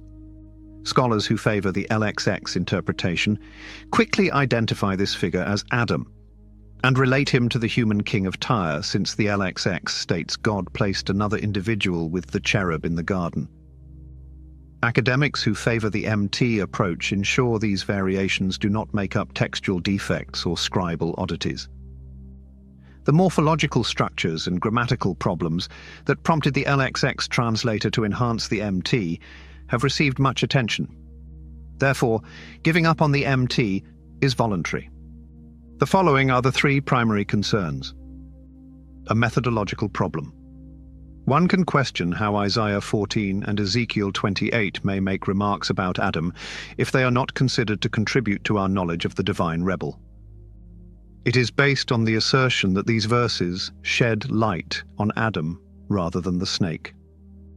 The ontological assumptions of Adam, in contrast to how the passages in Isaiah 14 and Ezekiel 28 are worded, Adam is never depicted as a member of the heavenly council or as aspiring to be El. There is no sign that Adam believed himself to be God. Adam, described as a divine ruler, is incomparable to the human monarchs shown in Isaiah 14 and Ezekiel 28. Eating from the tree would convert Adam and Eve into godlike beings, Genesis 3:5. Consequently, they were not gods, since they were like gods in one respect after eating, namely, knowing good and evil, Genesis 3:22. This comment does not imply divinity. Therefore, although they were not gods, they were like the celestial creatures of Eden's council of gods. Being like a supernatural creature in a novel manner does not always mean being gods on an ontological level. Assumptions about Adam's offense, Isaiah 14:13 through 14, Ezekiel 28:2 and 6. In Genesis 3, Adam did not display such arrogance and pride as to assume the role of a celestial monarch and head the council of gods. In addition, there is no evidence that Eden continued to exist as a distinct location on earth after Adam and Eve were expelled from the divine presence, or that God stayed there after the fall. Therefore, we never portray Adam's sin as rebellion. Instead, he consumes some fruit in response to Eve's delight. There is no sign that he saw himself as divine or sought membership in the heavenly council. The reader must determine whether he has this notion in his head. If scholars want Ezekiel 28 to depict Adam, the snake is the most famous alternative. The Holy Council expelled this astral creature. How is the snake represented in Ezekiel 28? Please note, God owned Eden, or paradise, where the king of Tyre dwelt, Vespadimundra. He symbolized ideal beauty, since he used expensive stones as clothing. This statement contains an imaginative or mythical element. Adam and Eve served the archetypal role of high priests for God's heavenly council in Eden, because of their birth into this human civilization. Again, people who believe Adam is accurate say his attire is a natural tunic covered with jewels, like the ones on the high priest's breastplate. Exodus 28:17 through 20, 39, 10 through 13. Adam is thus the priest-king of Eden. However, this is right. Since Adam and Eve were instructed to be prolific, multiply, fill the world and dominate it, Genesis 1:28, and because anthropological data shows that humans first arrived in Northeast Africa around 150,000 years ago, humanity is referred to as pre-Adam. God's location in Genesis 2 is the confluence of the four rivers, Pishon, Gihon, Tigris, and Euphrates, with the Persian Gulf, about 70,000 years ago. This is a good comparison, because the New Testament says that Jesus is the second Adam and the priest-king. Scholars believe that the arrogance of the king of Tyre contrasts with the rebellious Adam, not the snake. Everything about him is plausible until we read Ezekiel 28:14 through 17, which describes him. Adam was anointed by an angel. Did Adam behave with hostility? The kings cast Adam down. These are essential issues that must be resolved. The last challenge to the Adam perspective is in Ezekiel 28:12, which states, "You were my model, my exemplar of flawless intelligence and exquisite beauty." The issue is that the Hebrew word for model is OTM. Although it is a participle, not a noun, it means sealer. The use of the pronoun you is noteworthy. In addition, because this sealer is characterized as possessing full knowledge and flawless beauty, an intelligent person was intended. The morning star presented to Thyatira was a religious metaphor. Recall Revelation 2:28. Additionally, the precious stones, Ezekiel 28:13, that characterize the look of the sealer must be noticed. These stones have a similar characteristic. They are reflective. Ezekiel 1:4-7, 27-28, 10:19-20, and Daniel 10:6 all refer to the brilliance of supernatural beings or presences. The cherub in Eden is a striking presence that shows God. Second Temple writers identified these passages with God's mystical mountain dwelling and divine counsel, since God pushes man out of Eden from the center of the hot stones. The Enochian text of the Second Temple draws our attention to an area that radiates brightness day and night. 7 rocky mountains were nearby, 3 to the east and 3 to the south. One was made from multicolored stone, another from pearl, and the last from jasper from the east. There was a building constructed of flame-colored stone to their south. The throne was topped with lapis lazuli, and its center, like God's throne, touched the heavens. A fire was also burning. Beyond these mountains is the expansive boundary of the earth, where the sky ends. I saw a large space between the heavenly fire pillars, and as they fell, I saw an unlimited number of fire pillars that were both tall and deep, and he showed me mountains of interminable flames. I proceeded beyond them and came across 7 gorgeous mountains, each with exquisitely beautiful stones. All the mountains were beautiful, majestic, and awe-inspiring. 3 to the east were piled over, while 3 to the south were stacked atop one another, divided by deep rocky ravines. The 7th mountain dominated them like a throne in their midst. Additionally, there was aromatic flora all around it. There was a tree among them that I had never smelled before, and it had a distinct aroma. Its leaves, flowers, and tree never wilted, and it smelled more fragrant than any spice. Its fruit is wonderful, like dates from palm trees. I said, "How beautiful and aromatic this tree is, not to mention its magnificent foliage and flowers." "Enoch, why do you ask? And why do you wonder at the fragrance of this tree?" questioned one of the holy angels accompanying Michael and me. "What motivates you to seek the truth?" I fired back.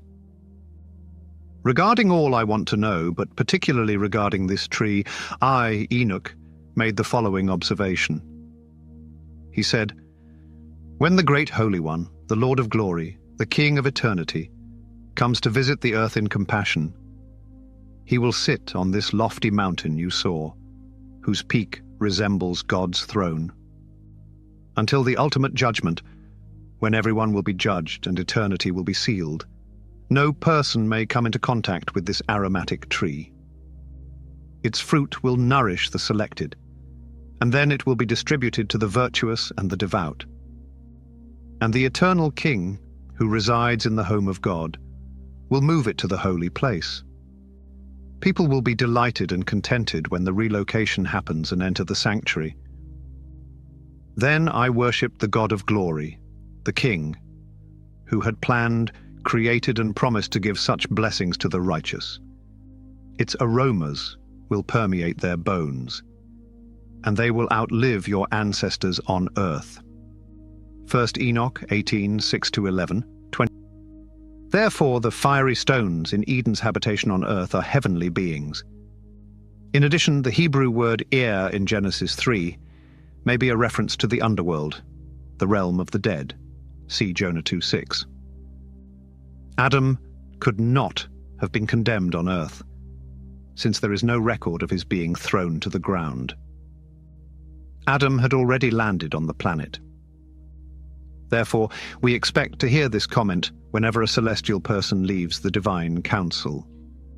The Hebrew word OTM, translated as model in Ezekiel 28:12, may also be translated as serpent, which adds to the intrigue.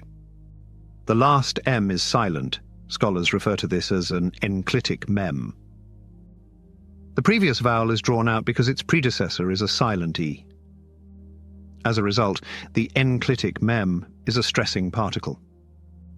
The absence of the M could result in the phrase being rendered as snake.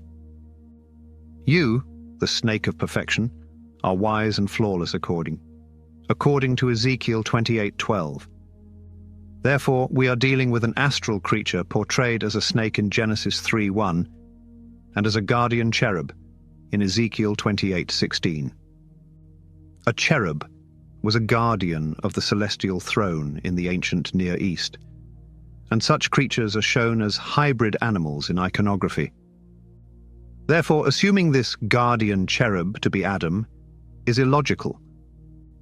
Because the serpent was a divine person, he performed a function analogous to that of the seraphim. Isaiah 6:2, which is to protect holy places and holy objects. Genesis 3:8. However, because of his disobedience, he was defiled. Isaiah 14 describes the king of Babylon as a persecutor, verse 4, who tormented the nations ruthlessly, v. 5-6. However, in the end, we will bring down this oppressor, verse 7-8. Isaiah says, "When you arrive below, there is a clamor that awakens the souls of the dead, Rephaim, to receive you. Everyone who had held positions of power in the world. This catastrophe has thrown the former rulers of the country off their thrones. They will respond, 'You have become as frail as we have. You have now become one of us. Both the chaos and beauty of your harps have been transferred to Sheol. Worms cover you below and maggots surround you.' v. 9-11. As in Ezekiel 28, Isaiah 14's figure travels to Sheol, the afterlife, where the Rephaim dead warrior kings exist. Consequently, the king of Babylon will join the king of Tyre among the living dead. In Genesis 3, Isaiah 14 shows how the focus changes from the king of Tyre to a supernatural figure in Eden, just like Ezekiel 28 does. According to Isaiah, how you have fallen from the throne, Daystar, son of the dawn. Who was it that brought the country to its knees? How low you were brought. You proclaimed in your heart, 'I'll soar to heaven beyond God's stars. I will establish my throne atop the Mount of Assembly in the far north, soar above the clouds and attain the status of the highest. You are sent into the pit to join the dead.' VDE 12-15. The background of the religious council is transparent. As Isaiah portrays, the sun ascends into the heavens and sinks into the underworld.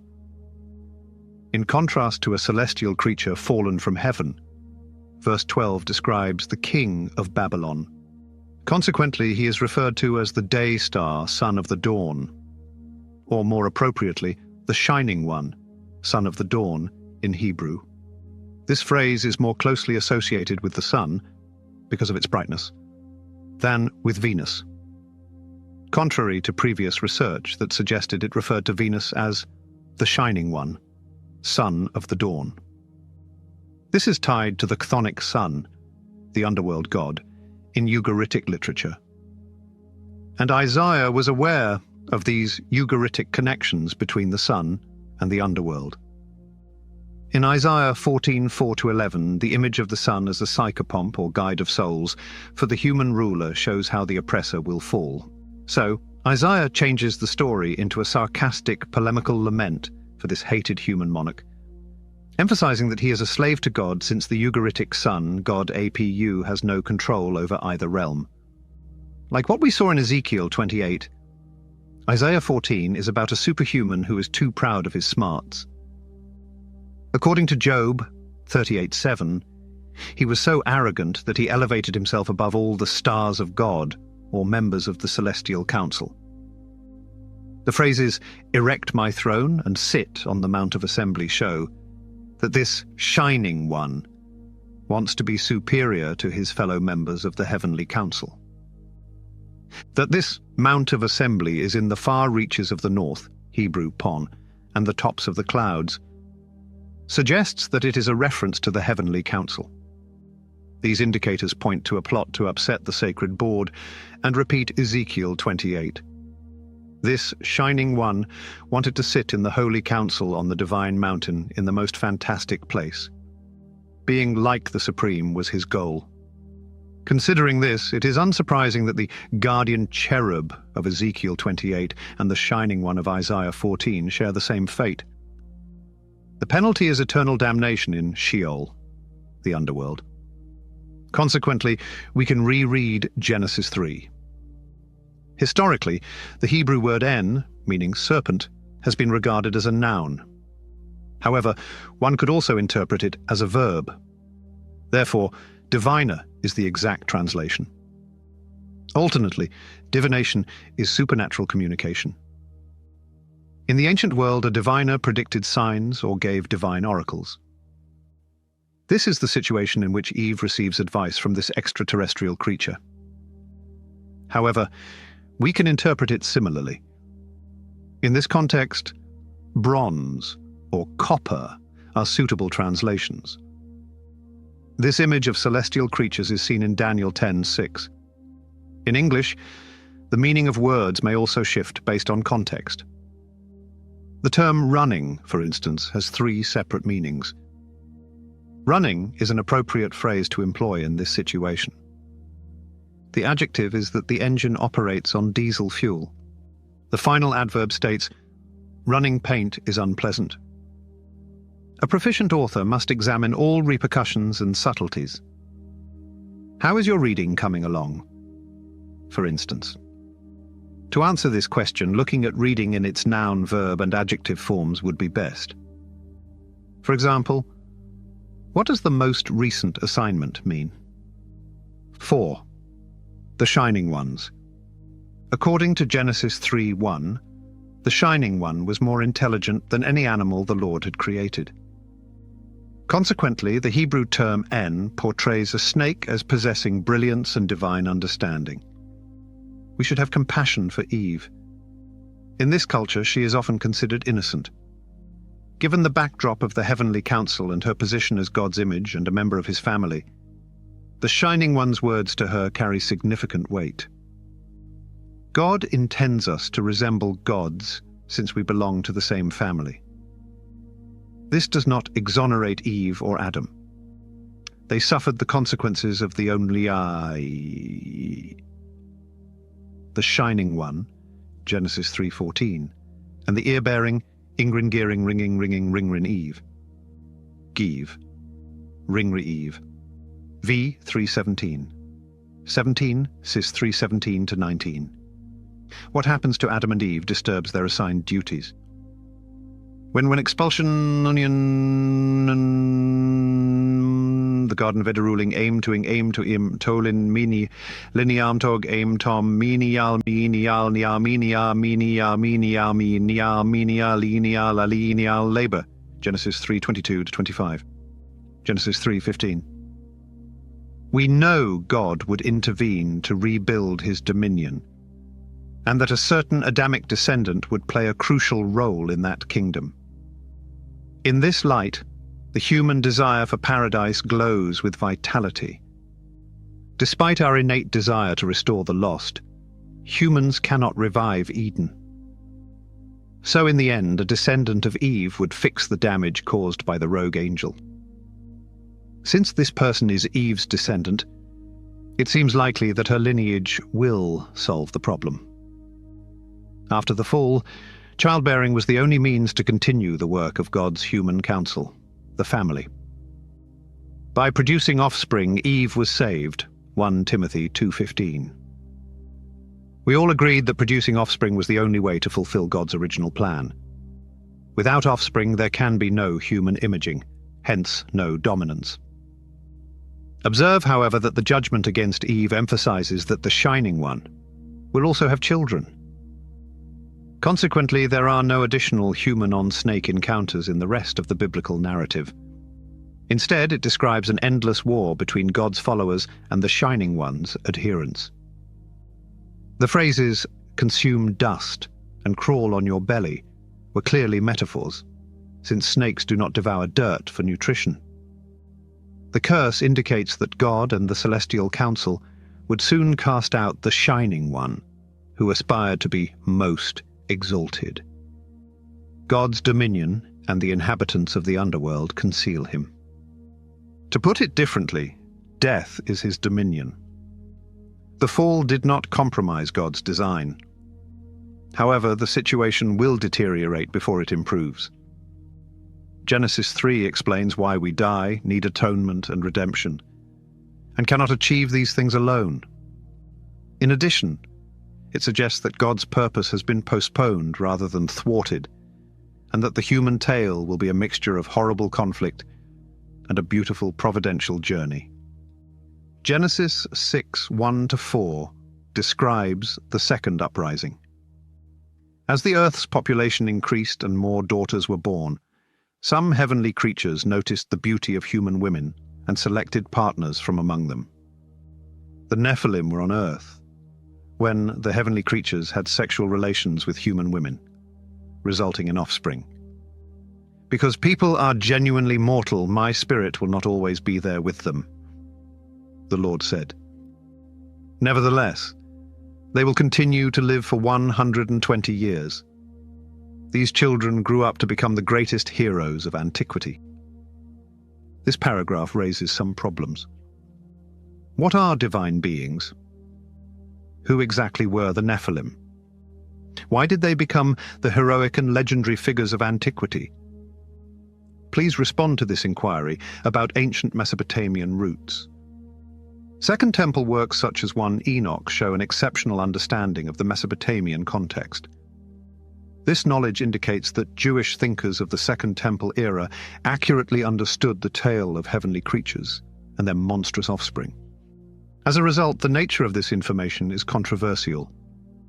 It attempts to undermine the veracity of the Mesopotamian gods and other components of that culture's worldview via literature and religion.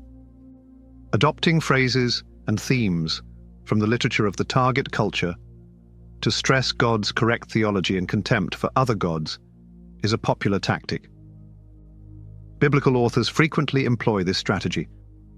For example, according to various accounts, a large boat saved people and animals during a devastating flood in Mesopotamia. The Apkallu were a group of wise people who lived before the flood. These Apkallu were crucial to Mesopotamian demonology as evil heavenly beings. The deluge described the descendants of the Apkallu as 1/3 human and 2/3 Apkallu. The Apkallu mated with human women and had almost superhuman progeny. In the Mesopotamian flood, the god Marduk banishes the wicked Apkallu to the waters deep under the ground, also known as the Apsu. It was also considered a portion of the underworld. Marduk ordered that they never again rise. The similarities are clear and undeniable.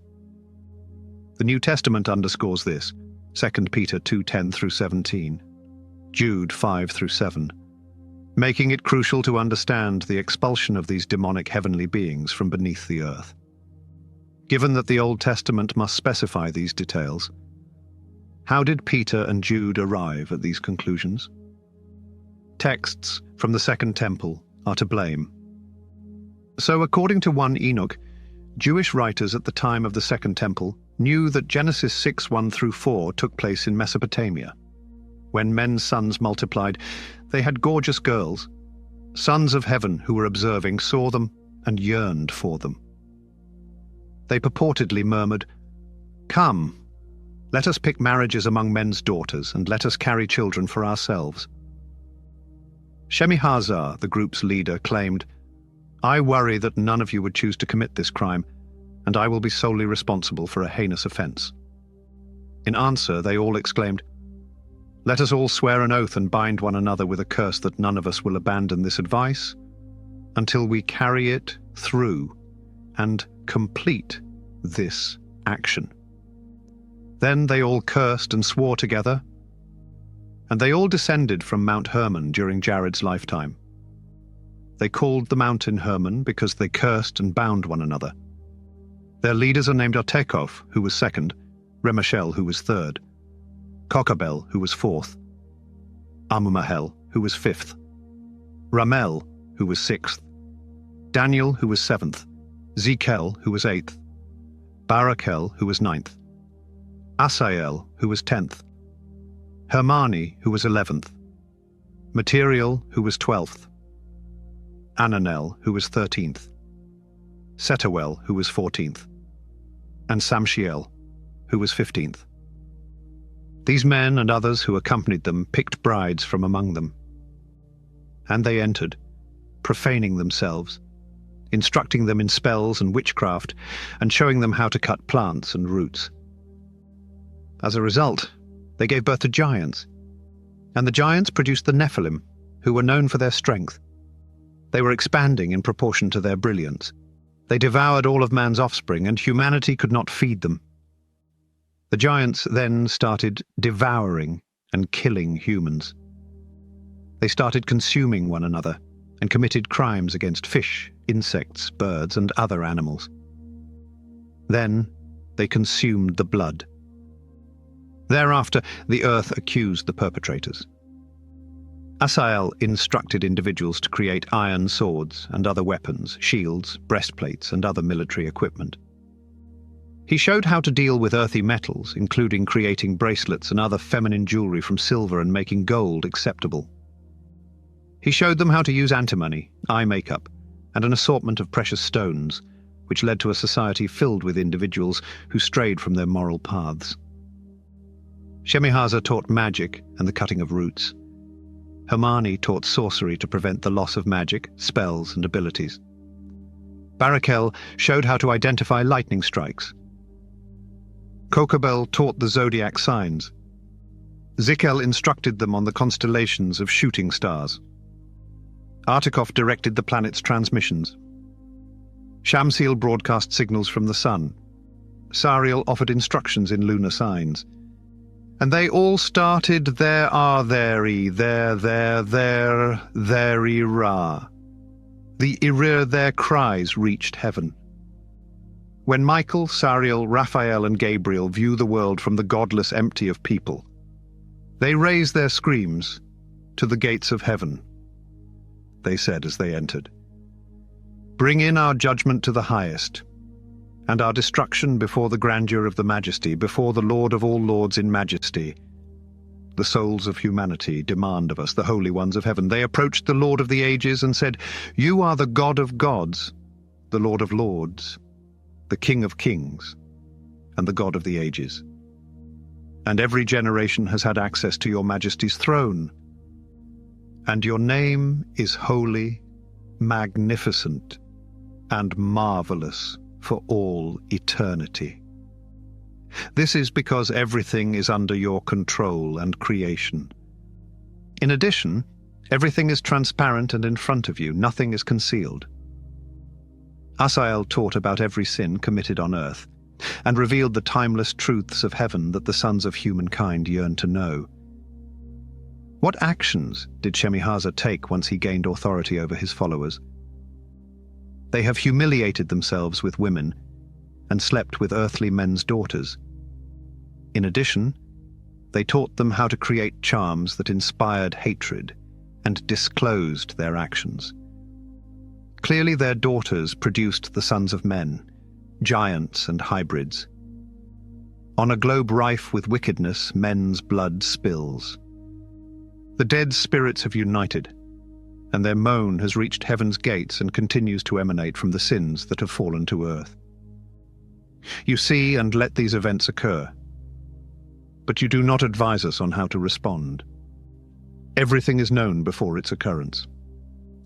Following a statement from the Supreme, the Great Holy One spoke. And he sent Lamech's son to give Sariel to Noah, requesting that she conceal herself in his name. Tell him that a global flood will wipe out all life, that the end is near, and that the entire planet will die. Teach Lamech's magnificent son how to remain alive and flee for all eternity. He will be the origin of a plant that will perpetually grow and bear fruit. Go, Raphael. Tie Asael's hands and feet. Toss him into the darkness and build an entrance in Dudael's desert, he instructed. Once you've thrown him there, place sharp, pointed stones under him. Let him remain there for an extended time and wrap him in darkness. Cover his face so that he cannot realize it. He will be cast into the scorching fires on the day of the last judgment. The Watchers declare that the planet is healing, so that the pandemic can be addressed, preventing all humans from dying because of a secret they revealed. They toured damaged, too-aged, damaged, Toto, Todd, tooted, togged, too-aged, to fix the planet they had damaged. Asael's pedagogical endeavors rendered the universe barren. He mimalaham falheim he mahai mimoheim. He then instructed Gabriel, go to the half-breeds, the offspring of intermarriage. Slay the sons of the Watchers among the sons of humanity and pit them against each other. Abba. Their fathers can't demand anything from them, including the assumption that they'll live 500 years.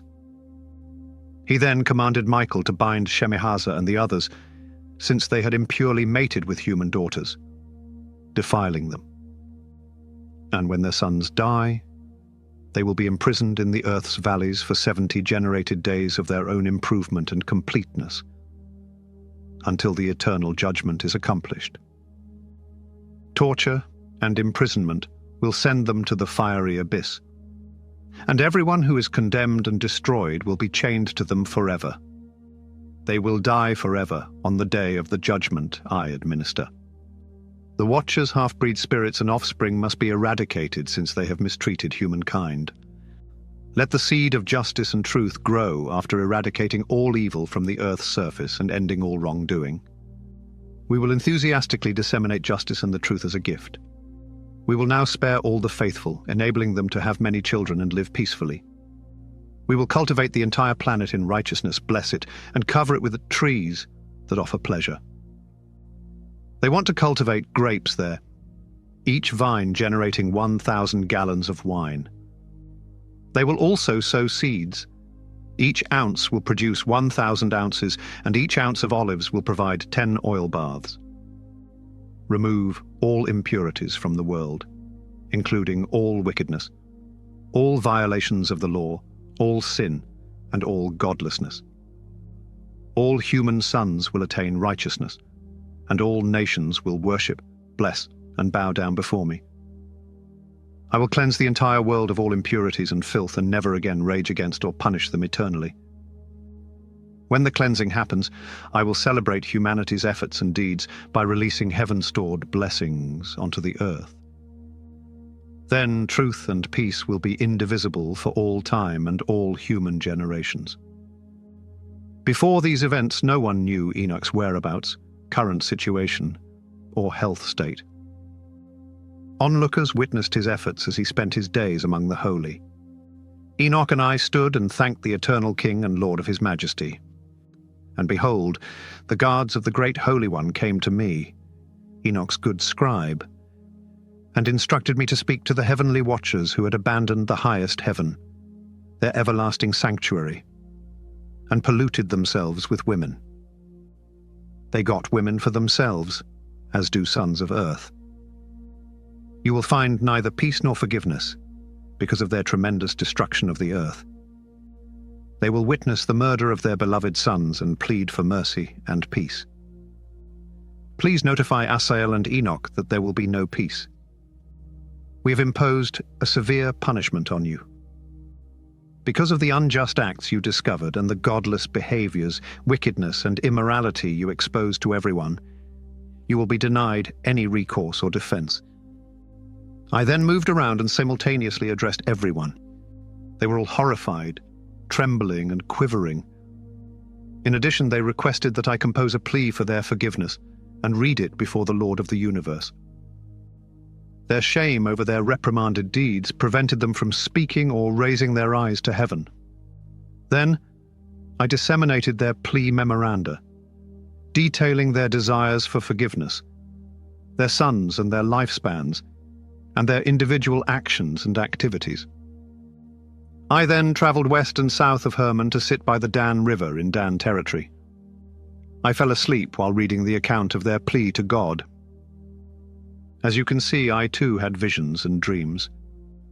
I have seen images of fury and heard a voice say, "Command the sons of heaven to punish them." After awakening, I went to them. They gathered between Lebanon and Senir at Abel Main, sobbing and hiding their faces as they sat. After describing all the visions I had seen in their presence, I proclaimed truth, vision, and reproof to the heavenly observers. The Great Holy One instructed me to study the Book of the Words of Truth and the reproof of the ancient watchers in my dream. In my dream, I witnessed what I now interact with, using a human tongue and exhaling air from my lips, gifts given to humanity by the Great One, to connect with and comprehend my heart. Just as He created and predestined people to study the words of wisdom, He created and predestined me, the Son of Heaven, to repair the watches. I documented your request, yet the vision showed that it would remain unfulfilled for eternity. Instead of going to heaven, you will stay on earth for life, as stated in the decree against you. You will see your sons and loved ones die, but you won't be happy. Consequently, they will reject your request for information about them or yourself. You will seek assistance, but my efforts will remain unrecognized. The vision continued. Look, clouds were beckoning to me. Mists were calling to me, and shooting stars and lightning flashes were speeding me up and carrying me to heaven. I walked within until I reached a hailstone wall. Fire tongues surrounded it on all sides, and they terrified me. Thereafter, I entered the flames and approached a gigantic hailstone formation. This construction's walls and floor, entirely made of snow, resembled stone slabs. Burning cherubim surrounded their water-constructed paradise. A blazing fire engulfed their walls and doors in flames. The ceiling resembled stars and lightning bolts in flight. With no desire to live, I entered the home, which was as cold as winter and as hot as fire. Fear overcame me, causing me to fall to the ground, shivering and shaking. Then, when I glanced forward, I saw another open entrance and an enormous home constructed entirely of flame tongues. It was magnificent in grandeur, beauty, and majesty, and I cannot adequately explain it. Its floor was engulfed in flames, while lightning and shooting stars illuminated its top portion. When I turned back, I saw a throne with ice-like wheels, a sun-like appearance, cherubim voices, and rivers of raging fire streaming from underneath it. I also could not see. The great glory sat upon it, clad in attire as brilliant as the sun, and as white as a great deal of snow. Because of his grandeur and splendor, neither an angel nor a human could enter this home and look at his face. Nearby, raging flames encircled a sizable fire. No one dared to approach him.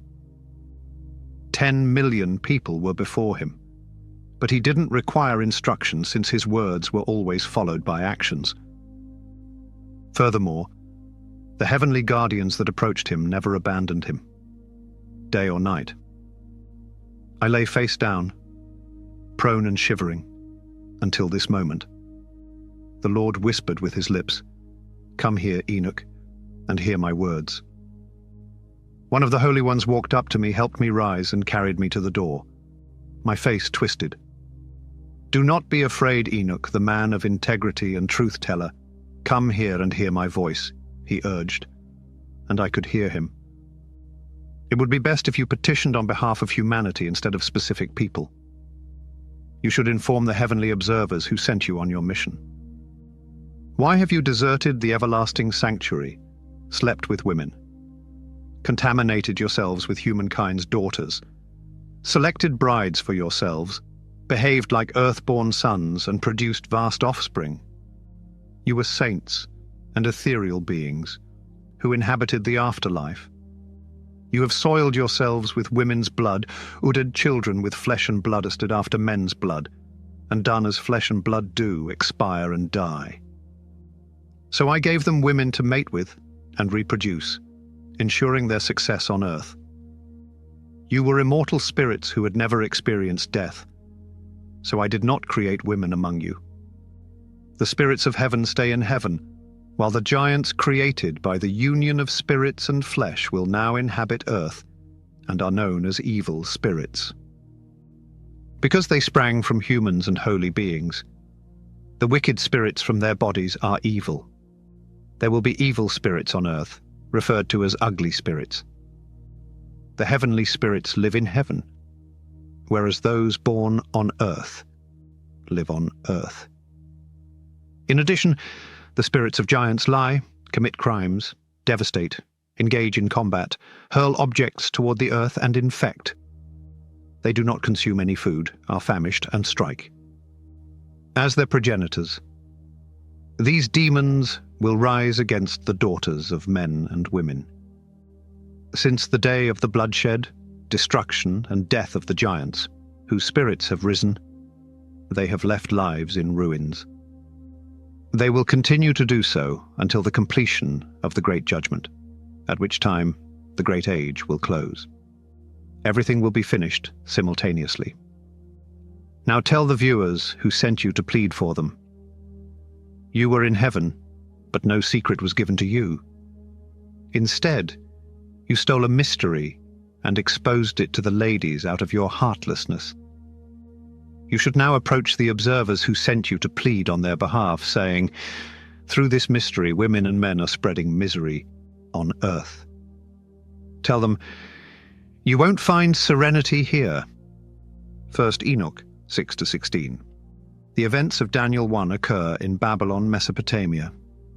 The ascent of the Watchers to Mount Hermon, a location that would play a significant part in the biblical narrative, is not directly related to the context of the Watchers in the Second Temple. Only in Daniel 4 does the phrase Watchers clearly relate to the Holy Ones of God's Great Council. The children of the Watchers were gigantic. The connection between spirits and bodies explains the formation of giants. Heaven and earth provide pleasant homes for humans and angels, respectively, but the nature of the giants needs to be clarified. These violations of the category have catastrophic repercussions. After the giants died, their dreadful souls emerged from their bodies to torment people. It's also possible to think of the contamination of various categories within God's ordered creation as angels communicating divine knowledge to people on earth. Since the Watchers dwell in heaven, they are privy to its mysteries. It was immoral and wrong for them to disclose this information to earthlings. Therefore, they regard Watchers as non-human heavenly entities whose deeds are morally repugnant and spiritually damaging. The first instance of human disobedience occurred in Eden, but the Watchers' acts functioned as a spiritual virus that caused evil to spread across the population. People accuse them of propagating lust, violence, astrology, and other occult activities through their teachings. The crimes of the Watchers revealed to Jews of the Second Temple the meaning and importance of Genesis 6, 1-4. The New Testament authors also grasped this concept. Thus, the ancient Mesopotamian setting of Genesis 6, 1-4 is clearly understood. Jonas Greenfield, who studied the ancient Near East in the 20th century, says that the word Apkallu in the religion of Mesopotamia refers to supernatural beings with higher intelligence. In the tale 21 Poultices, the 7 Apkallu of Eridu also known as the 7 Apkallu of the Apsu, serve Ea, Enki.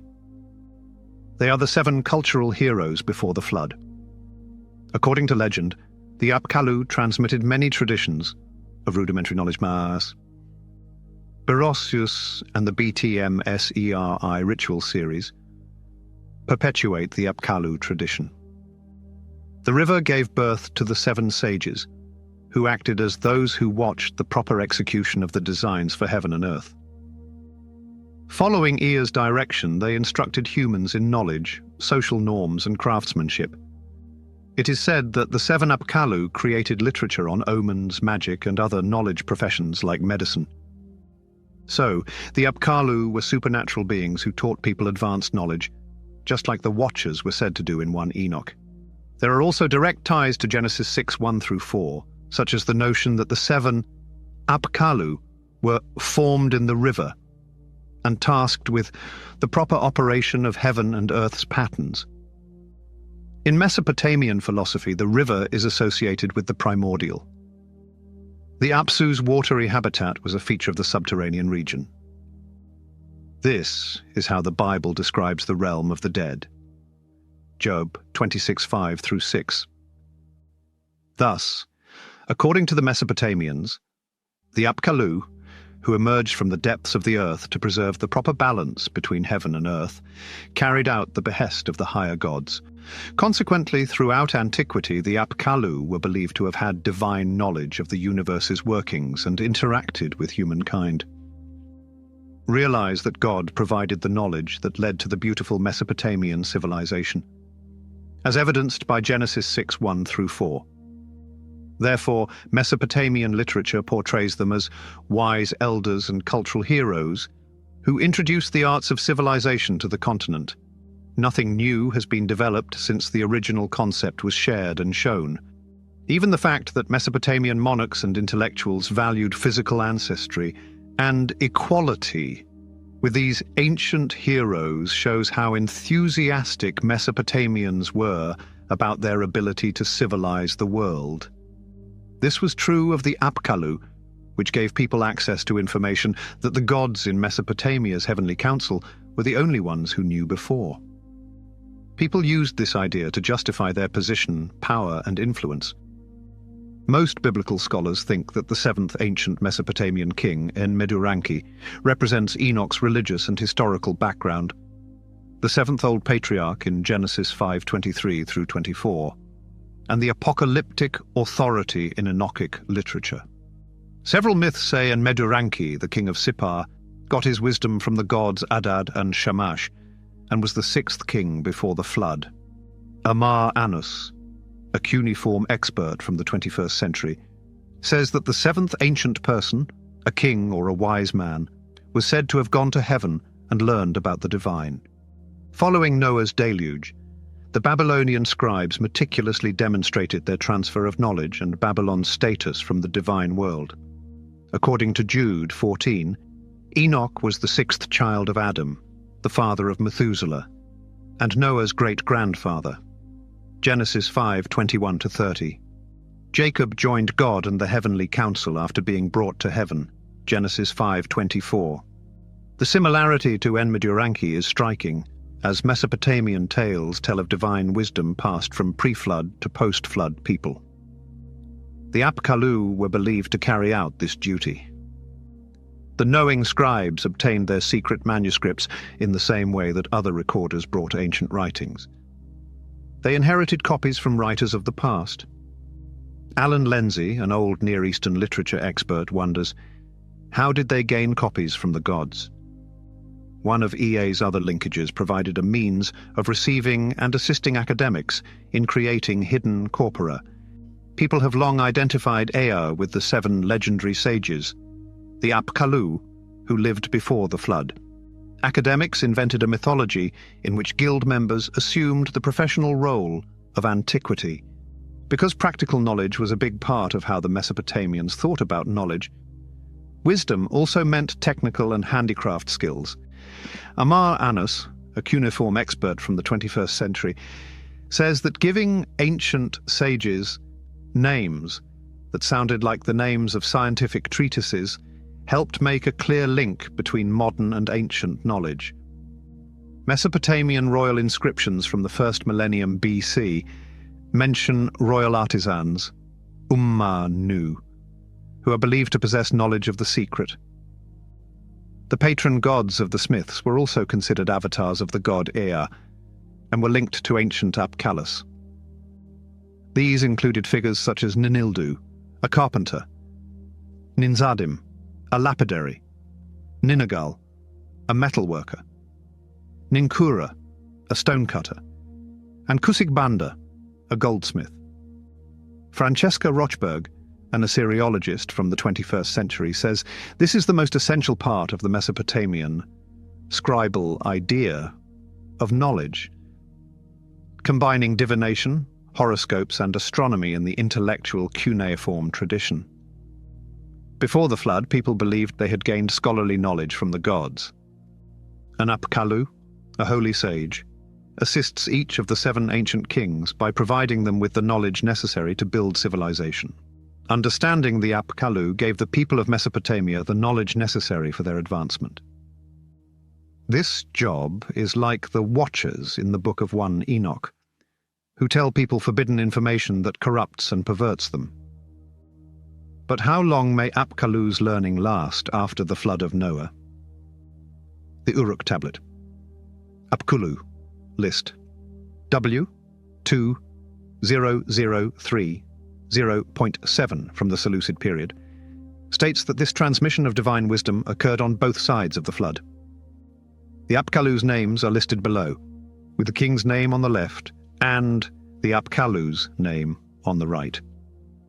The Apkallu's signs are in cuneiform. During the reign of Emperor Ayalu, Adapa was an intelligent guy. Wanduga was an intelligent man during the reign of King Alalgar. Throughout the reign of King Amelwana, Enmeduga was a brilliant man. Enmegalama was considered a wise man during the reign of King Amegalana. During King Enmusumgalana's rule, Enmebuluga was a learned person. During the authority of the shepherd King Dumuzi, Anenlilda was a discerning lady. Utuabzu was a bright man during King Enmeduranki's rule. Nungal Pirigal was a wise man sent to Eanna by Ishtar from heaven during the deluge of King Enmerkar. He created lapis lazuli, made metal lyres under Ninagal's design. The lyre was put in front of Anu's dwelling, his god. Sin Leki Unnini was a scholar during the reign of Gilgamesh. During Ibi's reign, Sin's Kabti Ili Marduk was a scholar. Sidu was a scholar during King Isbi's reign. Errors. Other Mesopotamian literature supports 4 post-Diluvians, Apkallu, Nungal Pirigaldim, Pirigal Nungal, Pirigalabsu, and Lunana. These titles are followed by those of Nungal Pirigal, a post-Diluvian Apkallu, and his matching king. Because these 4 post-Diluvian Apkallu are claimed to have human heritage, they are vital to understanding Genesis 6:1-4. Furthermore, these legends state that the 4th post-Diluvian Apkallu is just 2/3 Apkallu. Post-Diluvian Apkallu, according to these legends, were created by sexual intercourse with human women. Anne Kilmer, an Assyriologist from the 20th century, says that humans and Apkallu may definitely mate, since 4 Apkallu after the flood are thought to be of human origin. Compared to Apkallu before the flood and succeeding human sages, the 4th is 2/3 Apkallu. Consequently, the Apkallu of antiquity were divine. However, Apkallu from the post-Diluvian period were hybrid creatures. Apkallu refers to divine and quasi-divine hybrid beings that existed before and after the deluge of Noah. The giants' immaterial nature accounts for this, as their souls did not inherit from humans.